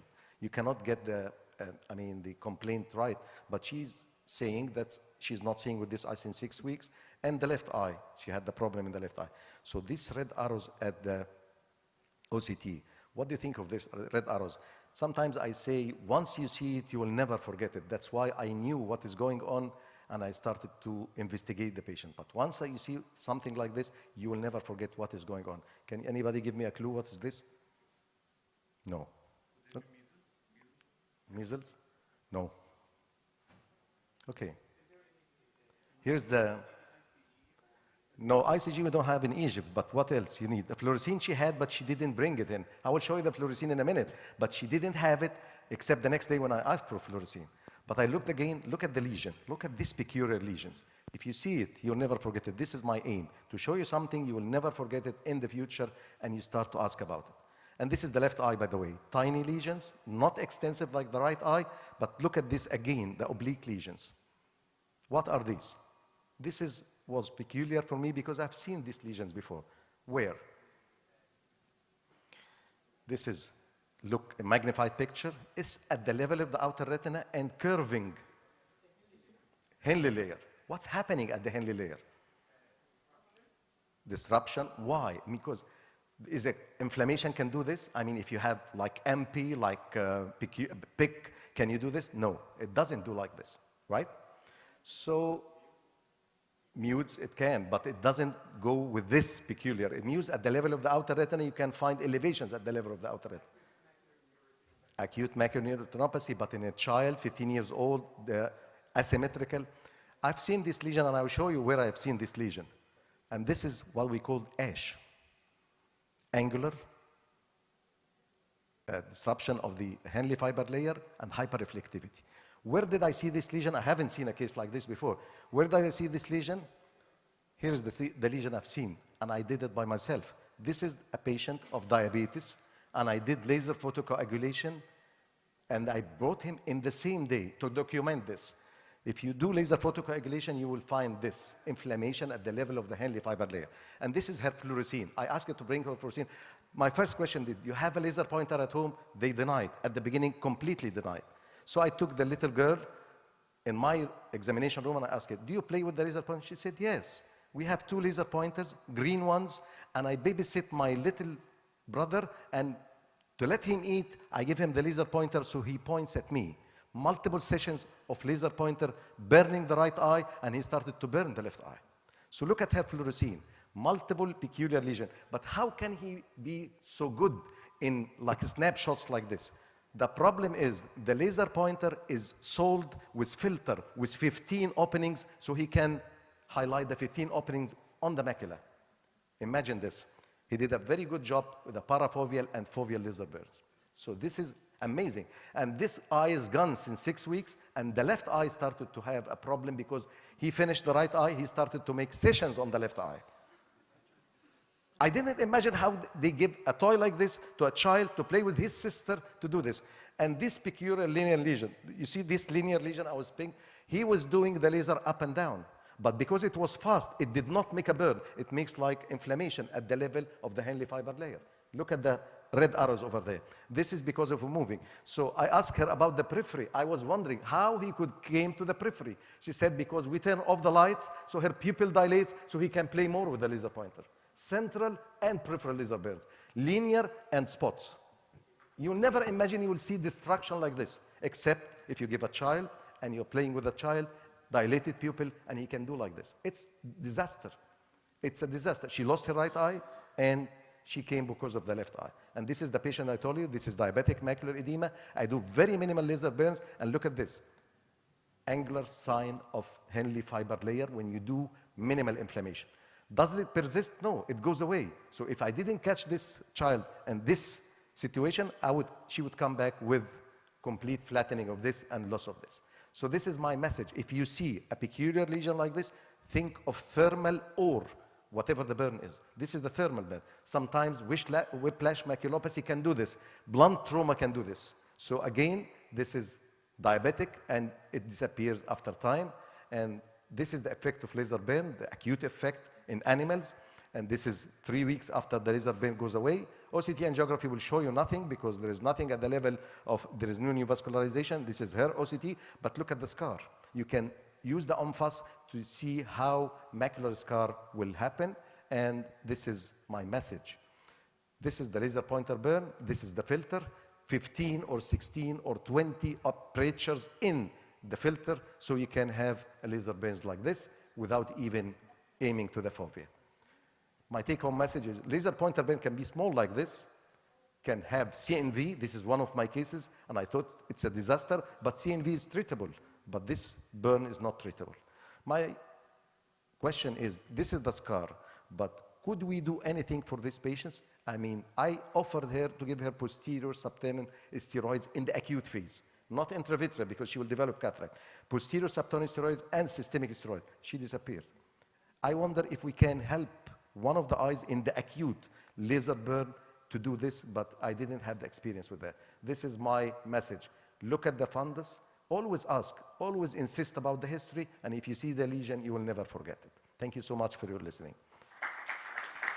This is an offer if you want to buy a laser pen in Egypt. They're still offering very good. If you buy 2, you can get 1 free. This is again in Egypt, and it's still online. You can buy it. Thank you so much.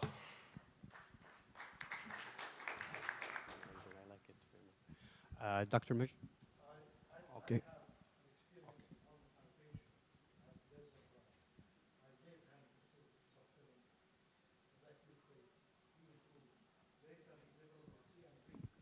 I have published.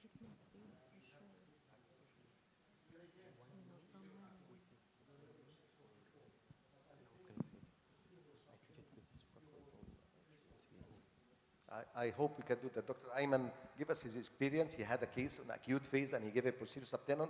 And unfortunately, later on, he developed CNV, and he gave him. I am not afraid of CNV. We can treat CNV, but this, because this is off-label. If you give him any steroids, this depends on the experience. So if you can have a collection of cases like this, but I hope we will not see it again. I hope so.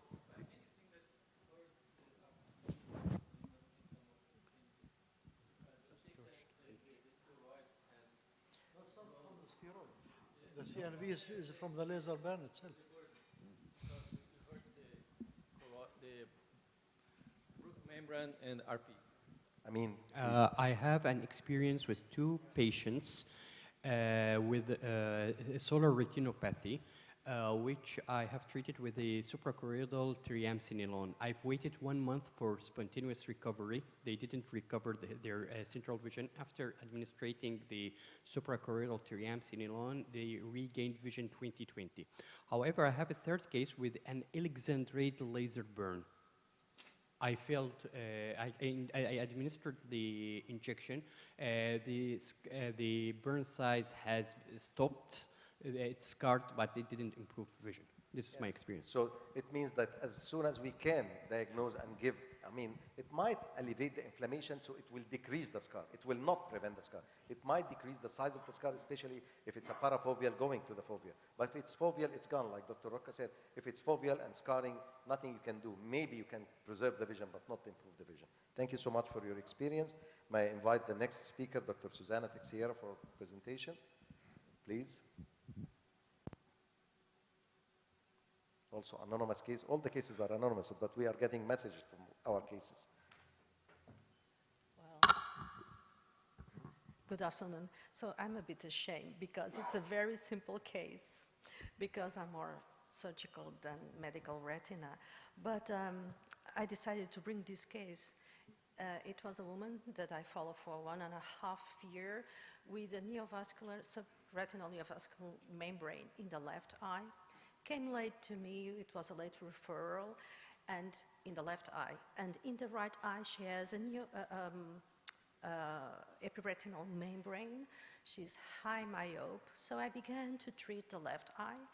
And there is no problem with the right eye, so always 8/10 of visual acuity, everything okay with the right eye.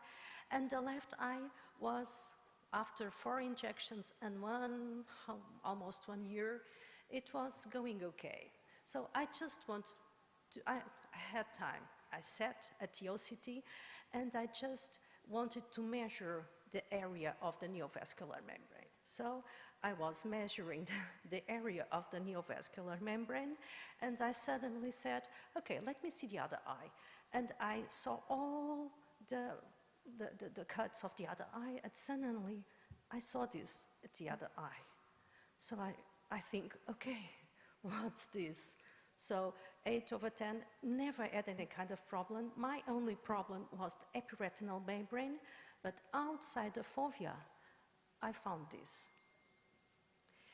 So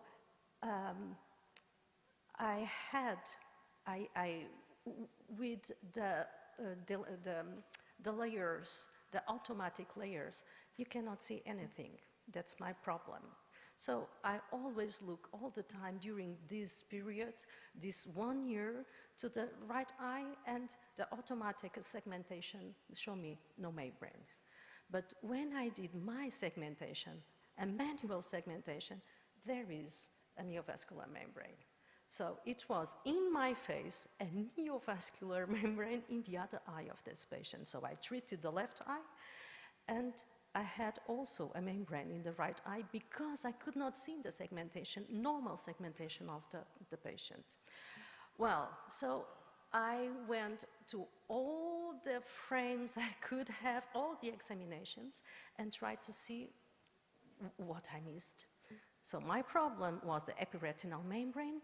The first time I saw the patient, I had nothing, and then I did my manual layer. So the second time I see the patient, almost nothing also, but you already see, oh, sorry. You already, where is the pointer? You already see this here, you see, and it happens something there that you can almost not see in the normal segmentation. And here I think the membrane appeared. So you have the epiretinal membrane, and here it begins to have this kind of polypuna, and you cannot see it here. So the regular segmentation does not show you the problem of the eye. And it's growing. As you see here, you look and you cannot see nothing in the regular segmentation. And then when you go here, you can see perfectly a little membrane becoming. So, and this is progressively, I was going to see the birth of the membrane. The membrane is there, so I can see perfectly here the membrane, and almost cannot see nothing in the regular segmentation of the machine. And when you do your own segmentation, there is the membrane. And so she is progressing always without any kind of symptoms. So we have the same, no metamorphopsia, nothing, so it's an extrafoveal membrane, asymptomatic, but she's there. And as you can see, this is in June, so almost 1 year later, it's growing, the membrane, without symptoms. The same. So you can see the membrane is always there. It's not growing, so it grows very fast in the first 3 months. Now, as you can see, it stops to grow, and that's where I found this membrane. So at the end of the history, what shall I do? So it's the left eye I treated with intravitreal injection of anti-VEGF, but she has not an useful vision. So she has 5/10 with metamorphopsia. So the right eye with this subclinical membrane is the only eye of the patient. So what shall I do? That's why, and this is 3 days before I come to this meeting. So shall I inject? And my problem is, if I inject, I contract the epiretinal membrane, and I may have a problem. If I don't inject and follow, the membrane can grow, and we have studies at 2 years that show us that the result of these membranes are better for visual acuity injecting than non-injecting. So really, I came here just to have a counsel and to have an opinion. I discussed all this with the patient. As soon as I saw it, I discussed with the patient. But I told her, I'm going to a meeting, and let me see the expert's opinion, because she does not want to inject eye as she has no symptom. So that's... You did a good job. You were following her up, right? But my problem is, it's in my face, and with the regular this is segmentation, you cannot see it. Your problem would be if you injected her and she got worse. Second thing, this is what we call subclinical or whatever, silent CNV. So they stay sometimes for long, long time without any... Even in high myopes, yes. because the last study it is at not 2 that years common in high showed... myopes, but even, because that's why they call it silent CNV. It's a CNV without any manifestation. To justify your conversation with the patient, why we inject? To decrease the fluid, right? To treat the symptoms. She had no symptoms, she has no fluid. Why should I inject her? I should follow her up. Sometimes they stay forever like this. Like this. Yes, and I have cases for 3 years. The problem is if they progress, you have to count on both OCTA and the structural OCT. Any fluid on the structural OCT, any visual complaint like metamorphopsia, any drop of vision, even one line, you should consult the patient for injection. But in these cases, the next question is how many injections you are going to give. You shouldn't give 3 or loading doses, because in these cases, this is dangerous because you have epiretinal membrane. I have epiretinal, that's why. So it's 1 by 1, it's PRN from the beginning, and you keep your heart, praying that she will not progress and she will be your friend for life. That's it. Yes. Any comments from the... Can I comment, please? That's the fact that you had to segment the OCT by yourself. It shows that this membrane does not have a very heavy vertical component. It's more of a horizontal membrane line, and it's a thin, let's say, extension from top to bottom. So even if you have to treat it in future, it should respond very quickly, pretty quickly, in case you have to treat it in future. So it's going to behave in a much favorable manner as compared to routine CMVs. So I also bring this to be aware that the natural segmentation, the basic segmentation, sometimes doesn't allow you to know what's happening. And you should see that's all... the message you should deliver. Look at different line scans. Don't look at the fovea only or the macula only. And then do your manual own segmentation. Because you might find something down there. And it's good because you already told your patient, you're following your patient, you're doing the nice job. and you're doing the right thing for her, and that's it. And you go back now and tell her, I told the expert, they said, don't touch her, just follow her up. Another thing to consider is nowadays we know this type 1 neovascularization is they are there to fill the RPE with oxygen, nutrition, just because you have ischemia. If you treat these patients and you're going to succeed, you're going to shrink the membrane, you're going to have RPE atrophy, you're going to be GA, geographic atrophy, and this is natural history. It's the best thing never to see that. Just follow the patient because maybe you're going to take a while. Only, I think the Philip Hohenfeld papers said something like between 30-37% they become clinical, but just follow, maybe never. So Eddie said it well. Yeah. Sorry, we are running out of time, so Dr. Rocca, it's your turn. Thank you so much, Dr. Teixeira, for this case. It's not that simple. You always meet these cases in our clinical practice. Thank you so much. So Dr. George Rocca will give us a case. I'm sorry for the discussion. I know, you needed to make a comment. If we had time at the end, we'll do that, because we are running out of time, I think, a little bit. Well, I have something different for you. Thanks so much to be here. Wonderful sections. Congratulate all the board that make this, and I hope to grow and growing. Thank you. I have disclosed with Fabric Bio. I don't do pediatric retina, but was with the resident. They pushed me to this case that was dramatic.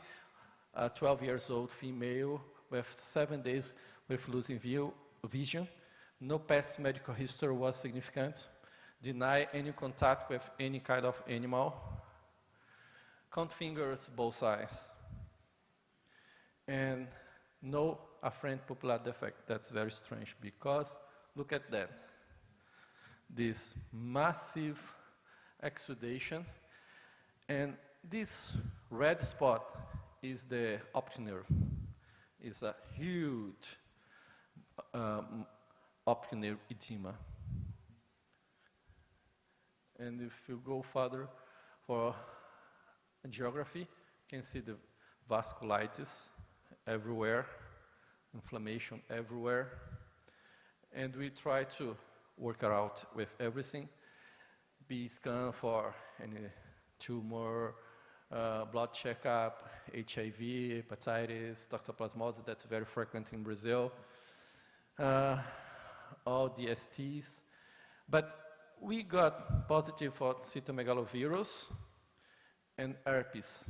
Just saying, maybe this thing can be herpes neuroretinitis.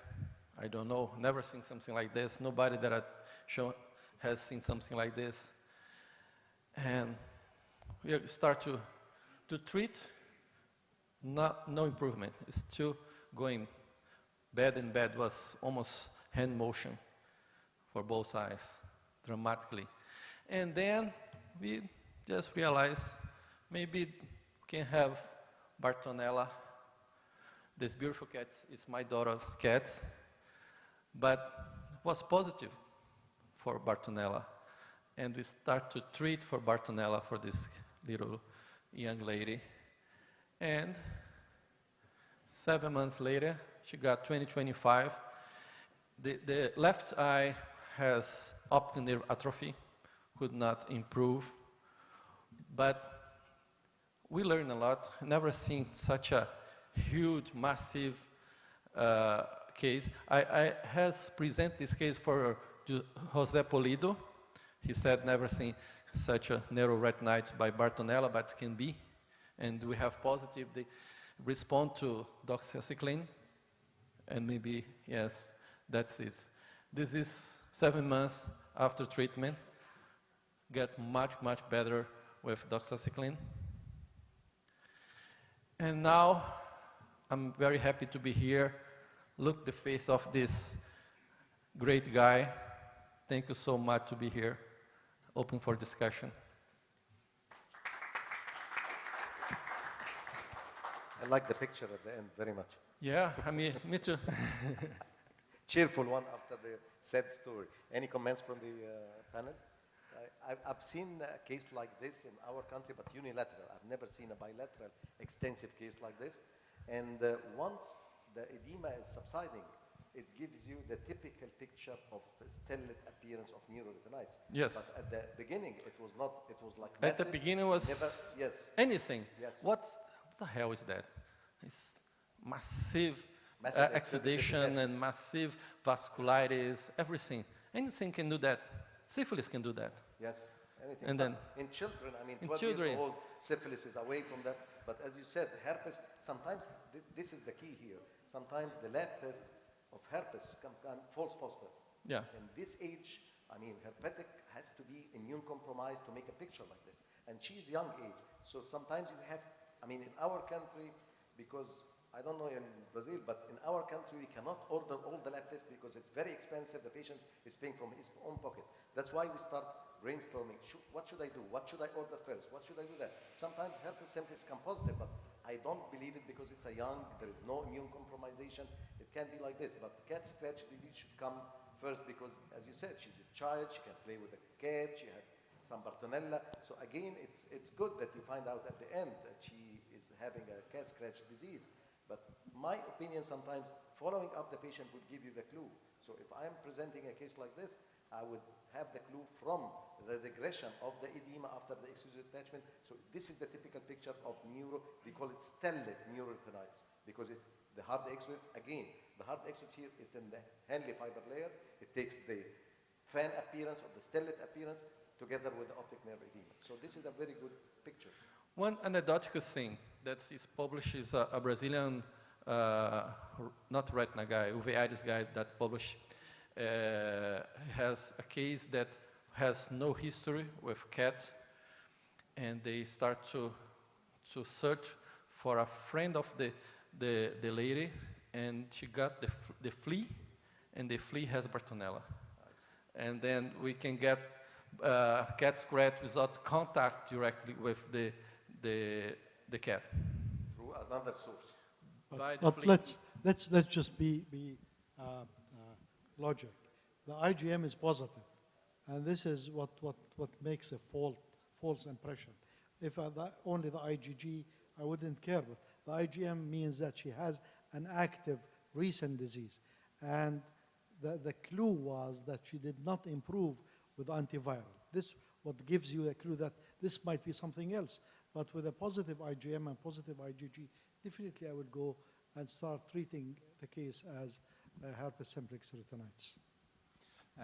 What I want to add here is that one thing which should come to your mind right in the beginning is neuroretinitis. Yes.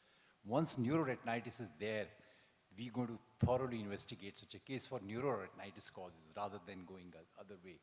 So neuroretinitis, Bartonella comes quite high. So I think even if it was a massive kind of edema, bilateral and so much exudation, we do find disc edema and exudation, but not that much.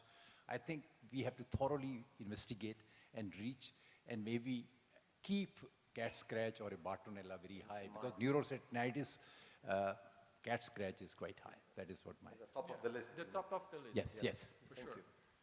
Thank you, Dr. Rocca, for Okay, this nice thank case. you. Thank you so much. May I invite the next speaker, please? Dr. Nagat Dogra. We need something from the bottom of the list, not the top of the list now. It's a really interesting case. Child. Well, friends, I'm going to have a repeat of a case, what Dr. Abdullah has already shown, because this was a secret case, so I didn't know. But anyway, I think it'll be interesting to see something similar. These are my financial disclosure. And this is one of our colleague, anesthesiologist, professor of anesthesia in our department, in our institute. And she was my patient for a long time. Had sudden diminution of vision in the right eye. She was HLA B27 positive, uveitis, even had a horseshoe break, and I did laser for her, barrage laser.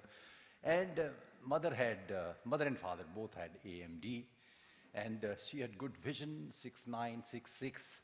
Nothing was happening except for the posterior synecdoche and some posterior scapular cataract. So it's exactly what was shown earlier. This is in January 2017. That is what I want to say, so in the beginning of it. And this is the right eye, and this is the left eye that time. So you can see very clearly whatever is visible to you is absolutely clear. And this is 1 year later. You do see that kind of a fluid on the top, and visual acuity is still 6/9 in the right eye. But look at the left eye. Now everything is joined together. There's a lot of collection sort of a thing on the top, and the visual acuity still 6/9. This is a year later. It has grown big, really huge. On the top, you can see fluid as well as some collection. So we did ICG and geography, and so we don't see anything there, so no membrane. Also for OCTA, nothing is seen. Now this is 2020 down the line, and you see here what has happened to the left eye. Left eye is like going really wild, and you can see the whole thing is becoming even much more tighter. And 21, it's really scary. It is stretching, and that is what you can see. All features have been described earlier, whatever these are. So I'll show you this is around 5 years, because this was January 2017, so you have to count that year. And the right eye, which has started flattening. This PED started flattening. So visual acuity till this time was 6/9 in both the eyes. And now, this is 22. You can see sudden drop she had in vision in the left eye, which was not having many issues earlier, but the PED was growing. So you can see RPE rip there, which is very clear, obvious. And then this PED started collapsing. Visual acuity came down further, like 3/60. And you can see again, very clear RPE rip. And also, no, this is the, in the right eye, you can see, so the typical, what they have described, crora or whatever, the atrophy in the outer area, or aurora, or so. But look at left eye. It has totally flattened of its own, complete flattening. So this is in May 2023, 6/9. Still, she is like this. This is the recent picture I have taken last month. Of course, that is an old, my laser barrage done in 2012. And you can see that flattening there, 6/6 vision normal. And left, whatever you have, typical Corora or whatever, now everything is flattened out, and it is 1/60. So, my friend, my question is, what would you have done for left eye, if at all? Right eye, I don't know, maybe you would have done, but this is a long follow-up. This goes now almost, it has completed more than 7 years. Okay, yeah. Type 3?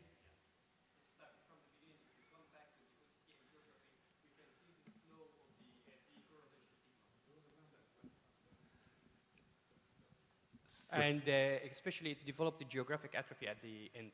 So it's very typical for type 3.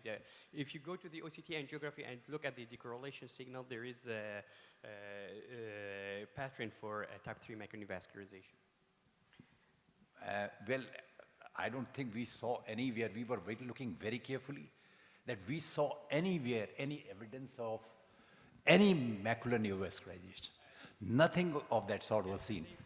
Anyway, you can project if you can allow. No, if there's a little. I do agree with you. I don't think it's a type of macular neovascularization, and you're lucky enough not to inject a case like this. Yes. Because you already developed a rip. This Yes. is what's bothering me now. Yes. Why the rip happens? Because we think that the rip happens with repeated injection, so the neovascular membrane would contract and then rip the RPE. But sometimes the RPE, if it's huge and keep pushing by the fluid, it might rip. Yes, that's You were right. lucky enough that you didn't touch her because Yes. this will be the result, but sooner. If you injected her, she would have the rip sooner than we expected. Exactly. I've never thought that the rip would happen in these cases because in the paper Abdullah published with other people, it's like a 52 cases. They never had the rip, right? They never had the rip. Yes, injecting to get the rip. Yes, that's the best thing. And commenting on Dr. Amin about the flow you have seen, because when you have elevation of the RPE, huge elevation, the vessels are elevated, the retinal vessels. So that's what we call pseudoflow. There's few papers published about the pseudoflow. You find on the structural OCT, very high flow inside the retina, especially if you have elevation. And I already published something like this in the vitelliform dystrophy. It's already published in RPE attachment. I've seen your work, but the flow was in this Can you give us the subretinal picture? Can you repeat let's see where the flow is, because we need to clarify that. Sometimes if you do OCT in cases like this, a lot can of you go back? artifacts happens. Okay, Can you, I mean, yes, he will. How do I he go will back? do the presentation, because this is a point we need to look at. Until then, if we have a big ratio between This is the one. No, not this. The one before. This. Yeah. Look at the RPE. Yes. And above it, there is a subretinal hyperreflective material. Yes. Under the retina, there is a decorrelation signal there. That is a typical material which has been described, very well reported. Look at this report, what it is. This is seen very commonly, so this is not that. In fact, this is the same time when you can see this material right on the top here. That is the same time. Now, I don't know from where the membrane would be there and how the type 3 membrane, from where it is coming. What about the hemorrhages? There's no hemorrhage, nothing. There was no hemorrhage. There's no hemorrhage, nothing. This on the This is pigmentation. No. This is what we call vitelliform versus the pigment. So No, that's this is why a you find this dark and white. So Yes, this is yes. a pseudo-vitelliform lesion. That's we call it pseudo-vitelliform. It's a deposit of lipofuscin, but this is not a hemorrhage. This is not a hemorrhage, no hemorrhage at any RPE. stage. If we would have seen even a tiny hemorrhage, we had to think differently. Then it was totally a different ballgame. It looks hemorrhage like here, by the way. It doesn't look like this because this is very red color. Here is the normal colors in front of us. Yes. And, It's coming yes, too red. it's very- I think it normal looks color like is there. hemorrhage. Yes. This is what I was thinking about. It looks like, also, although I'm going to the extreme, an adult Best's disease or vitelliform. Kind of Would an EOG at that stage would help to differentiate or not? Yeah, I think. No, we don't think so because this is not a true vitelliform. Though, show us you have the autofluorescence, right? Yes. It stains. Yes. Even Abdullah's cases. Yes. It has a definite staining of autofluorescence, fundus autofluorescence. It has definite staining because it is a lipofuscin material because of the Yes. digestion of the photoreceptor, elevated RPE. They are diseased RPE, so they pump out all the lipofuscin material under the retina. So his case was a typical in the fundus autofluorescence he showed us. So this is good. I mean, this is a very good message. Don't touch these cases, just follow up. And I've never expected to see a rip without injection in a case like this. Thank you so much. Thank you. Thank you so Thank much. you very much. Shall we move to the next presentation? I see the surgical people are getting a very interesting cases. So Ramzi Afshi again is getting a nice case. And this is very interesting. Surgical people are getting more interesting than the medical people. I like that. They were taking over the medical now. This is not my preference. Mohammed asked me to present the medical case. So my case is 30 years old, male, presented with blurry vision on the left eye for 1 month. There was no positive finding on past medical history, family medical history, or social history and habits. And the vision on the right eye is 20/20, on the left eye is 20/50. Pressure is okay, and slit lamp examination it was unremarkable in both eyes. Pupil reaction was normal. There was no apparent relative pupillary defect.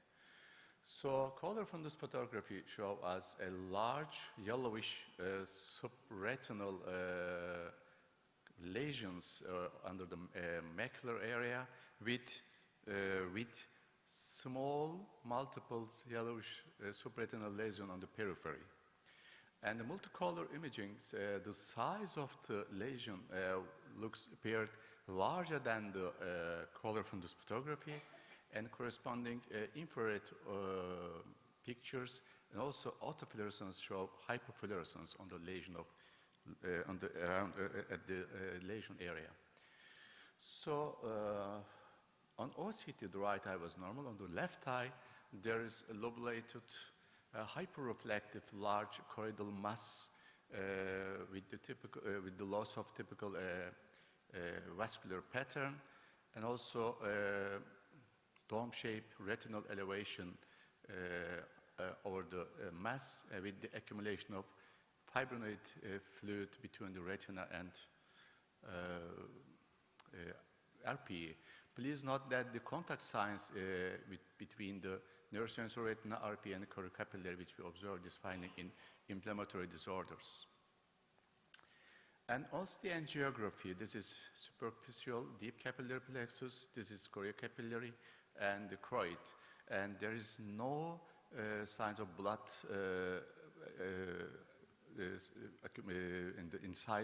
inside the lesions, and this which is exclude this choroidal melanoma and hemangioma.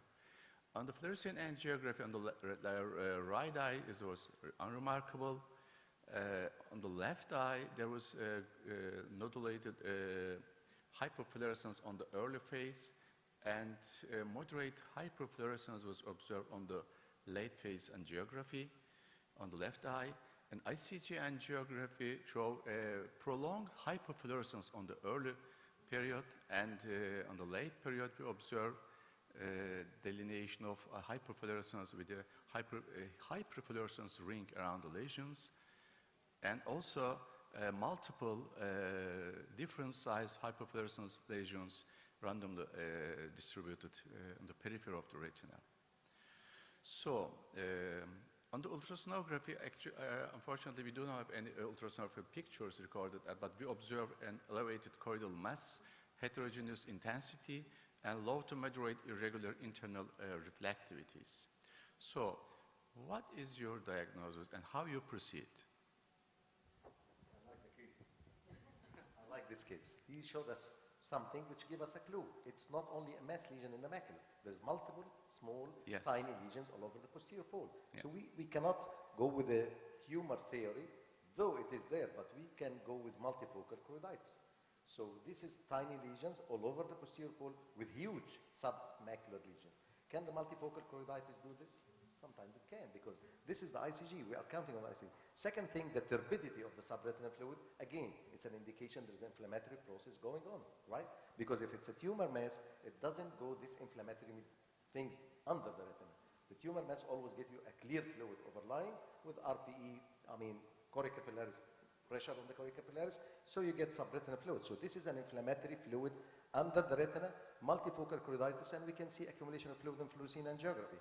So why we don't start thinking of multifocal choroiditis? It's a unilateral, I do agree. Do you think that submacular choroidal mass is typical for multifocal choroiditis? Choroidal mass pressing the choricapillaris with inflammatory mediators, and if you look even at the choroid, there is some tiny lesions in the choroid. But again, we cannot, and look at the fluorescein, the last fluorescein. Over there's a hot disc. So it's again, hot disc, multifocal choroiditis, turbid subretinal fluid, mass lesion under macula, multiple lesions around the macula. So start thinking about that. How about that? But and the common animal? Yeah, we should test for bugs. I mean, tuberculosis, because we have a big mass. Yes. Sarcoidosis. I agree, inflammatory. How old is the patient? I'm sorry, I didn't. 30 years old. 30 years 30. old. Okay. Can lymphoma do this? Okay. Actually, sorry? He said low to medium. Ultrasound, there's no picture, but is irregular intensity as... low to medium, he said. It is moderate to low refractivity. Yeah. So first we did complete blood counting and found an elevated sedimentation rate, also ACE level. And the other tests, including tuberculosis skin test, were all negative. And actually, we plan to make all this consultation. But when we see the high level of ACE, and we first address the patient to the pulmonary department to check the tuberculosis and sarcoidosis. And on chest X-ray, they found a patchy grown glass opacities predominant in the right upper and lower lobes and multiple mediastinal hilar lymphadenopathies. And they suggest to treat acute atypical pneumonia, and then 4 weeks later for follow-up chest CT. And 4 weeks later for follow-up chest CT, we observed partial resolution of the pulmonary opacities in the right upper lobe, but no change in lower lobe and consolidation and also lymph nodes. And further investigation were necessary. Then combined bronchoalveolar lavage and also transbronchial lung biopsy were performed, and the result was non-caseating epithelial cell granuloma, which drive us to the sarcoidosis. Yes. So as you know, the pathologic diagnostic criterion of sarcoidosis is non-caseating epithelial cell granuloma in biopsy specimen, and clinical and imaging findings are bilateral hilar lap and elevated serum ACE level and 24-hour urinary calcium output and negative TST, tuberculin skin test, and lymphocytic alveolitis and increased CD4, CD8 lymphocytes. We apply systemic treatment, steroid treatment. This patient started megadose steroid, then 1 milligram chlorine per day, and gradually decrease. And we follow this patient almost 3 years. There is no recurrence. You can see the pictures gradually increasing of the vision, recovery of the vision during the 3 months, also gradually involution of choroidal mass to a flat scar inactive tissue. So sarcoidosis is chronic inflammatory disease that can affect any portion of the eye, and high suspicion crucial for the diagnosis, and multimodal imaging provides valuable data in diagnosis and monitoring of choroidal mass. As you know, there is no standardized therapeutic guidelines for ocular carditis right now. We can prefer steroids. In some patients also, we can prefer antimetabolites like methotrexate or methylphenolac. But in our patient, we get a success with steroid treatments. Thank you. Thank you so much. This is a great case. We love the challenging case, but Yes. this is a very great case because we always think of sarcoidosis vasculitis. Yeah. Sometimes it doesn't have. Multifocal choroiditis, it's at the level of the choroid. But the clue here is the uveitis because there is hot disc, multifocal lesions. So uveitis is there, but it doesn't have to have a vasculitis. But these So are we masquerade. always like Yeah. candle wax dripping. I mean, this is not typical anymore. Nothing is typical in this world. But you know, sarcoidosis is like syphilis. It's Yes. different pattern you can Yes. see. And The point you highlighted that you have to send this to pulmonologists to exclude TB. If it's a TB and you start to treat like sarcoidosis, it's fulminating. So if it is not a TB, as you said, even sometimes empirical, some people wait for the results and then they start giving steroids to alleviate the symptoms. So this is a very nice case. Any comments from the panelists? Any comments from the audience? It's typical. How common is TB in Turkey? Is it common? we don't know exactly. It was rare before, but recently I think maybe a little increase. But the BBC test has been doing in Turkey for regularly in all children. But the rate of TBC, I think, is not so high. But during last several years, we have lots of refugees. I think the rate of the TBC start to increase in our country. That's a good point. People coming from abroad getting the disease. In Egypt, we have a lot of TB. Even the extrapulmonary. We do CT for the chest. We do everything. There is nothing. But the test is positive. So we have like extrapulmonary TB, sometimes ovarian. We find a patient with ovarian TB. We didn't know how she get it, but it's an ovarian TB. So again, we have to put TB as a first line before to start to treat the patient. This is the message. Always think of TB even if your area is not endemic. Thank you so much, Ramzi, for this case. And again, the surgical wins. Thank you. Thank you so much.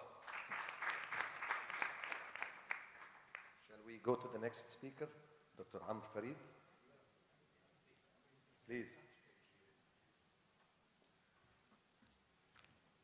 Dr. Amr is Egyptian from Mansoura, working in United Arab Emirates, and I discussed his thesis, the doctorate thesis, when he was there. So I know a long, long time ago when I was young. Please, Dr. Amr. Yeah, thank you, Dr. Magdi. Thank you for the invitation. So this is actually she's a child. She's 8 years old, female. She came complaining of decreased vision in her right eye since 1 month. She didn't notice earlier. She was following up for the glasses every now and then. She was okay. Patient is wearing the glasses since 2 years, and she came for a new prescription. So while examination, our pediatrician thought that she's having a little bit of esotropia, so he saw some lesion in the retina, and he sent her to me. Her vision was not that bad. In the right eye, she was 0.5. In the left eye, she was 1, with the glasses, of course. And there was no history of ocular trauma or any systemic diseases. Anterior segment was okay. So this is her right eye. As we can see, you can see the lesion in the central area. And I'll go for a closer image. You can see subretinal, like a scar or a fibrosis or a lesion that needs to be seen. This is her autofluorescence, and also a closer image for the autofluorescence for her right eye. Left eye was okay, the fundus was fine, and this is well the autofluorescence for the right eye. So I did OCT for her, and this is with the regular OCT. You can see there is subretinal lesion, and there was macular edema at this point. So I thought, why we have to do this with the left eye as well? I thought we need to do an OCTA for her. So I did this OCT. This was the big one. There is this 8x8. It's not that much clear here, but it's clearer on the other one. This is the 8x8 image, and this is the 6x6 image, and this is the 3x3. You can see an extensive a membrane, an extensive vascular membrane under the macula, although it seems to be a long time because there is a little bit of scarring as well. So going to the literature, the choroidal neovascularization in children or pediatric patients is a little bit less. We have some causes like congenital causes, inflammatory, and idiopathic CNV. This is the most common causes of having CNVs in this age group. These eyes usually respond well for the anti-VEGF, and this is what we started to do. So this is her image before the treatment, and this was a little earlier this year, January, and she received the first anti-VEGF injection, and this is 1 month after. You can see massive improvement in the subretinal neovascularization, and the visual acuity was improving as well. She received the second injection, and then this is the image after 2 injections. She received the third injection. So she had 3 injections, then her vision becomes perfect one by one, and then I thought with the OCT that there was no OCTA, there was no more activity for the disease at this point. So I just asked her to follow up, and then we followed up on May, and she came on June, she was fine, then she went off for vacation, then she came back on September with a little bit of activity more, as you can see there, here. So I decided to inject her again, and this was the image, but there was still active lesion, and this was in October, about 2 weeks ago. So we are just following up the patient right now. In summary, this choroidal neovascular membrane is a rare cause of central loss of vision among children. Pathogenesis is unclear, we don't know it, and also the management is not standardized between the patients. Patients responded well for the anti-VEGFs, and the OCTA was a very important method to help the decision making. Close follow-up is recommended.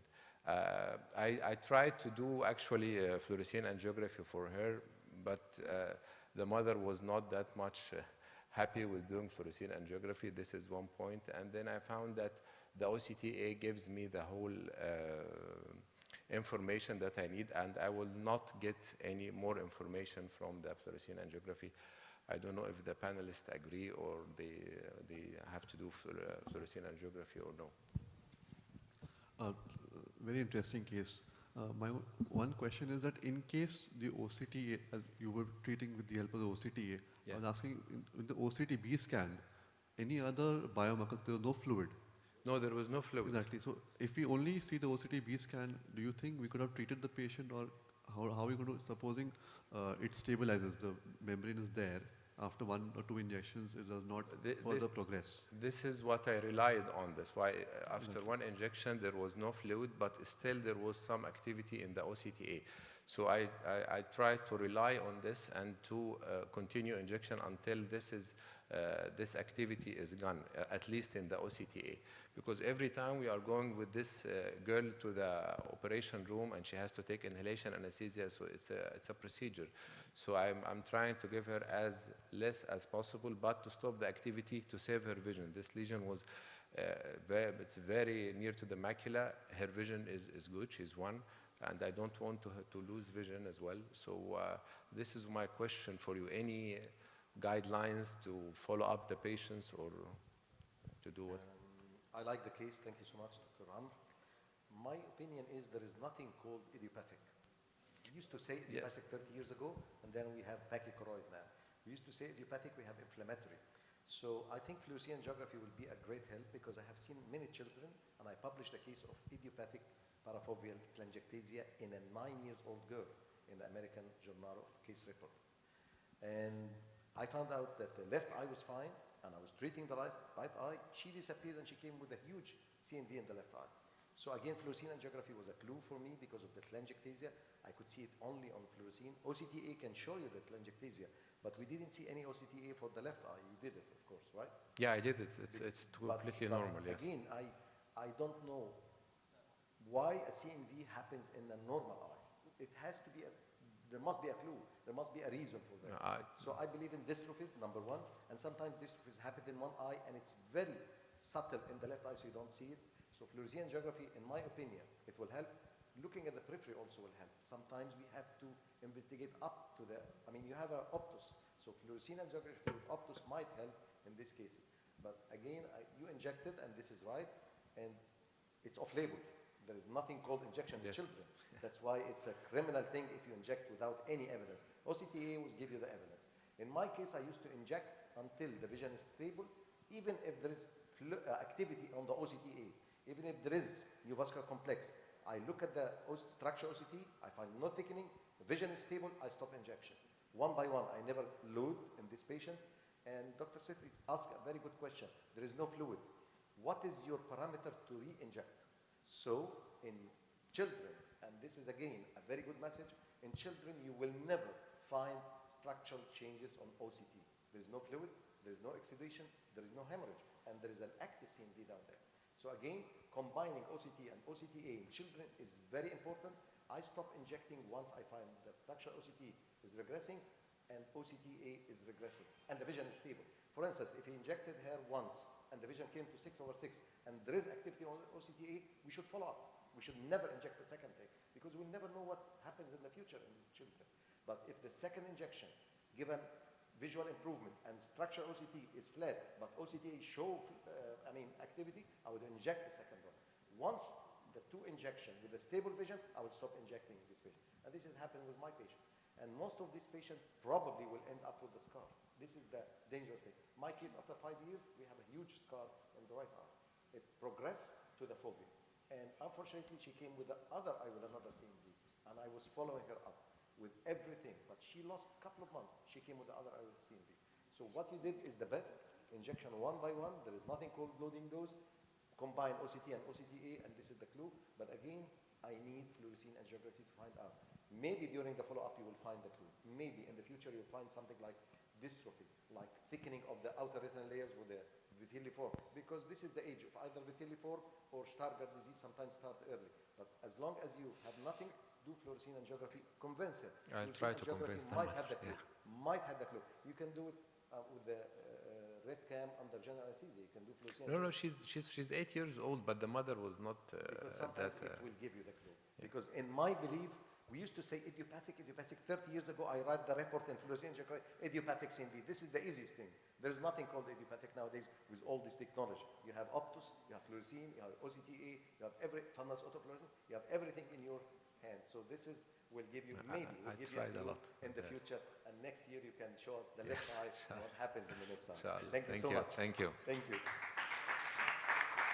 We learn from follow-up. I learn a lot from follow-up. I have patients coming to me after 20 years. You remember me? I've never remembered him. I opened the Excel sheet or I opened the computer and I found out that he was like this and he had fluorescein angiography and he's coming after 20 years. And sometimes we learn. Excuse me, I have a question. When you say activity on OCTA, what do you mean? I'm sorry? When you say activity on OCTA, what do you mean exactly? When I say what? I'm sorry, I didn't hear. activity on OCTA? This is called flow. You look at the vessels, the flow in the vessels, the arborization, the peripheral anastomosis. Though sometimes in children it's not typical, but this case was typical. He had what we call neovascular front with arborization, extension to the periphery, and looping between. This is a sort of activity on OCTA. And sometimes if you have the color code, it will show you the color, like red or blue, so you mean the flow is decreasing or increasing. Thank you so much for the question. Shall we call the next speaker? Do we have Dr. Muhammad Samir is not here, I know that. Dr. Rao, please go ahead, Madhab Rao, who will give us a case presentation. Thank you, Professor Magdi Mosa. Thank you, organizers, for giving me this opportunity. Coming to the case, it's a 41-year-old female. She's a banker by profession. Visited us in month of August with a complaints of sudden loss of vision in the left eye. She had a history of intravitreal injection of anti-VEGF in the right eye a couple of years back, and then she was lost to follow-up. And then she presented, in fact, to a different retinal surgeon. He saw something very unusual and referred to us for a further management. Her general health was good. Visual acuity was 0.15 in the right eye, improving to 0.2. Left eye was 0.1. Slit lamp examination was unremarkable. Intraocular pressures were normal. You could see plenty of cuticular and the soft drusen's at the posterior pole, even nasal to the disc. Sometimes we do see it in familial, drusen's. This is of the right eye.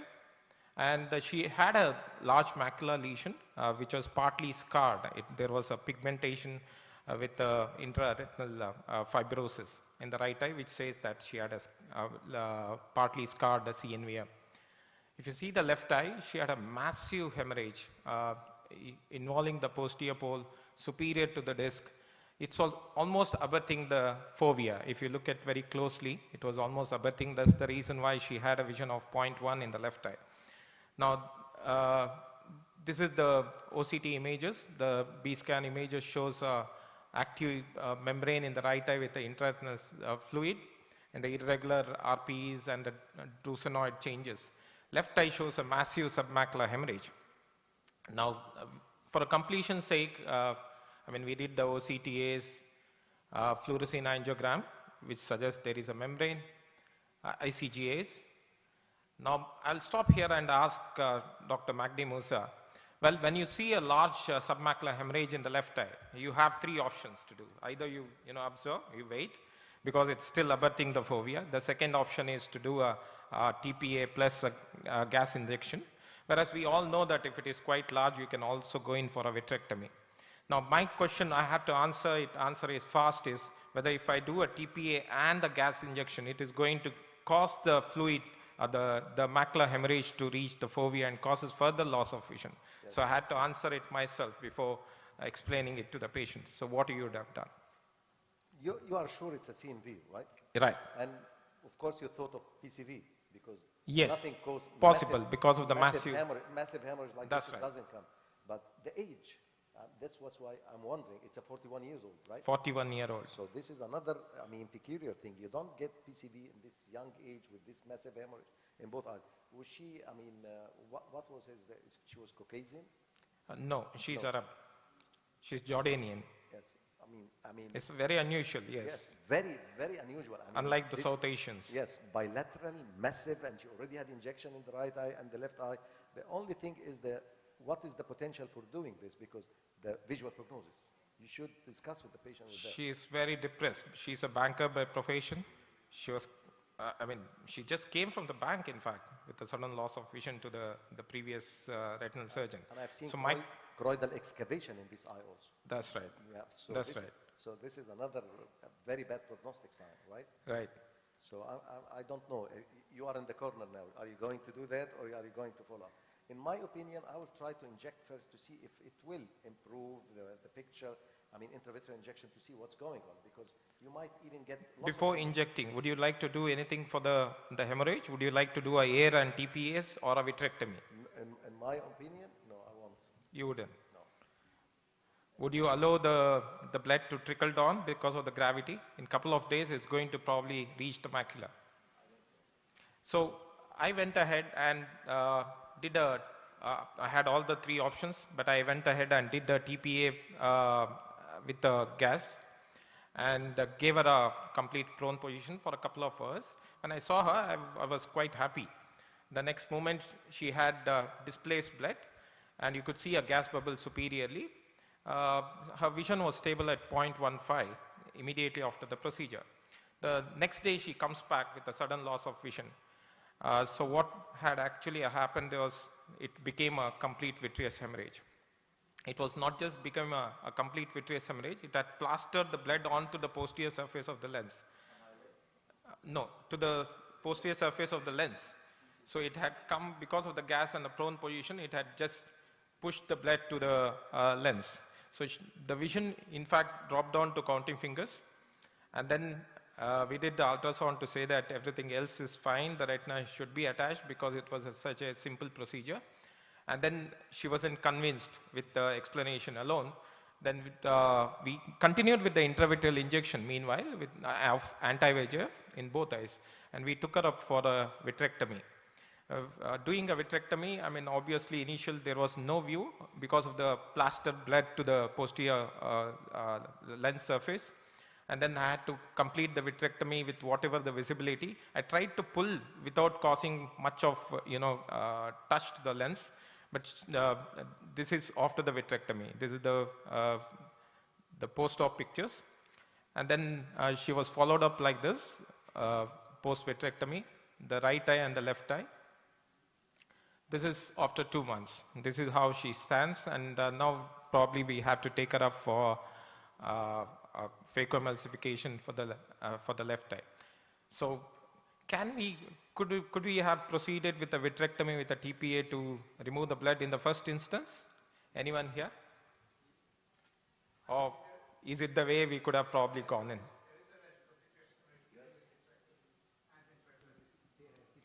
Right.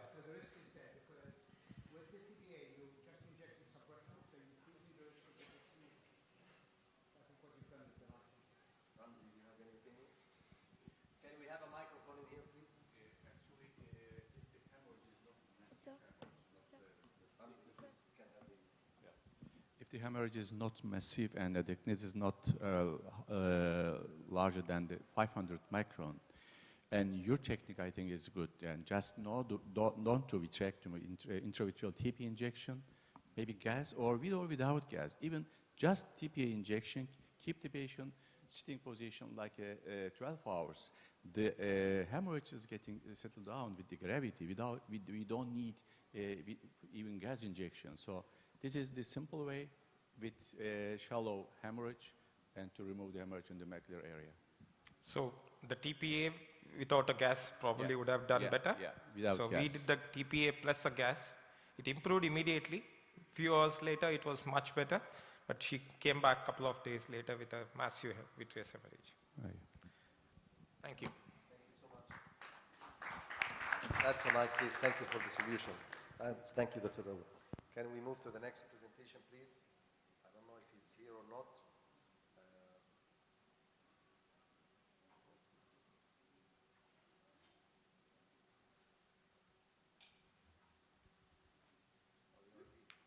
Thank you. Dr. Faraz? Yeah, thanks. Yes, please, go ahead. Okay. How do you move? The green one. Okay. Yeah, thanks for the invitation. This is just a case about wet macular degeneration, which had some systemic symptoms as well during the loading dose. So the question was either to continue injection or to switch or just to wait and monitor.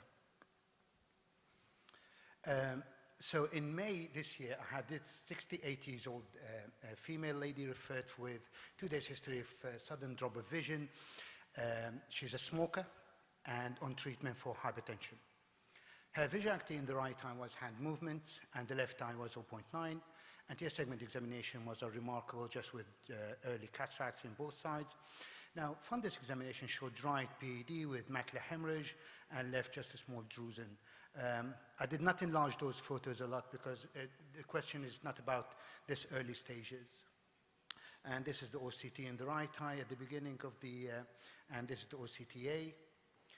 So wet AMD was the diagnosis, and we started. The lady mentioned that she's living half of the time here, half the time in Beirut. She wanted to adjust her injections according to her lifestyle between here and Beirut. So brolucizumab was a good choice at the time. I thought we're going to start with loading dose, and maybe we can extend the injections after the loading dose, and then we'll see.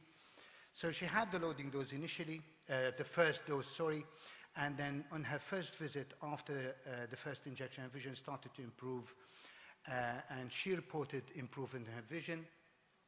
So we went for the second injection, and she had the second injection back in June, 30th of June. And then she missed her appointment for follow-up, and she's a very committed lady, so we contacted her. And apparently what happened, she had a leg pain just 2 days after the second injection. And she was seen by the internal medicine guys, and she was admitted and diagnosed with popliteal artery embolism. And she was started in clopidogrel, and after a few days, her symptom was improved. So the question is, was the anti-VEGF, has the anti-VEGFs played a part in this, or was it just a coincidence?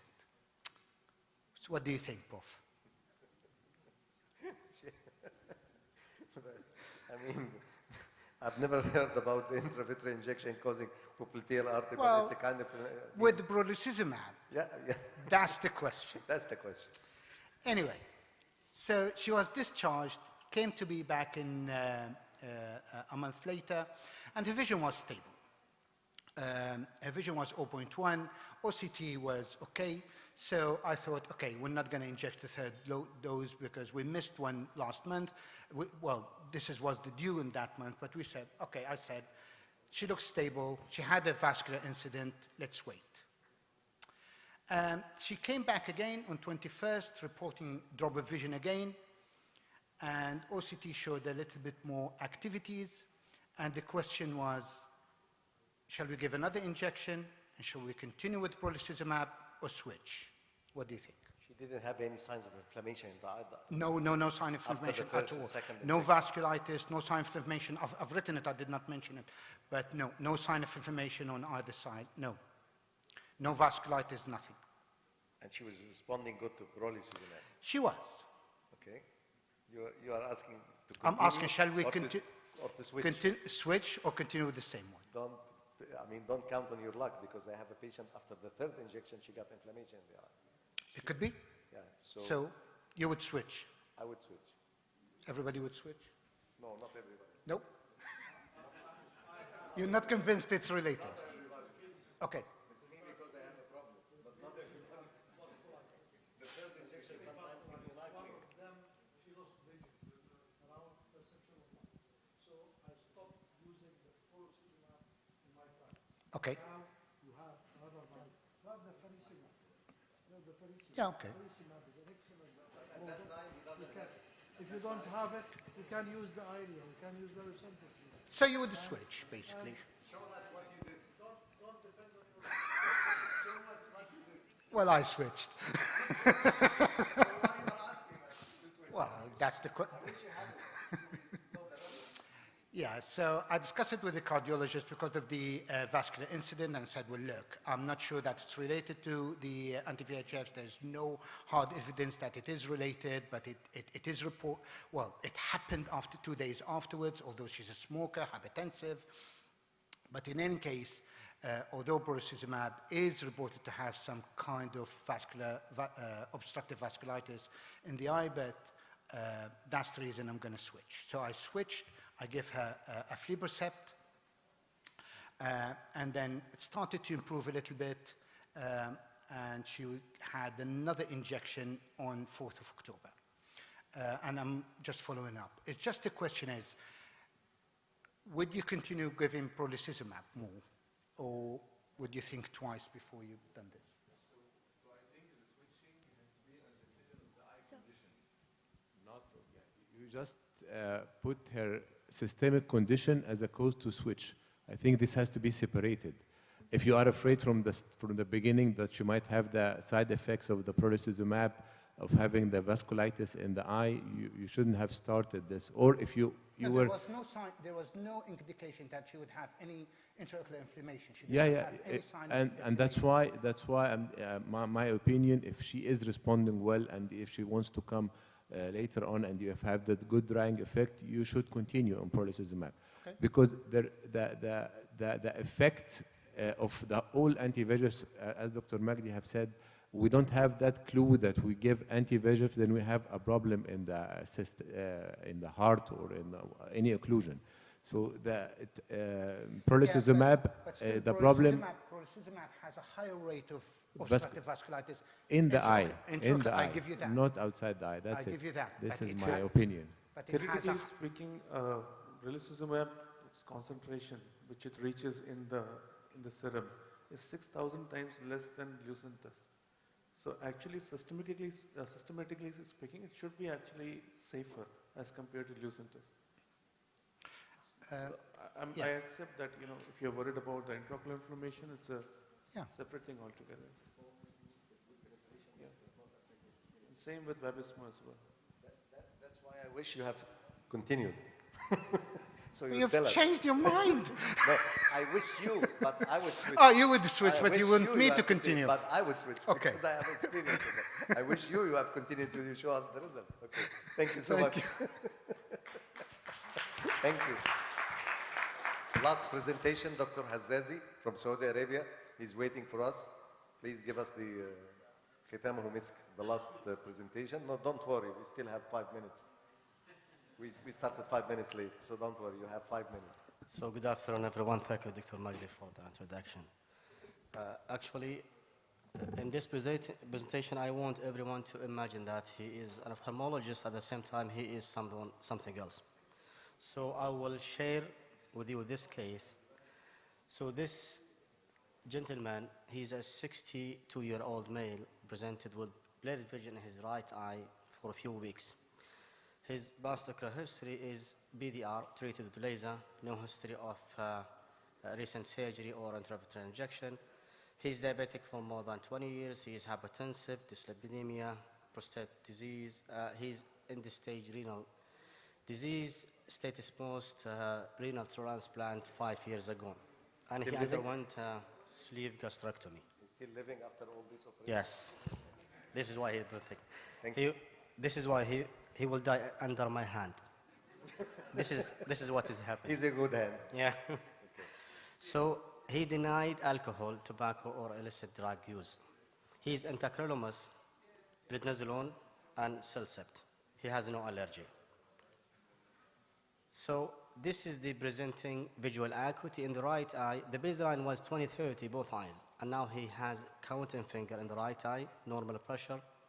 Pupils are normal with good reaction to light. He has limitation of the adduction and subreduction in the right eye. He has 3 millimeter of proptosis. This is the slit lamp examination of the right eye and the left eye. The left eye is unremarkable. However, in the right eye, you can see mild conjunctival injection. He has clear cornea, 1+ cell, deep AC, iris with a normal limit, no nodules, and he has early cataract.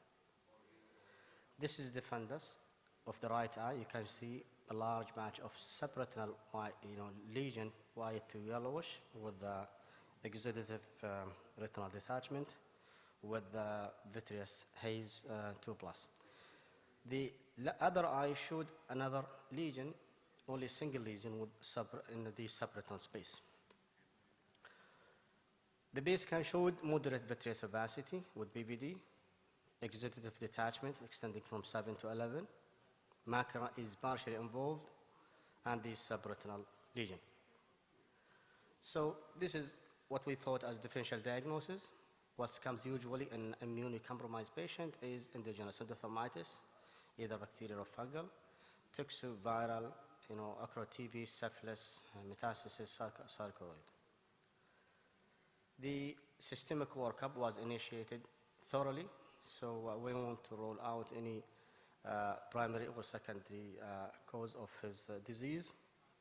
Blood culture and urine culture was carried out, CT, orbit and brain, serology, as well as other investigation for viral. We did a vitreous and aqueous tab. We also injected empirically intravitreal Vanco, Sifta, and M4P. All the blood workup came so far unremarkable. Serology, and this is why I call them the Mr. Knowing Everything, the infectious disease. The moment you start to consult infectious disease specialist, he will put you into a dilemma. So,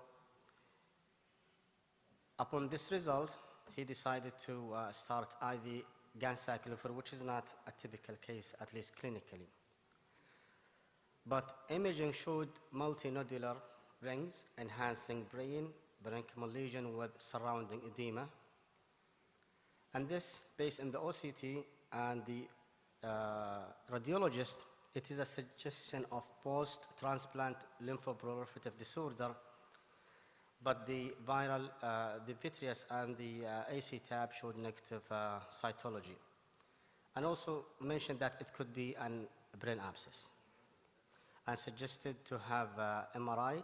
And based on that suggestion from radiologists, again, Mr. Knowing Everything started the patient on fungal, antifungal, and in addition to antitoxoplasmosis, and suggested brain MRI, which showed multiple bilateral supra and infratentorial brain lesion suggesting an abscess. Looking for any source for such abscess, no collection in the abdomen found based on the ultrasound or mass. The other results, vitreous tab, no growth, no organism so far. Aqueous sample showed negative for malignancy cells. The urine and blood culture were unremarkable. So now you need to close your eye and imagine yourself you are ER consultant or anesthesia, and this patient develops seizure, you will manage him easily. But all of a sudden, someone should shake you beside you and just open your eye, and you discover that you are a ophthalmologist, and they call you the patient had cardiac arrest. The last time you did CPR was in your medical college. So now the patient was intubated, admitted to ICU with such picture. And the following day, toxoplasmosis serology came out negative, no significant level detected of toxo. So again, ID suggested to stop anti-toxo and start bacterium and meropenem. So this is the bedside, because the patient is intubated. This is bedside 20 lens photos using mobile. You can see I don't have any clear photos for the right eye. The left eye showed the same old separatal lesion, however now there is a new one appearing. Day 5 showed a blood culture revealed gram-positive, branching roads. It was the only clue to save this patient's life. It's nocardia.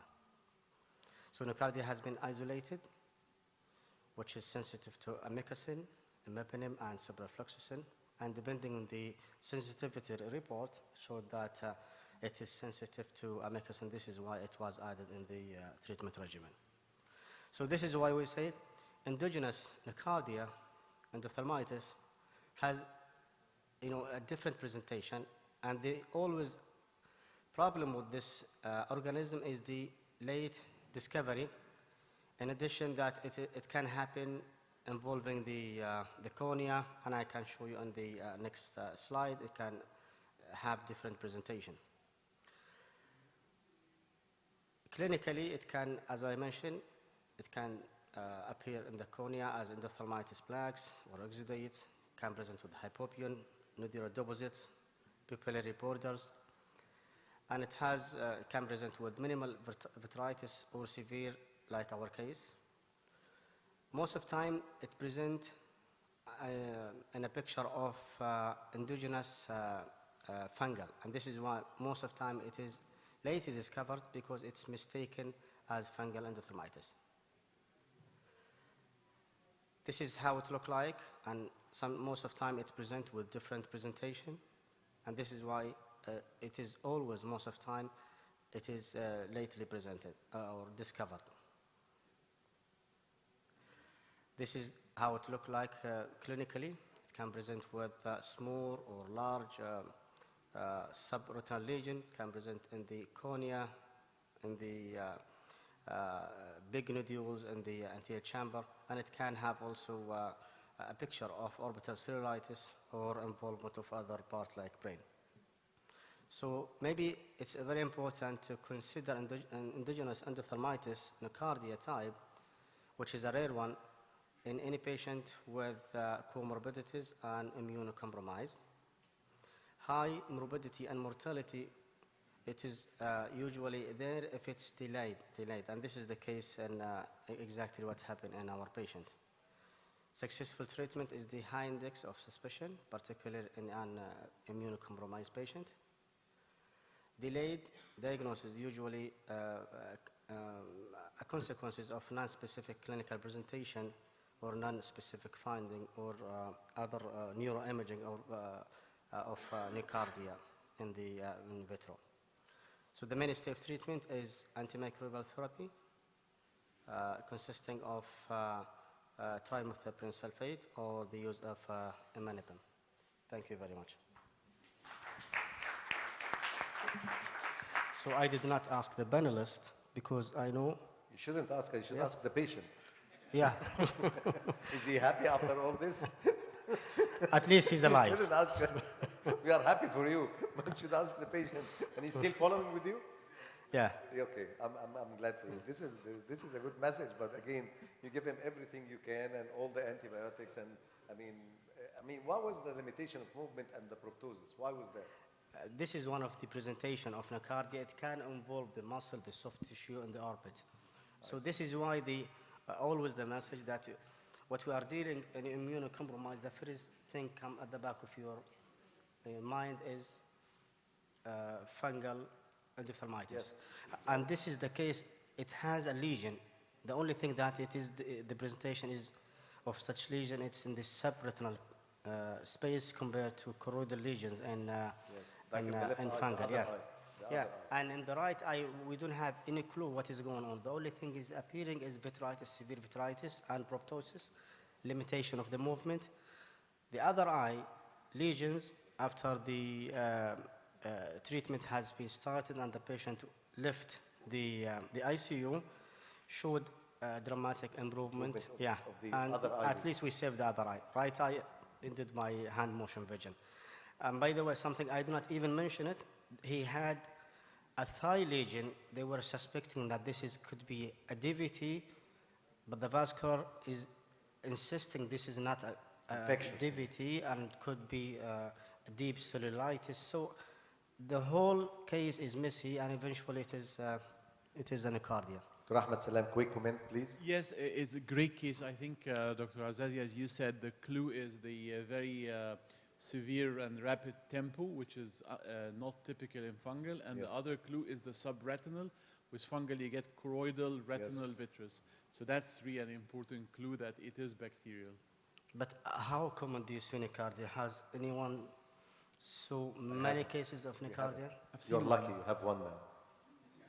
You're the luckiest one of us. Thank you, Dr. Mohammed. Thank you so much.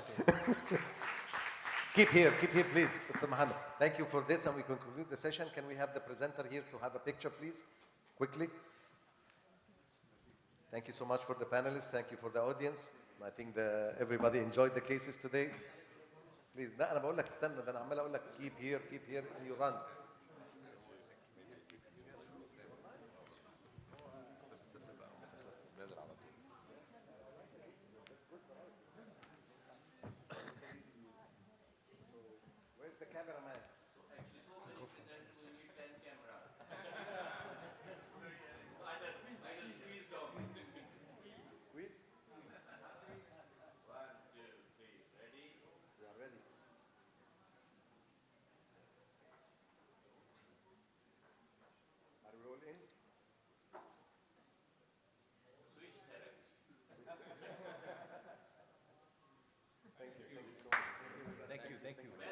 patient. I'm glad for his patient. I'm afraid of his family, not him. Yes, He will be there. his family. I agree.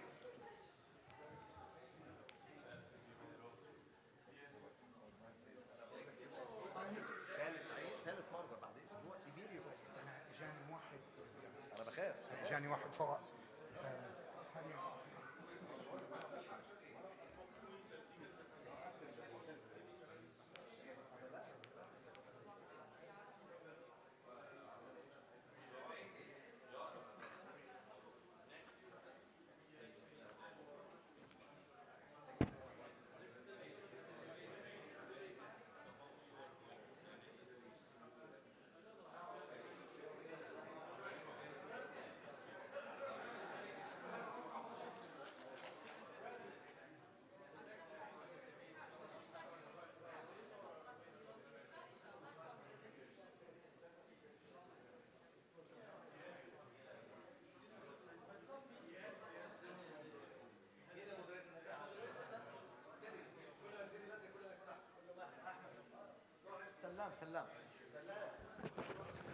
Hello, good afternoon.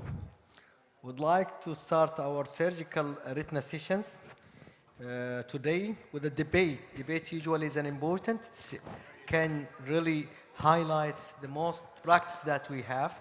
So we have couple of issues for debating, and we'll start with the first one that BBF in primary RD versus buccal in primary RD. Our representative is Dr. Arnold Porden and Dr. Mohammed Samir. I would like to give. I'll give the two Mohammed Samir. Okay, so that already Dr. Ahmed Salam will give the talk of Dr. Mohammed. So first presenter is Dr. Arnold. Are you ready?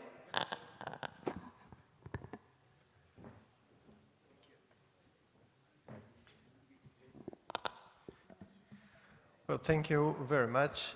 And this is my last talk on this tremendous meeting. I have the privilege to be invited by Mohammed and all of you, my first time here in Dubai. And I'm very happy to, among all your friends, now my new friends. And I'm enjoying very much this meeting. Thanks again for the organizers. So I'm talking about the primary vitrectomy for retinal detachment. Again, I invite you all to go to the Brazilian Retina Video Society meeting in next year on April. As retinal surgeons, our commitment is to deliver the best result as possible using the most efficacious technique for that particular individual. Rhegmatogenous retinal detachment is neither a single nor a simple disease. Many factors can affect the choice of method for repairing it, such as patient's age, lens status, tears location, number of tears, size of the tears, presence or not of PVR, surgeon skills, axial lens, and many more. We need to define what is the success. We always, as retinal surgeons, we're very happy when the retina is attached. And we say, hey, to the patient, your retina is attached. That's very good. We are happy. And the patient says, when are you going to see? So anatomical success is different from the functional success, which is mainly dependent on macular involvement and the time between the macular symptoms and the surgery. Also, we need to give a definition of what is primary vitrectomy. It can be only pars plana vitrectomy or pars plana vitrectomy plus a buccal.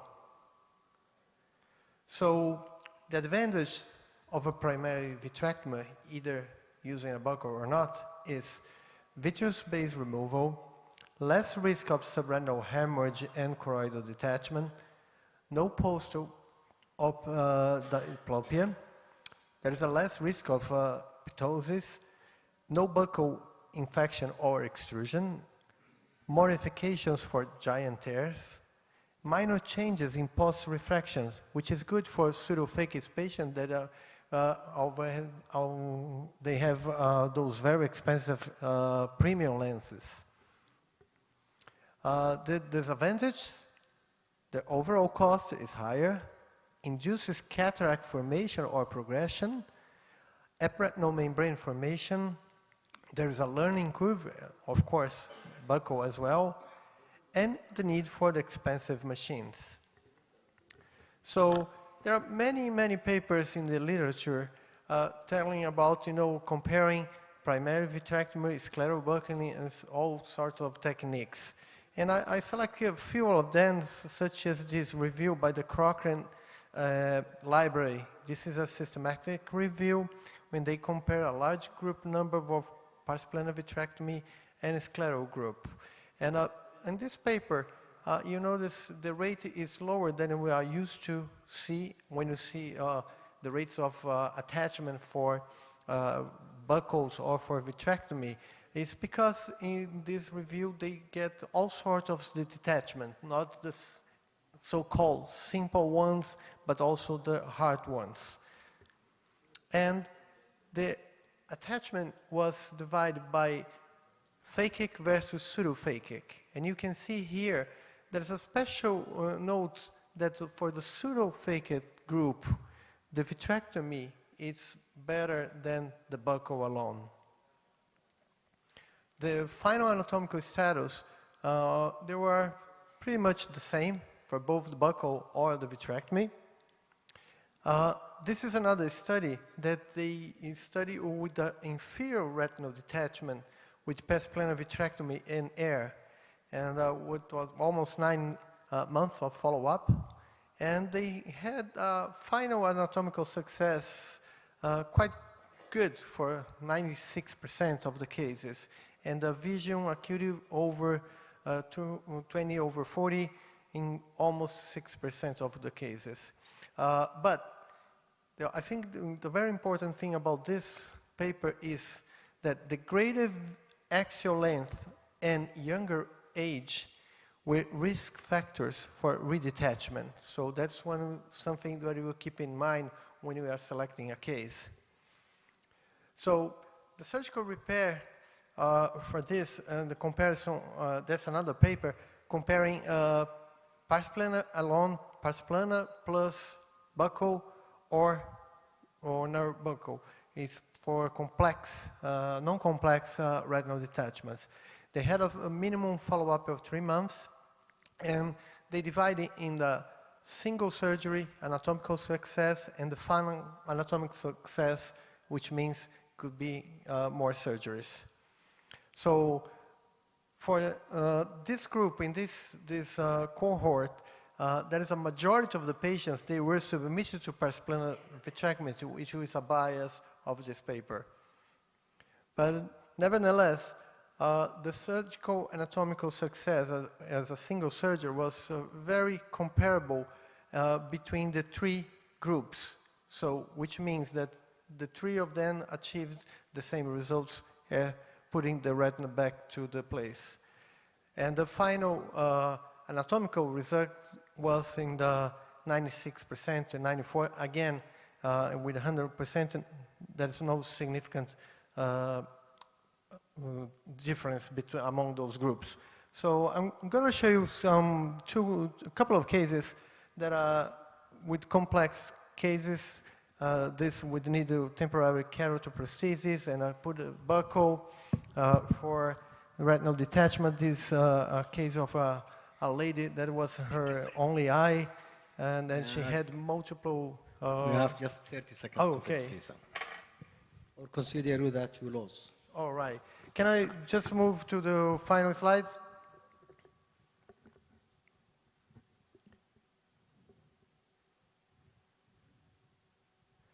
Just to take home messages. Primary vitrectomy with or without a buccal has a high rate of anatomical success. Buccal still has an important role in selected cases, and combined surgery is better, has better results in pseudophakic retinal detachments. pars plana vitrectomy with or without buccal is a matter of choice for giant tears. A careful selection of the case is a key factor to deliver the best anatomical and functional results for success. And functional success depends on the first surgeries and many other factors. And again, thank you for the invitation. Thanks for having me here. Thanks for your attention again. Thank you, Dr. Gordon. It's great talks, and let us to look for Dr. Ahmed Salam, what he will say. Dr. Ahmed Salam, he will take the, the presentations or the, place of Dr. Muhammad Samir, as he cannot make it with us. So, Dr. Ahmed, I think all the talks went to the BBF. Maybe this is the old, the new generations. Let us look for what happened in the past 15 years. Well, it's a great talk, hard to convince you of different than what was discussed. But my main aim is to try to just convince you of two things. First, that scale buckle does work, and it closes the break. Then it will work even without cryo, but you want the cryo so it does not reopen. And we know this. I just want to show you something which I think is important and similar to what was discussed. This is the primary success rate of vitrectomy in large series and buccal. So the buccal here in this series from the US was 91%, and the vitrectomy was about 84%. And this is another series from the UK that we did, and we found very similar results. So something to understand when you're looking at results, that the success rate of retinal detachment is a factor of sample size, is a factor when you look at success, because if you look at 6 months, there will be less failure. If you look at 1 year, there will be more failure. There's also a factor of what you've included in. If you include only simple cases, you'll have a success rate very high. If you include everything, the success rate will become lower. And the success rate, primary success rate of vitrectomy is not 95%. It's in the 80s. So I think that's something just important when you're assessing the literature. And the other thing to know that both of them work very well. But what I want to really convince you of, and if you're not doing this, I think it should be done, that there are certain indications where buccal is a better than vitrectomy. Buccal is a slam dunk, and that's where there's no PVD detachment. A detachment not due to PVD, but retinogenic, due to atrophic hole, like in the first case, or a dialysis. Vitrectomy is a very difficult surgery in these cases because the hyaloid is so adherent. You may also have lots of lattice area, and everything is going to open up while you're trying to induce hyaloid separation. Inferior localized detachment, a buccal is very nice as well, but the first one I think is a solid indication, and patient needs to have a buccal, and best is a segmental buccal. And that's here a case where we tried vitrectomy in a patient with no PVD, and it's really very difficult. You're trying to induce the hyaloid, and everything is moving. And this is a young patient. Hyaloid is very adherent, and we moved even to a PIC to try to induce hyaloid separation, while a segmental buccal is just a slam dunk in these cases. So that's really what I want to convince you of. And we've seen the case yesterday that Dr. Madana presented with recurrence that was operated elsewhere because the hyaloid was not separated because it was a young patient. So buccal types, we know segmental and radial or circumferential and encirclement. I would focus on the segmental buccal. I think they do so well, and it's very easy to put it radial or circumferential. Segmental, I like the 5 millimeter. I think it's very easy to put. I just want to show you a case. This is a kid who's 14-year-old, came after trauma. He's a very active kid with a superior dialysis, macula of detachment, but also macular hole. And I think vitrectomy in a kid like this would be very difficult. Again, hyaloid is adherent. And what we did is we just did a segmental buccal. So we placed 5 millimeter just to close the dialysis.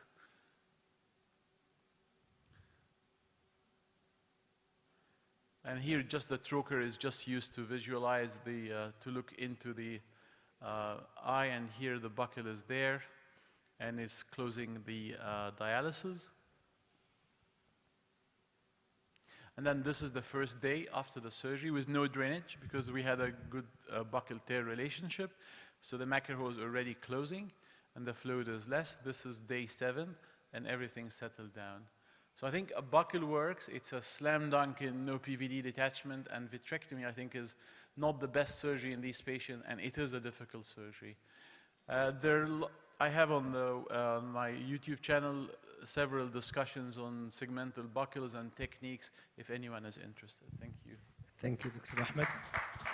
Great talk. It's really a subject of interest that to discuss, just only primary vitrectomy for retinal detachment as primary repairs or buckle, I'm the one who's starting with the buckle in my life and then shifted with the new generations. So once that a chance to do buckle and leaf vitrectomy, I'm the one in that way. There are certain cases where vitrectomy is really success rate is high, especially pseudophakic patients, old patients, patient with macular hole or posterior, break is essential that you cannot put buckles. But combinations showed that actually in the recent studies that vitrectomy with buckle, the success rate, the surgical success, rate is high when you compare it with alone, just only primary vitrectomy, and buckle alone sometimes difficult. The surgical mechanism or surgical technique for buckle is not an easy. Needs people having skills to localize the break nicely, to know where they put it, and in cases with the very thin sclera, the risk is there all the times. So use primary vitrectomy when the case is really suitable for that. Use buckle in a cases with inferior RD and chronic RDs is better not to get in unless you make sure that the buckle cannot help. I don't know what is the opinion of the panels here about this. If anyone would like to make a comment. Actually, I believe that most of the retinal surgeons are now very keen, or they are easy to them to do vitrectomy more than doing the buckling. And as well with doing vitrectomy with the buckle in the same session, I think it's time consuming. It's not giving you more efficacy in the net result of the surgery.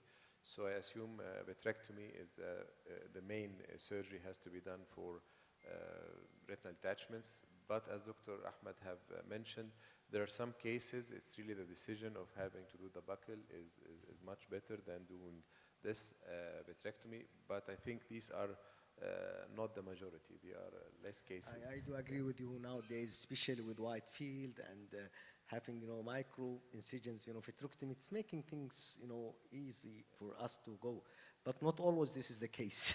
Yeah, not always. So I completely agree with the speakers. Also, you and the indication in my practice is buckling is young phakic patient without PVD, and this is definitely if there is not posterior location. This in the patient's primary surgery is backling. And the other group, I usually prefer vitrectomy, but backling indication is perfect, especially chandelier-assisted backling under microscope increases success rate recently compared to conventional method, and therefore we should prefer backling in this group of patients. That's great. I think we finished with the first part of our debates, so we'll go for the second. The next debate is about epiretinal membrane surgery, whether to peel the ILM or not. So our first speaker is Dr. Thank you, Dr. Ahmed. Yes. Epiretinal membrane is not uncommon. Is Thanasius or yourself? I'm going to do it, yes. Is Dr. Yeah, I think so, in one side. Yeah, good afternoon. I would like to thank Dr. Lamri and the organizing committee to invite us to be with you here. Epiretinal, not uncommon pathology that we found it every day. And in the past, we have a lot of debate about it. In the past, just only go do vitrectomy and do your triamcinolone and take it, and that's all. But with the era of ILM peeling all the times, we're starting to have that debate. Is that an effective or not, or it's necessary, or it's just an extra step? So what is epiretinal? It is cellular perforations on inner retinal surface. And the main, acting cell is the patient starting with, defective visual acuity, metamorphopsia, or monocular diplopia as a result. We had offered that either it is primary, as we have that in the age of 40 to 50 years, especially in females, or secondary to vascular occlusions, ocular surgery, trauma, or inflammations. GAS has classification from 0 to grade 2, which is ended by from the ciliform maculopathy, crinkle maculopathy to macular Beckers. And that's just only to look morphologically in the severity of this epiretinal rays.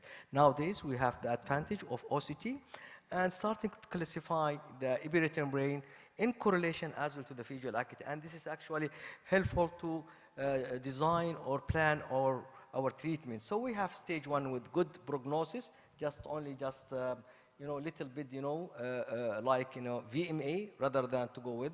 And then we have stage 5 where there is an absence of the foveal bit, disruption of retinal layers, and presence of ectopic inner foveal, which is carrying the poor prognosis. So, what is the natural history of epiretinal brain? Most of these cases are asymptomatic, so surgery is not important in these cases. Some of them, they have decreased visual acuity, some of them having stable. So the most of the people, they have decreased visual acuity in less than 5% of the patient with epiretinal brains. And in 5 years, duration that we find only 28% of the patient having decreased visual acuity. So this is an important when you are designing, decide to go for surgery or not. Epiretinal membrane stable or with good vision. Is surgery required? We mentioned that. If there is visual acuity decrease or there is metamorphopsia, then we have to think about the surgery. What are the indications of surgery? Decreased visual acuity, 20/40 or less, metamorphopsia, monocular diplopia, or secondary epiretinal. So like if you have this patient, might be that's important to have intervention or that might be disturb the visions. What are the predictors? Central microtech is one of the most important, predictors. Photoreceptors integrity as well, we have to put it on our side. And then we have to consider, the classification that get by Gaveto in OCT base that will help for too much. Autofluorescent is one of the good predictor. If you have patient with hypo autofluorescent, that might be really affecting the prognosis of the fluorescent. Now let us to go for the pros and cons of surgery in general. Most patients improve after surgery. Better result in patient with the best visual acuity. Anatomical OCT changes correlated with the poor vision post-operatively, and subjective visual acuity and reduced metamorphopsia can be good outcome. In the other hand, major factor for surgical decision is the visual acuity, and good visual acuity perioperatively has ceiling effect. Let us see the ILM. Incomplete epiretinal membranes removal is a risk factors for recurrency, which is an important, and this is one of the things that you have to think when you are thinking to take ILM. ILM peeling can reduce recurrence, but it is technically more challenging. Post-operative visual acuity is similar in epiretinal membrane peeling with or without ILM. But I would like to show you this one of the studies, and when you look for this, is the most just only benefit for ILM peeling is decreased recurrency. Is it that common in patients with epiretinal to have recurrency after initial surgery? Yes, it is there. This is one of the cases I would like, to. So as usual, we do by triamcinolone, and after that you can just stain lightly the epiretinal, take it, and most of these cases, the ILM could be peeled, by itself while you are removing the epiretinal membranes. So this is one of the studies that by VAR-BM et al. And showed that there is, a percentage of patients get benefit from the ILM peeling in these patients.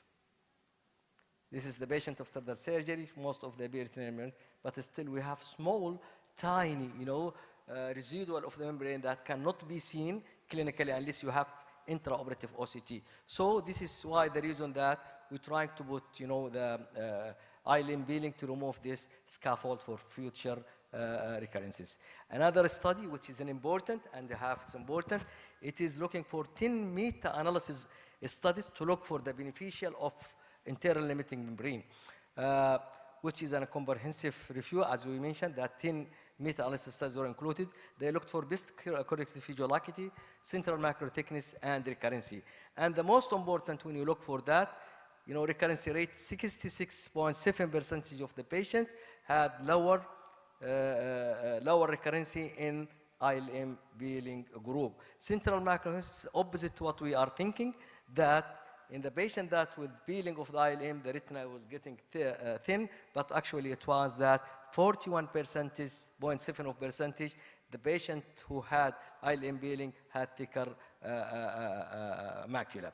Best corrected visual acuity, 10% of the patient had improved visual acuity with internal limiting membrane peeling. So when putting this together, seeing that internal limiting membrane peeling is beneficial in this patient. Although, you know, in the other hands, people, they're saying no. I think so you have to look carefully for this, try to train as much as possible to remove it, and this is in turn will help our patient. Thank you for your attention. Our next speaker is Dr. Osman Mahmoud, and he's arguing that ILM peeling is needed. Until Dr. Osman sets up, maybe Dr. Kakan, what do you do? Do you peel or not peel the ILM? I tell you a short story.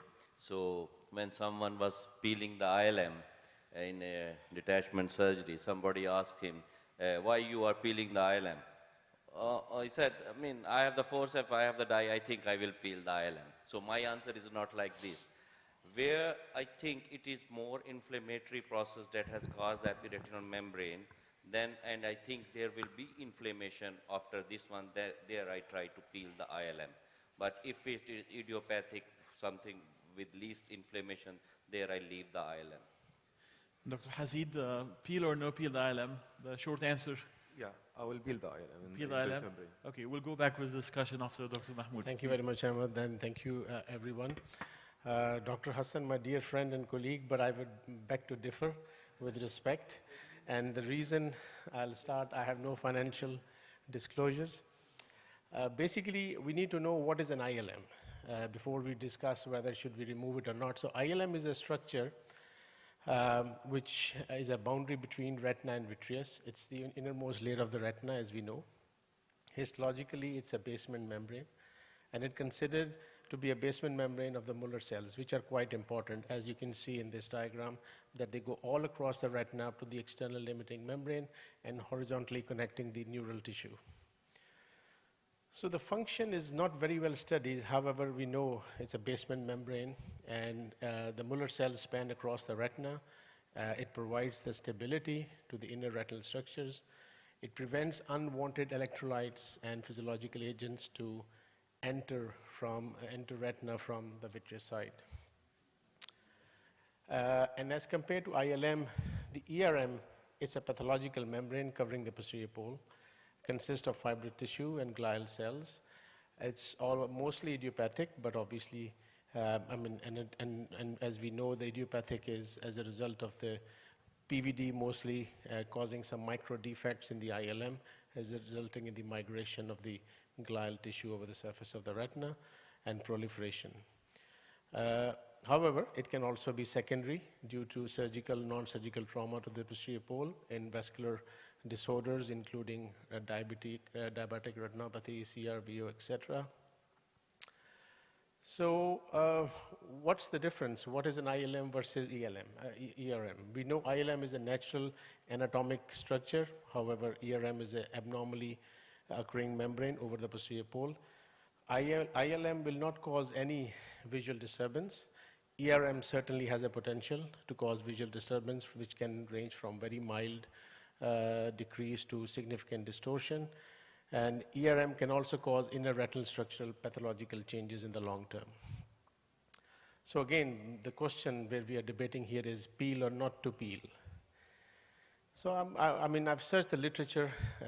Well, one of the paper is the same which Dr. Hassan has also showed, but this one clearly shows that currently available evidence in the literature, I mean, I'm just reading the conclusion, that there is no significant, I mean, could result in slightly significant lower ERM recurrence rate, but does not significantly influence the post-operative best corrected visual acuity and central macular thickness.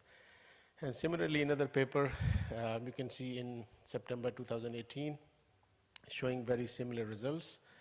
And the third one also, the conclusion remains the same. There is no significant visual difference. However, there is another thing which we need to consider, which is called dissociated optic nerve fiber layer appearance after the internal limiting membrane peel for idiopathic macular holes. This is an interesting thing. This is called Donfell appearance, which has been noted after the ILM peel. And here you can see the picture and the arrows pointing towards the Donfell effect after the ILM peel. So why not to peel? I feel, and I practice it personally, to avoid the Donfell effect. There is no strong evidence for significant benefit of ILM peel in ERM surgery. To avoid extra surgical step with minimal or no extra benefit. To minimize the macular phototoxicity due to undue prolonged surgical time. Although in slick hands it can be quick, but still it's an extra time. However, there are certain indications, and I do use them at the time. In my hands, the stage 4 VMT requires ERM as well as ILM peel because there's a high chance of deroofing. The elevated retina can result in macular hole, especially this kind of a picture where there is broad-based traction. Definitely I will peel ILM along with ERM and treat it as presumed macular hole. So, I would not go into the surgical video. It's almost very similar to the ERM peel without ILM peel. So the take-home message is, as principles of the surgery stand, minimal is always better, and don't try to fix which is not broken. Thank you very much for your attention. So, Dr. Farid, do you peel the ILM? Actually, when we try to peel epiretinal membrane, in most of the patients, we peel ILM completely or sometimes incompletely. And I always check the position of ELM after peeling ILM with staining again, and see in maybe less than 10% of patients, ILM may stay intact. So if there's ILM completely peeled, or then I continue to peel ILM completely in my practice. If there is intact, if there is no sort traction, thickening of ILM, I leave it in place. Otherwise, I peel ILM. But in secondary epiretinal membrane, I always peel ILM. But this is for idiopathic cases. Exactly. And so this is the other things that actually you're right. So ILM peeling is not a good idea in the epiretinal membrane, but it's not possible to leave ILM without peeling during the peeling epiretinal membrane. It also may cause foveal displacement, as I mentioned yesterday. After the large area after peeling, we observe foveal displacement through the nasal, through the optic nerve, because of depolymerization of the retinal nerve fiber layers. It may cause contraction of the fiber layers, and therefore, better not to leave, but it's not possible. I think we best move to the next speaker and have a question as Dr. Abdallah setting up. Dr. Farid, do you peel the ILM? I wanted to mention about why we should, because this question was even created. Because there's one team, they said if you remove the ILM, you will cause scotoma. You will affect the function of the retina. And they did microperimetry for the patient. They found that the patient before the surgery and after the surgery, and they found the patient improve in vision when they remove the ILM and improve even the microperimetry. So if we are afraid from affecting the retina, it's already that approved that there is a physiology that there is some kind of improvement other than the recurrence, which the rate and if you don't remove the ILM, 30%. Yeah, it's a catch-22, but there's a difference between the recurrence and recurrence requiring surgery. Recurrence requiring surgery is about 10%. Dr. Farid, do you peel the ILM? So the epiretinal membranes, I think they're changing the normal anatomy of the ILM. So it is not a normal ILM at this moment. It's affected as well. When we remove, sometimes it's attached to the epiretinal membrane itself and it comes out while you remove the epiretinal membrane. So I think remove an ILM, it has to be done during the surgery. And you can plan for this by examining the OCT very well. If you see the corrugations, so you will know that the ILM is affecting, not the epiretinal membrane. So at this moment, you have to plan from the start if to remove the ILM. If you are in doubt, you can do the staining inside. If you have found any corrugations, you have to remove it. You have to do the ILM peeling. Thank you. I do agree totally what you said, and this is the most times that we observe during surgery. The retina contour is not that healthy, and ILM is sticky. You know, it's most of the time making internal tractions. So this removing this, it's an important. The other things, till now, we don't have strong evidence to go with or against. Till now, I think there is a clinical trial now running on.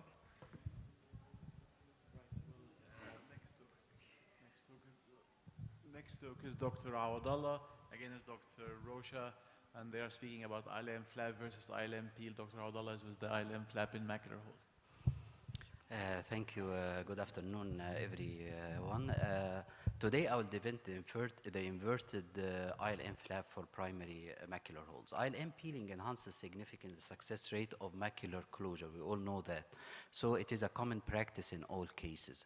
However, ILM peeling is not without adverse effects, such as the swelling of the arcuate nerve fiber layer, the sample, the dissociated optic nerve fiber layer, DUNFL, as evidenced by the inner retinal dimpling on OCT, and the recently described reduced temporal retinal thickness and shortening of the papillofoveal distance. So, the inverted ILM flap technique was found to have a closure rate of 98% compared to the 88% of ILM peeling alone. Also, there is a zero or almost zero rate of what we call the flat open type of closure with, of course, better visual outcome. It has been theorized that the inverted ILM flap provides the necessary scaffold guiding the glial cell migration proliferation and a niche for pooling the required growth factors. And here we have a meta-analysis by Chen et al. 2020, as we can see on the left. ILM, it favors the inverted ILM flap both anatomically and functionally. So the inverted ILM flap has been proven with such meta-analysis of major studies that it is superior both functionally and structurally to the ILM peeling. The inverted ILM flap with the 36-degree hinges was originally described for macular holes, large macular holes, more than 400 micron. But the effect of inverted ILM flap macular holes less than 400 microns, small or moderate, is controversial. Some reported lower structural morphological outcome, while others reported no effect on structural function. So the debate here, do we do conventional ILM flap for such hole or not? Let me share with you two of my cases, and I show you my preferred technique for those particular cases. This is an intermediate size macular hole, 260 in diameter, and my preferred technique is, as we can see, I do not do the conventional total ILM peel because of the complications, I believe, even if there is no proved structural functional evidence to avoid the DUNFL. And so what I do is the temporal ILM flap, not the 360 degrees. I peel a very small ILM flap just to cover the perimeter of the hole. I try to spread the flap, leaving a very small area of the retina. It's just a minimal flap or mini flap, as we can see here.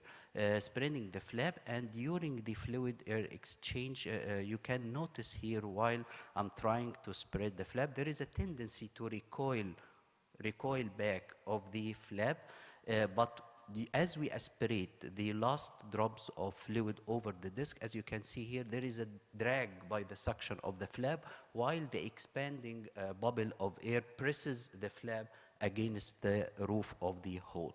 So I find this a good compromise, not to do the conventional peel or to avoid the debatable doing the 360 flap.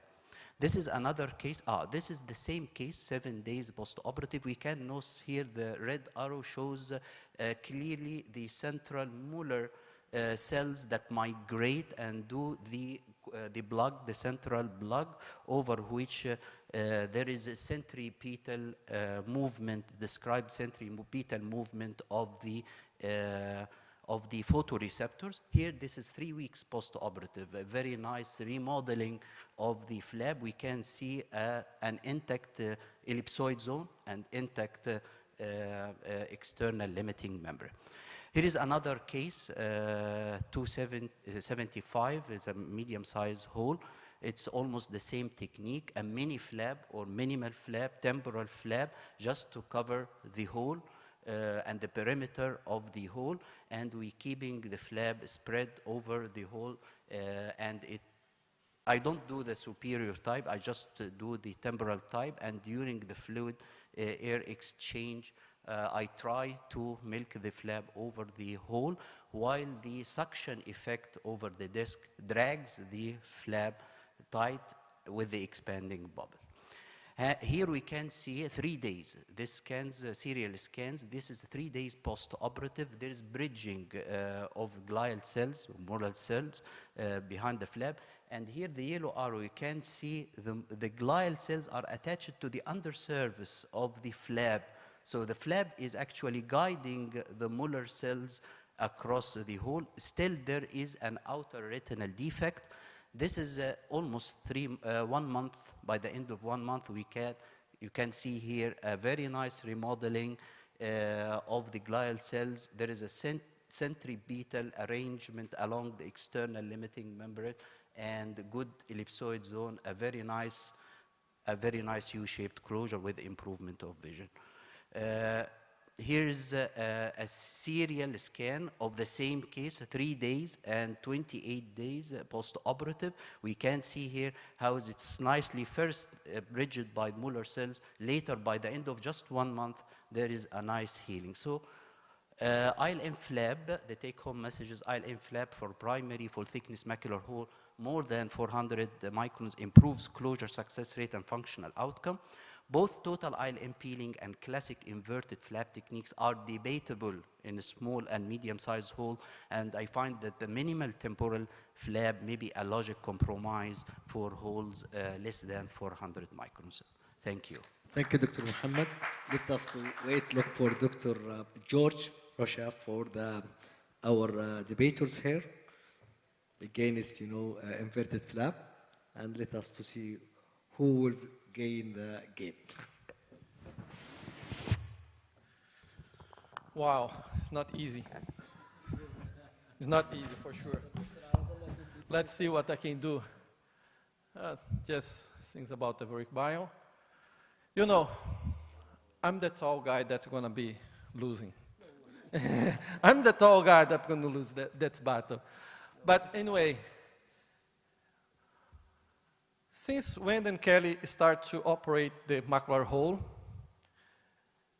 after that we have Eckert that introduced the peeling of interlimitant membrane. And what's necessary for macular hole in all cases? That is less the reoperation. It's safe. I think if you look here, at the beginning with Kelly, we have less than 60% macular hole closed. When you start to peel the internal limitant membrane, we improve this almost 100%. And everybody knows, all the retina specialists love to take the internal limitant membrane. If we have a survey here, somebody gonna take 2 or 3 years of life just to continue to take off the internal limitant membrane. It's fun. We love to do that. But it's not only because it's fun. Because it's necessary. Look here. Remove the internal limitant membrane. Remove all the tractions. If you have vitreous left behind, if you have epiretinal membrane, you would make the retina soft. And this, we're going to enhance the glial proliferation. We just release some a cytokine like beta FGF that's going to improve this. Oh, how to make back. The rate of evaporation is much less if you do the peeling. And some papers, quite a bit better visual acuity. Go ahead. And then just some paper that compare peel or not to peel. Everybody's peels because we have good result. And we have much less evaporation. And in the BRAVIS, Brazil Retina Vitor Society, in 2012, we have this survey, and almost everybody peels. Look here, 46% and 77%. It's something fun. And DONF, everybody has talked about DONF. That's true. Some histopathology, we have some fibers of fibrillars, but this doesn't change the visual acuity at the end. And then some guy make this study. When you take the internal limitant membrane, it's safe. Not cause many damage. And they close very well after take all the limitant membrane. And after that, as already mentioned, Sophia, my personal friend, and his father, Jersey, in 2010, introduced the inverting flap. I have two types of inverting flap. The one that you peel all the internal limitant membrane, and the other one that's temporal. Was beautiful, as shown by my friend. It's beautiful, I agree. But sometimes we have hyperproliferation, epiretinal membrane, distortions, reopen the hole, you need to evaporate. And then sometimes we can have the flap close macular or dislodge the flap when they are trying to make the air fluid exchange. You have to evaporate because it doesn't close properly. And sometimes we need a bigger bomb to kill a bird. Peel or not to peel? That's the question. And peel the macular is an art. We learn to do this, and we do this with perfection. And why to peel? Just because it's good for the macular, for a closed macular hole, it's effective, it's easy, it's safe, and make fun. Just remember you that we have a lot of fun in Brazil. Next year, our National Congress. And if you don't go there, go to Fort Lauderdale. I will look forward to see you there. Thank you. Oh no, first thing, we are not debate because we are friends. Look, so nice people here.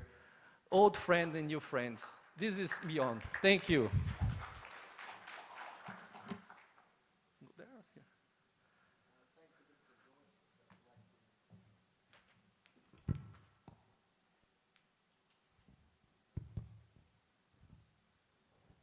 Thank you, Dr.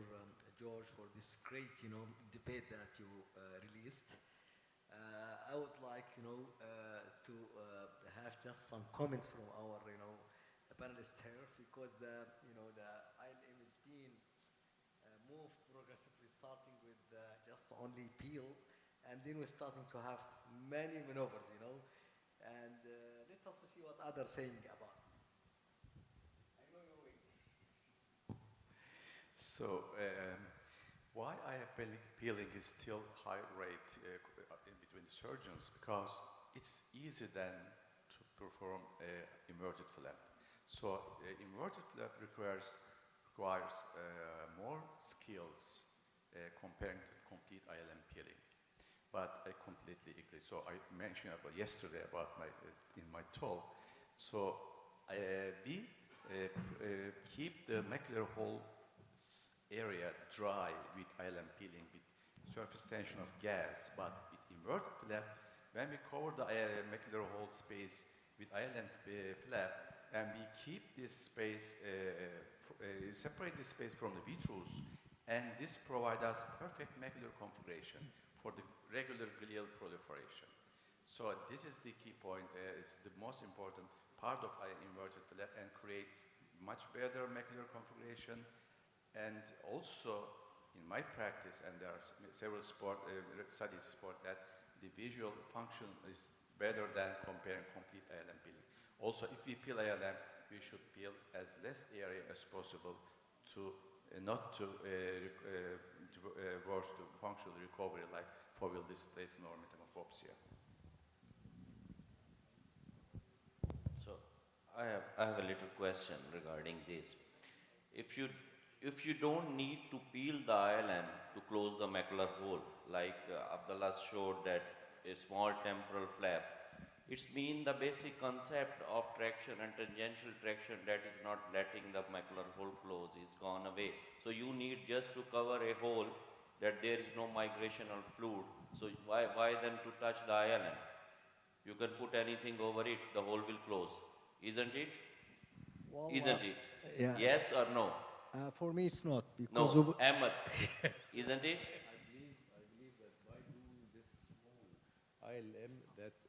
I believe by doing this small ILM flap, that the tangential traction is already disrupted. So it's not. I believe it's not about the ILM flap itself. It will close. So then, what we should do? When you are inside, it's you want. very interesting. So just putting a disc-sized flap over the hole, if it closes the hole, then get something else. Even there are some studies. Why to touch the retina? Even there was studies as well before that doing vitrectomy alone will help in closure of the hole. If you did vitrectomy alone and put gas, it might close, especially if it's small. Yes. And now we are dealing with, as Dr. Awadallah have presented nicely, that this was a small holes. So in my belief that doing a small ILM will give, without even the flap, if you just remove it, so the tangential traction is cut over, so it might close. But you will not. So just give the incident to ILM. It might. This is what I thought, not what we are doing, what he is doing. I'm here to learn this thing, but I can't find the answer actually. I cannot do this while doing surgery. I mean, for because example, I tell you the answer. In a large macular holes, even refractive surgeries, I put the AMG. We have largest series of AMG for refractive holes. And I tell you, just putting it closes the hole. Nothing else helps to close the hole. Larger holes? It's mean even it is 800 micron hole, just cover it, it will close. Yeah. Why? I need an answer. If it closes like it, then why we are touching the ILM? Don't touch it. Leave it. Yes, sir. Agree with you. If we have another, we could create another method that we keep, we separate the macular hole size from the vitreous, from the turbulence of the vitreous, it will close, I'm sure, I believe. Why? Because the tangential traction theory is not, we did some revision of this theory because in inverted flap, even in very small flap, if you close over the macular hole area, you can see the hole is closed. So glial proliferation, I think, continued to close the macular hole in all over the life, but it never get in touch together, stay there because there's a turbulence in the vitreous, and therefore it never closed. But if we keep macular, without peeling ILM, if we keep macular whole area separated from the vitreous and without turbulence and the other things, it will close. Yeah, and sorry, this is because another technique, but it's not easy to keep something there on the macular surface in the vitreous, and therefore we use inverted flap. So please, but because this point is too much, because we have another talks, please, yes, please. You know, macular hole closure, it is depends on a lot of, might be spontaneously closed without even your intervention or my intervention. When before with that, we got only vitrectomy and, you know, trimisonal assisted vitrectomy and some of macular hole being closed. Thirdly, then we get with the ILM and we have success rate. So our aim is not that to debate either it's not closed or not. Then we have the chronic types that cannot be closed easily, if in that with ILM or if in that inverted flap. Then we have to have the empty magnetic membranes, and then we get the autologous, all this is helpful, But saying, ILM is not helpful, no. This is by evidence is there, it's helping. But the technique is different. Dr. Awadullah, for the last seconds. Just a last comment regarding this very good question. Nowadays, with the understanding of the mechanism of healing of macular hole is related a lot of role to the Muller cell population. We have two population. Unfortunately, I deleted this slide because of the time. There is the central population, the straight ones, and this is lost during macular hole. And there is the zigzag population that is keeps the nerve fibers together. And those, by peeling ILM, you stimulate the Muller cells to move centrally and fill the gap, even the smaller part of the ILM peeling. So you do not just cover, you are stimulating those population at the foveal wall to move centrally and to start to arrange for the external limiting membrane and to induce a centripetal movement of the photoreceptors, as was seen with these with the OCT series of OCT. Yeah, So it's I about would like to add one more Muller point. cells. Inverted flap helpful. When there is a failure of closures, you can get back and find another And there piece is a theory that it attach, may provide also, which is cannot be found it when you do centripetal ILM peeling. I would like to thank you for this really helpful discussions. I would like first to mention that your attendance certificate in the receptions, so please collect it before you leave. The second, before the last. Next session. So this session is draw, 0-0, no 1-1. Okay, well, the next session is on diabetic vitrectomy, whether it's conservative delamination versus more complete delamination. Dr. Abdullah Laban is kindly covering for Dr. Bedda, and he's with the conservative delamination. Hello, everyone. Thank you. And I'm very pleased to be here with you. I'll cover the presentation, and I will focus on the conservative approach for diabetic delamination. And this is when we are talking specifically about cases with tractional retinal detachment. So again, what is the aim of the tractional detachment surgery? We want to remove the scaffold, our enemy, which is the posterior hyaloid. We want to release the traction, whether anteroposterior or tangential. We need to do laser to prevent the neovascularization. And the main verdict is to increase vision and long-term stable diabetic retinopathy. And that's why maybe it's sensible to focus on the target. This is the three aims of the surgery. Looking about the main point, conservative versus complete delamination. This is the first argument, but also we do other things while we are operating. We look into whether we do cataract or not, whether we do ILM peel or not, like this argument, and whether we also what kind of tamponade we're going to use. And I'd like to be conservative on all these 4 points because I'm just focusing on the target. Treat, remove the traction, do the laser, and I'd like to keep it simple. I have 4 considerations before surgery. Cases, active cases, I'll give anti-VEGF. I'd like to study the OCT carefully before the surgery. Going to the point about the cataract, it's a big argument here, but to be honest, I don't like to do cataract because it increases inflammation, increases synechia, increases post-operative time, and even with the difficult or challenging cases like this one, you can still do good delamination without removing the lens. And there is a good evidence that cataract doesn't progress much in post-diabetic vitrectomy. This is a really critical point, and when I understood this point, that made my surgery much, much easier, understanding the plane of dissection here. It's really different here in diabetic compared to any other surgery because there is usually some vitreous cases and finding the correct plane. And I'd like to plan that before surgery, because in most cases we can see two layers. If I know where I'm going to tackle this BDR before the surgery, that will make my surgery much easier. You can see the vitreous cases cavity, there's fused layers, and this is the correct plane for cleavage while you're removing it. Another example, and that's what I do in my surgery. I do like an OCT guided, and I study that very well before the surgery, so I can get a smooth and easy dissection of the membranes while I am operating. I try to go directly in the correct plane, so I don't leave any layer with less manipulation, less maneuvers during the surgery.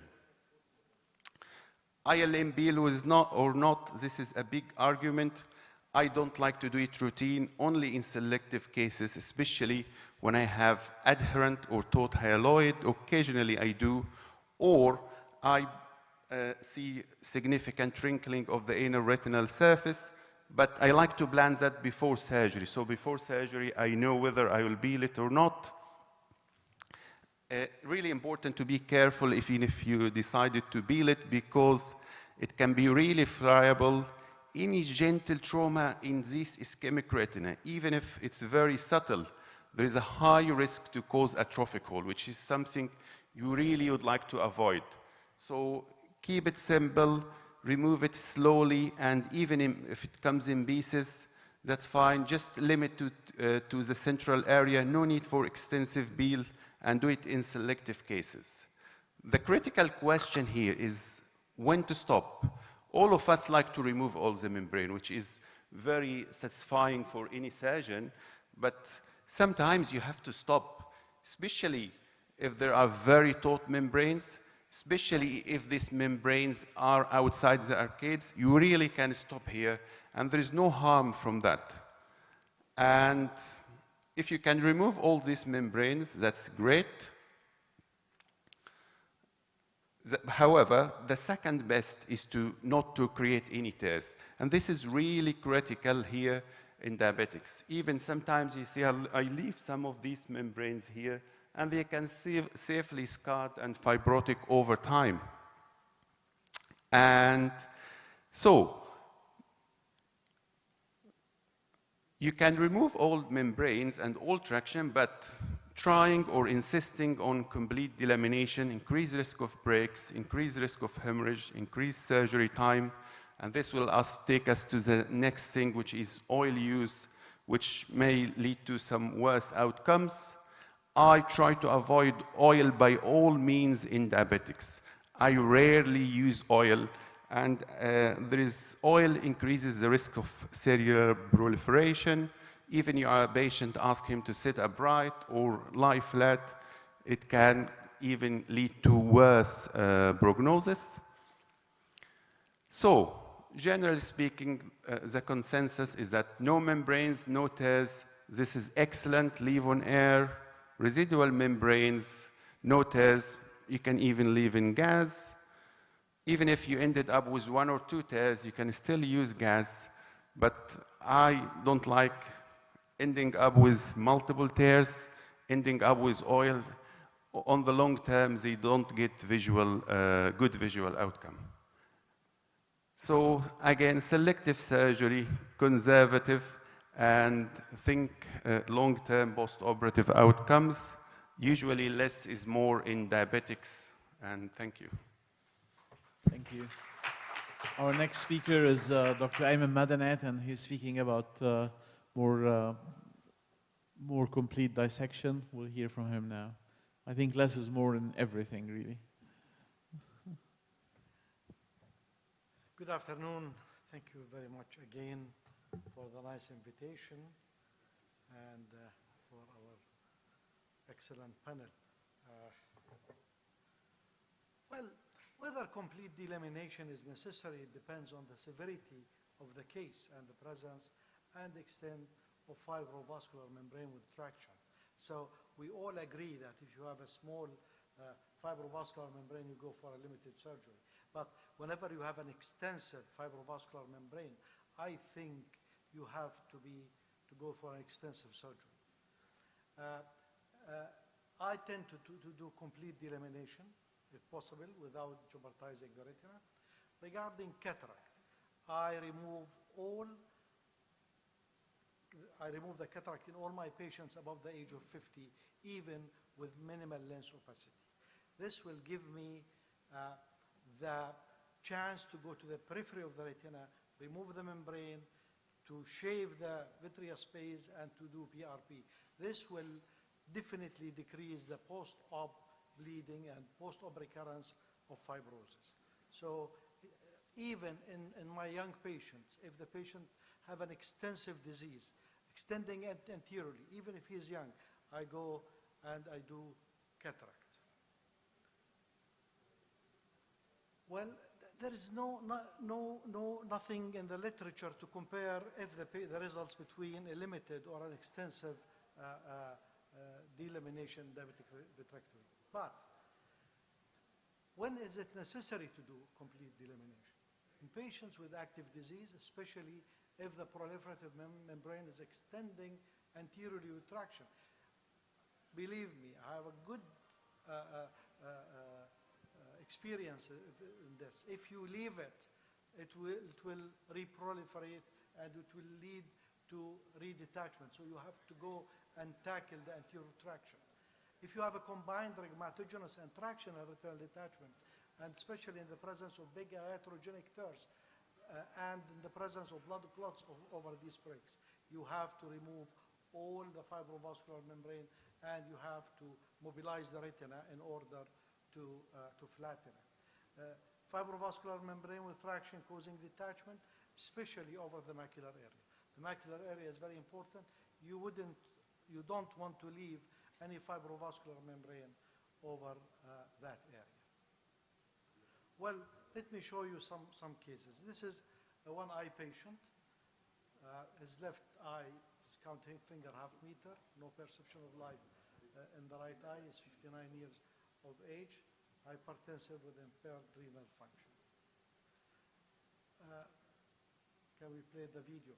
What's the aim of surgery in diabetic eye disease? Is to remove the media opacities, to remove all the fibrovascular membrane if possible, do a very good hemostasis, and avoid iatrogenic tears. If you do this, you have a very successful surgery. Now, you can delaminate using the cutter, you can delaminate using the forceps, you can delaminate even using the scissors. Now, in this case, we have a very tough membrane over the macular area. You cannot leave this. If you leave this, the macula will still detach and the patient will not benefit. So removal of this membrane, be meticulous, is very important. Now, if you cannot remove it with the cutter, don't leave it and try the scissors. A curved scissors with patience is enough to remove all these fibrovascular membrane. Another important thing I want to say, finding the proper cleavage plane is very important. You know the issue of double layers that has been brought out by Zenek Gregor in the 90s from Moorfield, showing that if you are not in the right plane, there's a problem. There will be a reproliferation, and even if you put silicone oil, this will add to the problem. I had silicone oil, by the way, in diabetic cases. Now, tackling the membranes over the optic nerve, try to peel it with the forceps and avoid using the cutter over the optic nerve, especially if you cannot see the vessels very well, and avoid, of course, the cautery over the optic nerve because you might lead to coagulation of the nerve itself. So I tend to, as I told you, to go as peripheral as I can.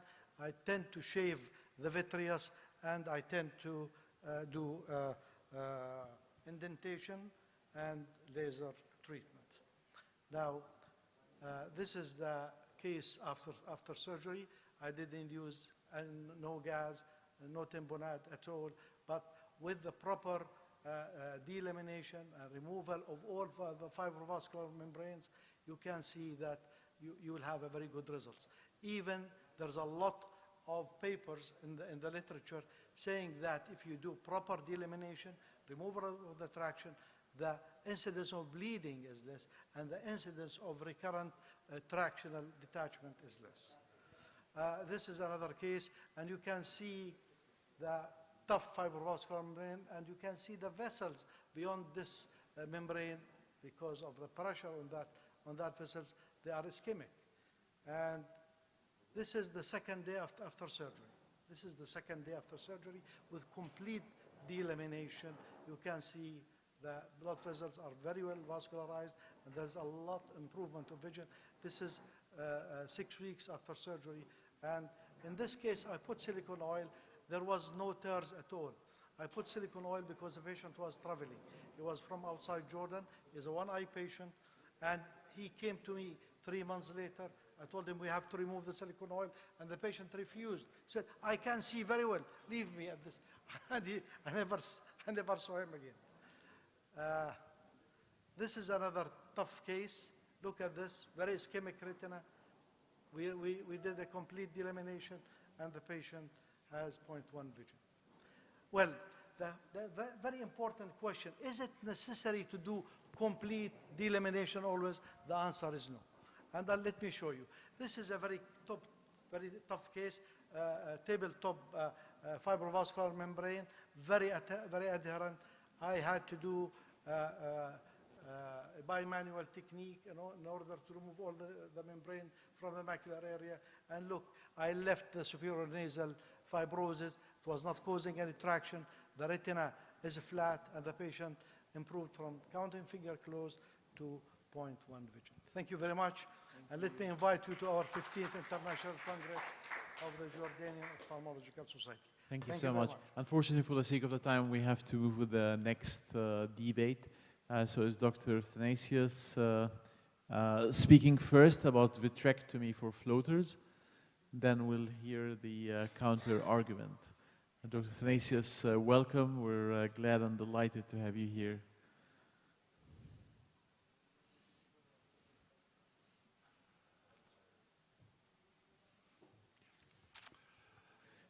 Hello, I would like to thank you for the invitation. It's always a very big honor for me to be here with you. And I would like to thank the organizing committee and EMAD for making this podium. This podium is specially made for me because it's wide and it covers all the big guys, and you don't see the defaults of anybody. So thank you, EMAD, for doing this beautiful work for us. So what about floaters? It's something that I never had in my mind that I should ever speak about it, because in the old days, we used to say, okay, it's a floater. I don't know how it works. Do you move it or you do? Well, it's, you cannot teach. I never touch anything if I don't know what it's doing. Thank you. And the other issue is what we think about ourselves and about what we're doing is what we're painting here. I mean, you see a cat and you paint a tiger.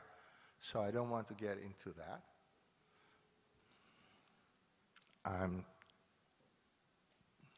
There's a lot of green things here.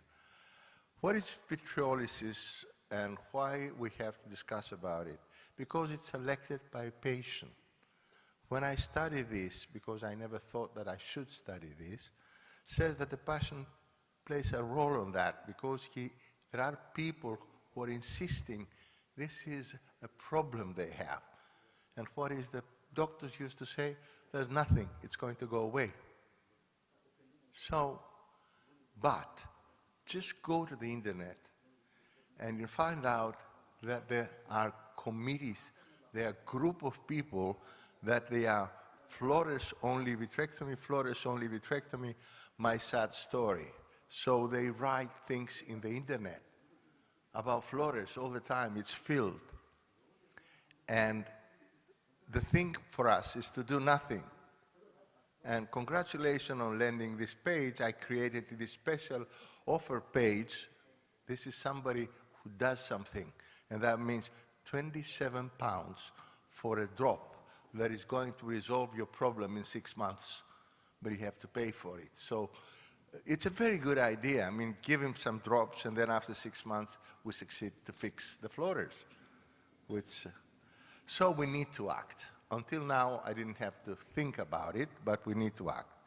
So selected patient will demand somebody to solve their problem, and they'll look for it, and it's the patient's right to undergo surgery if you explain to him. What about YAG laser? The issue is that Saravia is going to talk about YAG laser, and Saravia is one of the most innovative people that I know of, and I'm afraid to talk about it, so I have to attack face to face. So it has to be prudent in fucking patient. Preoperative diagnosis of a distance of what much you do.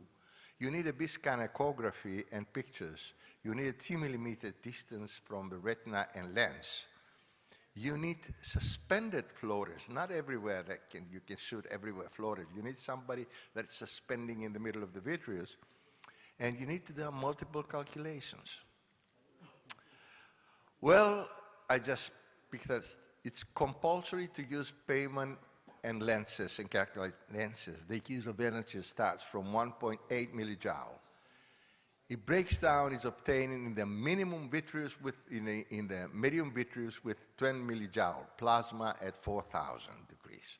Maximum 300 shots at a time, each week. That's what I picked up from the internet, how people are saying that they face the problem.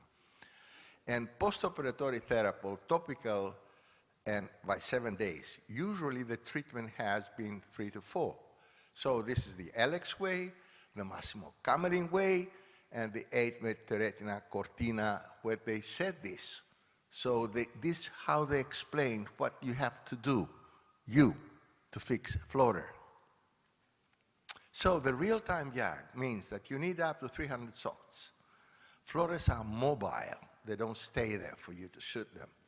Usually you need 3 to 4 treatments. And you need 7 days post-op drops, and you need monthly intervals between the shots you're doing. So complications, very few reported, including cataract and retinal detachment, few numbers yet. Remember YAG capsulotomy? It was also reported very safe in the first reports, and then we found out that we need to do it 6 months after the cataract because you have a retinal detachment, but it's after talking about. Is it cost effective to do laser instead of doing surgery? Of course it is. Okay, between 1,100 from the advertisers of the laser vitreolysis and 650 euros per eye.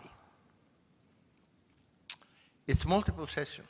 It usually takes about 2 to 4 sessions to treat patients, which are separated by a period of 4 to 6 weeks. For private patients without insurance, charges is 950 pounds in England. Well, this is from the RV Aaron's journal that I picked it up. It's not my idea. I don't say that. So from this magazine, it says that YAG vitreolysis with new Alex reflex laser is performed since October 2013 in private Slovakia.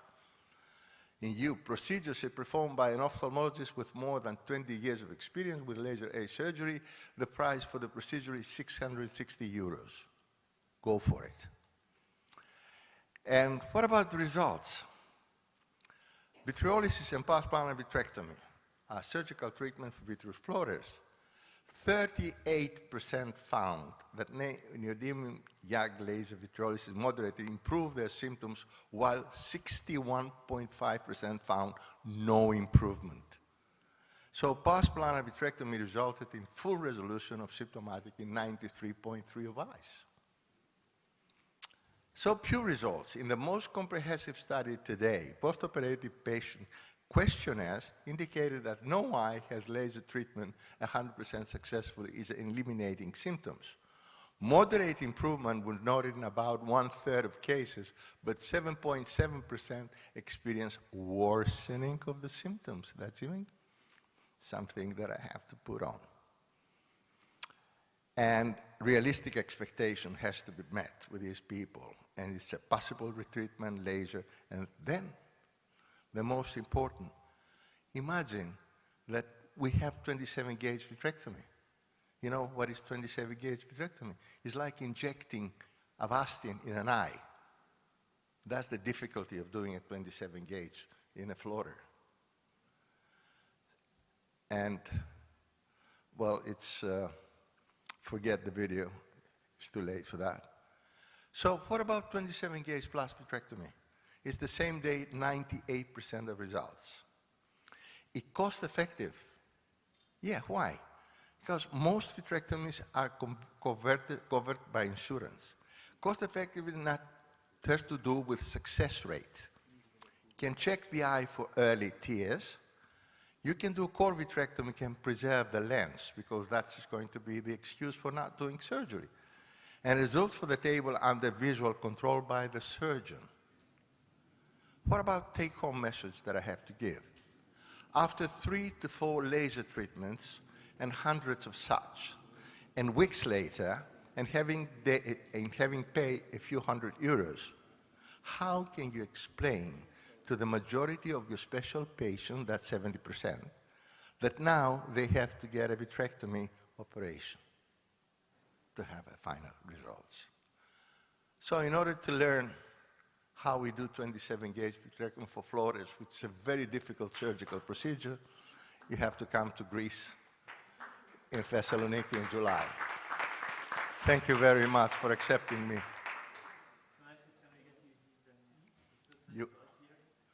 No, can I carry the podium with me?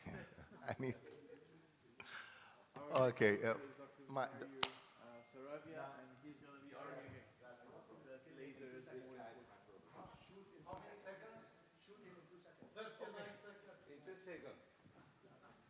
Okay. Can I have a quick word from everyone? Laser or Well, we are finishing. Well, this is my last presentation. So, first, what? No, I don't work anymore. No. This is my last presentation. Yeah. Okay. But thank you very much. You're very kind. The invitation, you know. Well, and I have to talk in favor of this JAG laser for vitreal. And I don't know how you know. This is a personal topic for me, because I'm looking at you and I'm seeing, you know, floaters around. And, you know, I remember. Can we get the floater to play? Well, anyway, I remember the first time I told my family. No, I don't think that this one. The first one I told my family. No, this is the wrong one. Even the guys against you. Yeah, yes, they are. Yeah, they are. I can fight against a gang. I don't worry. Well, you know, I was about 6 or 7 years old, and we were in, you know, family dinner, and I said, "Do you see those little fishes and turtles and whatever?" And you know, everybody looking at me like, "Yes, and they are like a spider." Well, this little silly story shouldn't have any consequence unless your father is a distinguished professor of psychiatry. So I was feeling psychotests for months, you know, with you know, drawing families and trees and houses and, well. So later I knew that you can have this problem. Well, it is a problem for many. As Atanasio said, it is about the personality, you know, because in my case, I just do nothing because I don't care. I see you and I see those. But there are a lot of people that takes this as a serious problem. So in those patients, we have to do something. And well, PPV, now it's easy. Athanasios wants to, you know, in the first minute go and take it out, and that's it. But sometimes you have to be careful. I'm going to be very short. I'm going to this paper. You can use this JAG laser and improve the situation of these people in more than half of them, just with a simple procedure. It's not that monstrosity that Atanasio said.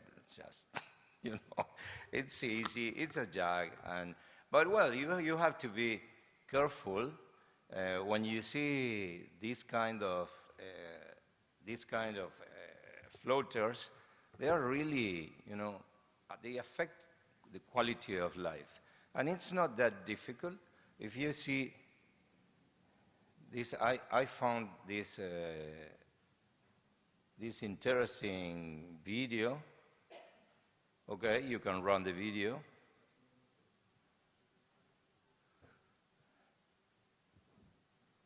Are we okay? Arslan, can we run the video, please? Okay. Well, you don't know how good was the video.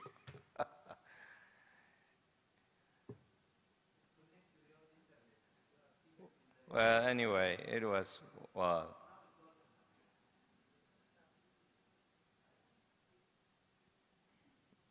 Well, okay, that's it. It was a, okay, because it's really interesting. Oh, okay, let's see it. It's really interesting to see where is the, you can find, you can focus on the lens, and you see that you can go through the vitreous up to the floater, and you see the distance. And you can check the distance also to the retina, just to be sure that you are away enough. And just then you should. And you know, this is not that complicated, and I just wanted you to think about this. This is simple, but in my case, I wouldn't go to Atanasio's OR, you know. But what patient would you select to go for a vitrectomy first? Because you know, a young patient, knowing that you will have a cataract in, who knows, in 2 years, 1 year, or maybe never, but he could have cataract. And you know, we all know how difficult it could be when you have a complication after a vitrectomy. So I don't think if it is so easy to go to a vitrectomy just for this kind of thing. But you know, there are patients and patients. So this is, I don't think that we have to talk too more about this. So first we can do vitreolysis, and then if the patient is desperate, if the patient is a psycho or whatever, then you can send the patient to Athanasios, and that's it. Thank you very much. Thank you for having me here. We really have a very good time here. Thank you so much, and thank you so much, everyone, for attending this great session. Thank you. Thank you so much.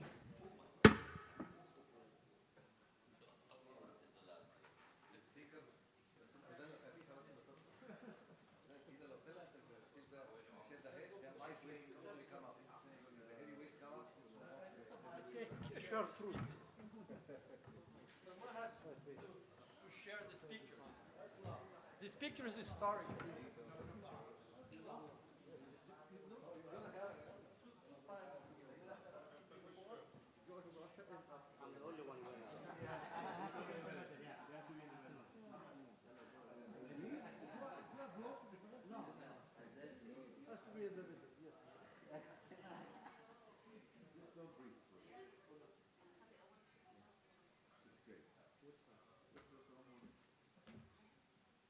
نطلع محمد تعال.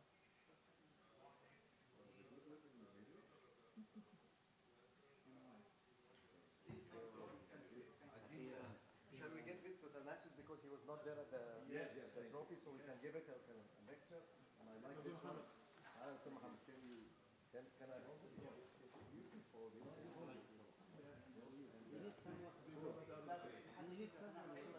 جماعة الناس اللي معاك Don't go, please. We will take group photo, please, if you don't mind. صورة؟ خد لنا صورة بسرعة عشان الناس تمشي بسرعة.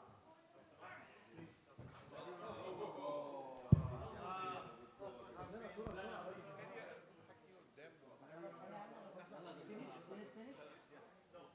No, why not? No, here, finish. We do that. Quickly, please. Only the center, quickly.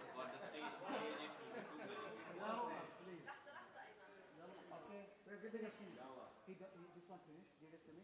Can all the people here comes down there, so we'll have a picture. The stage will not be. Please, Susanna. Please, anybody sitting here. Can you come here so we have an island picture? Κύριε Νικολακόπουλε, τι να πω.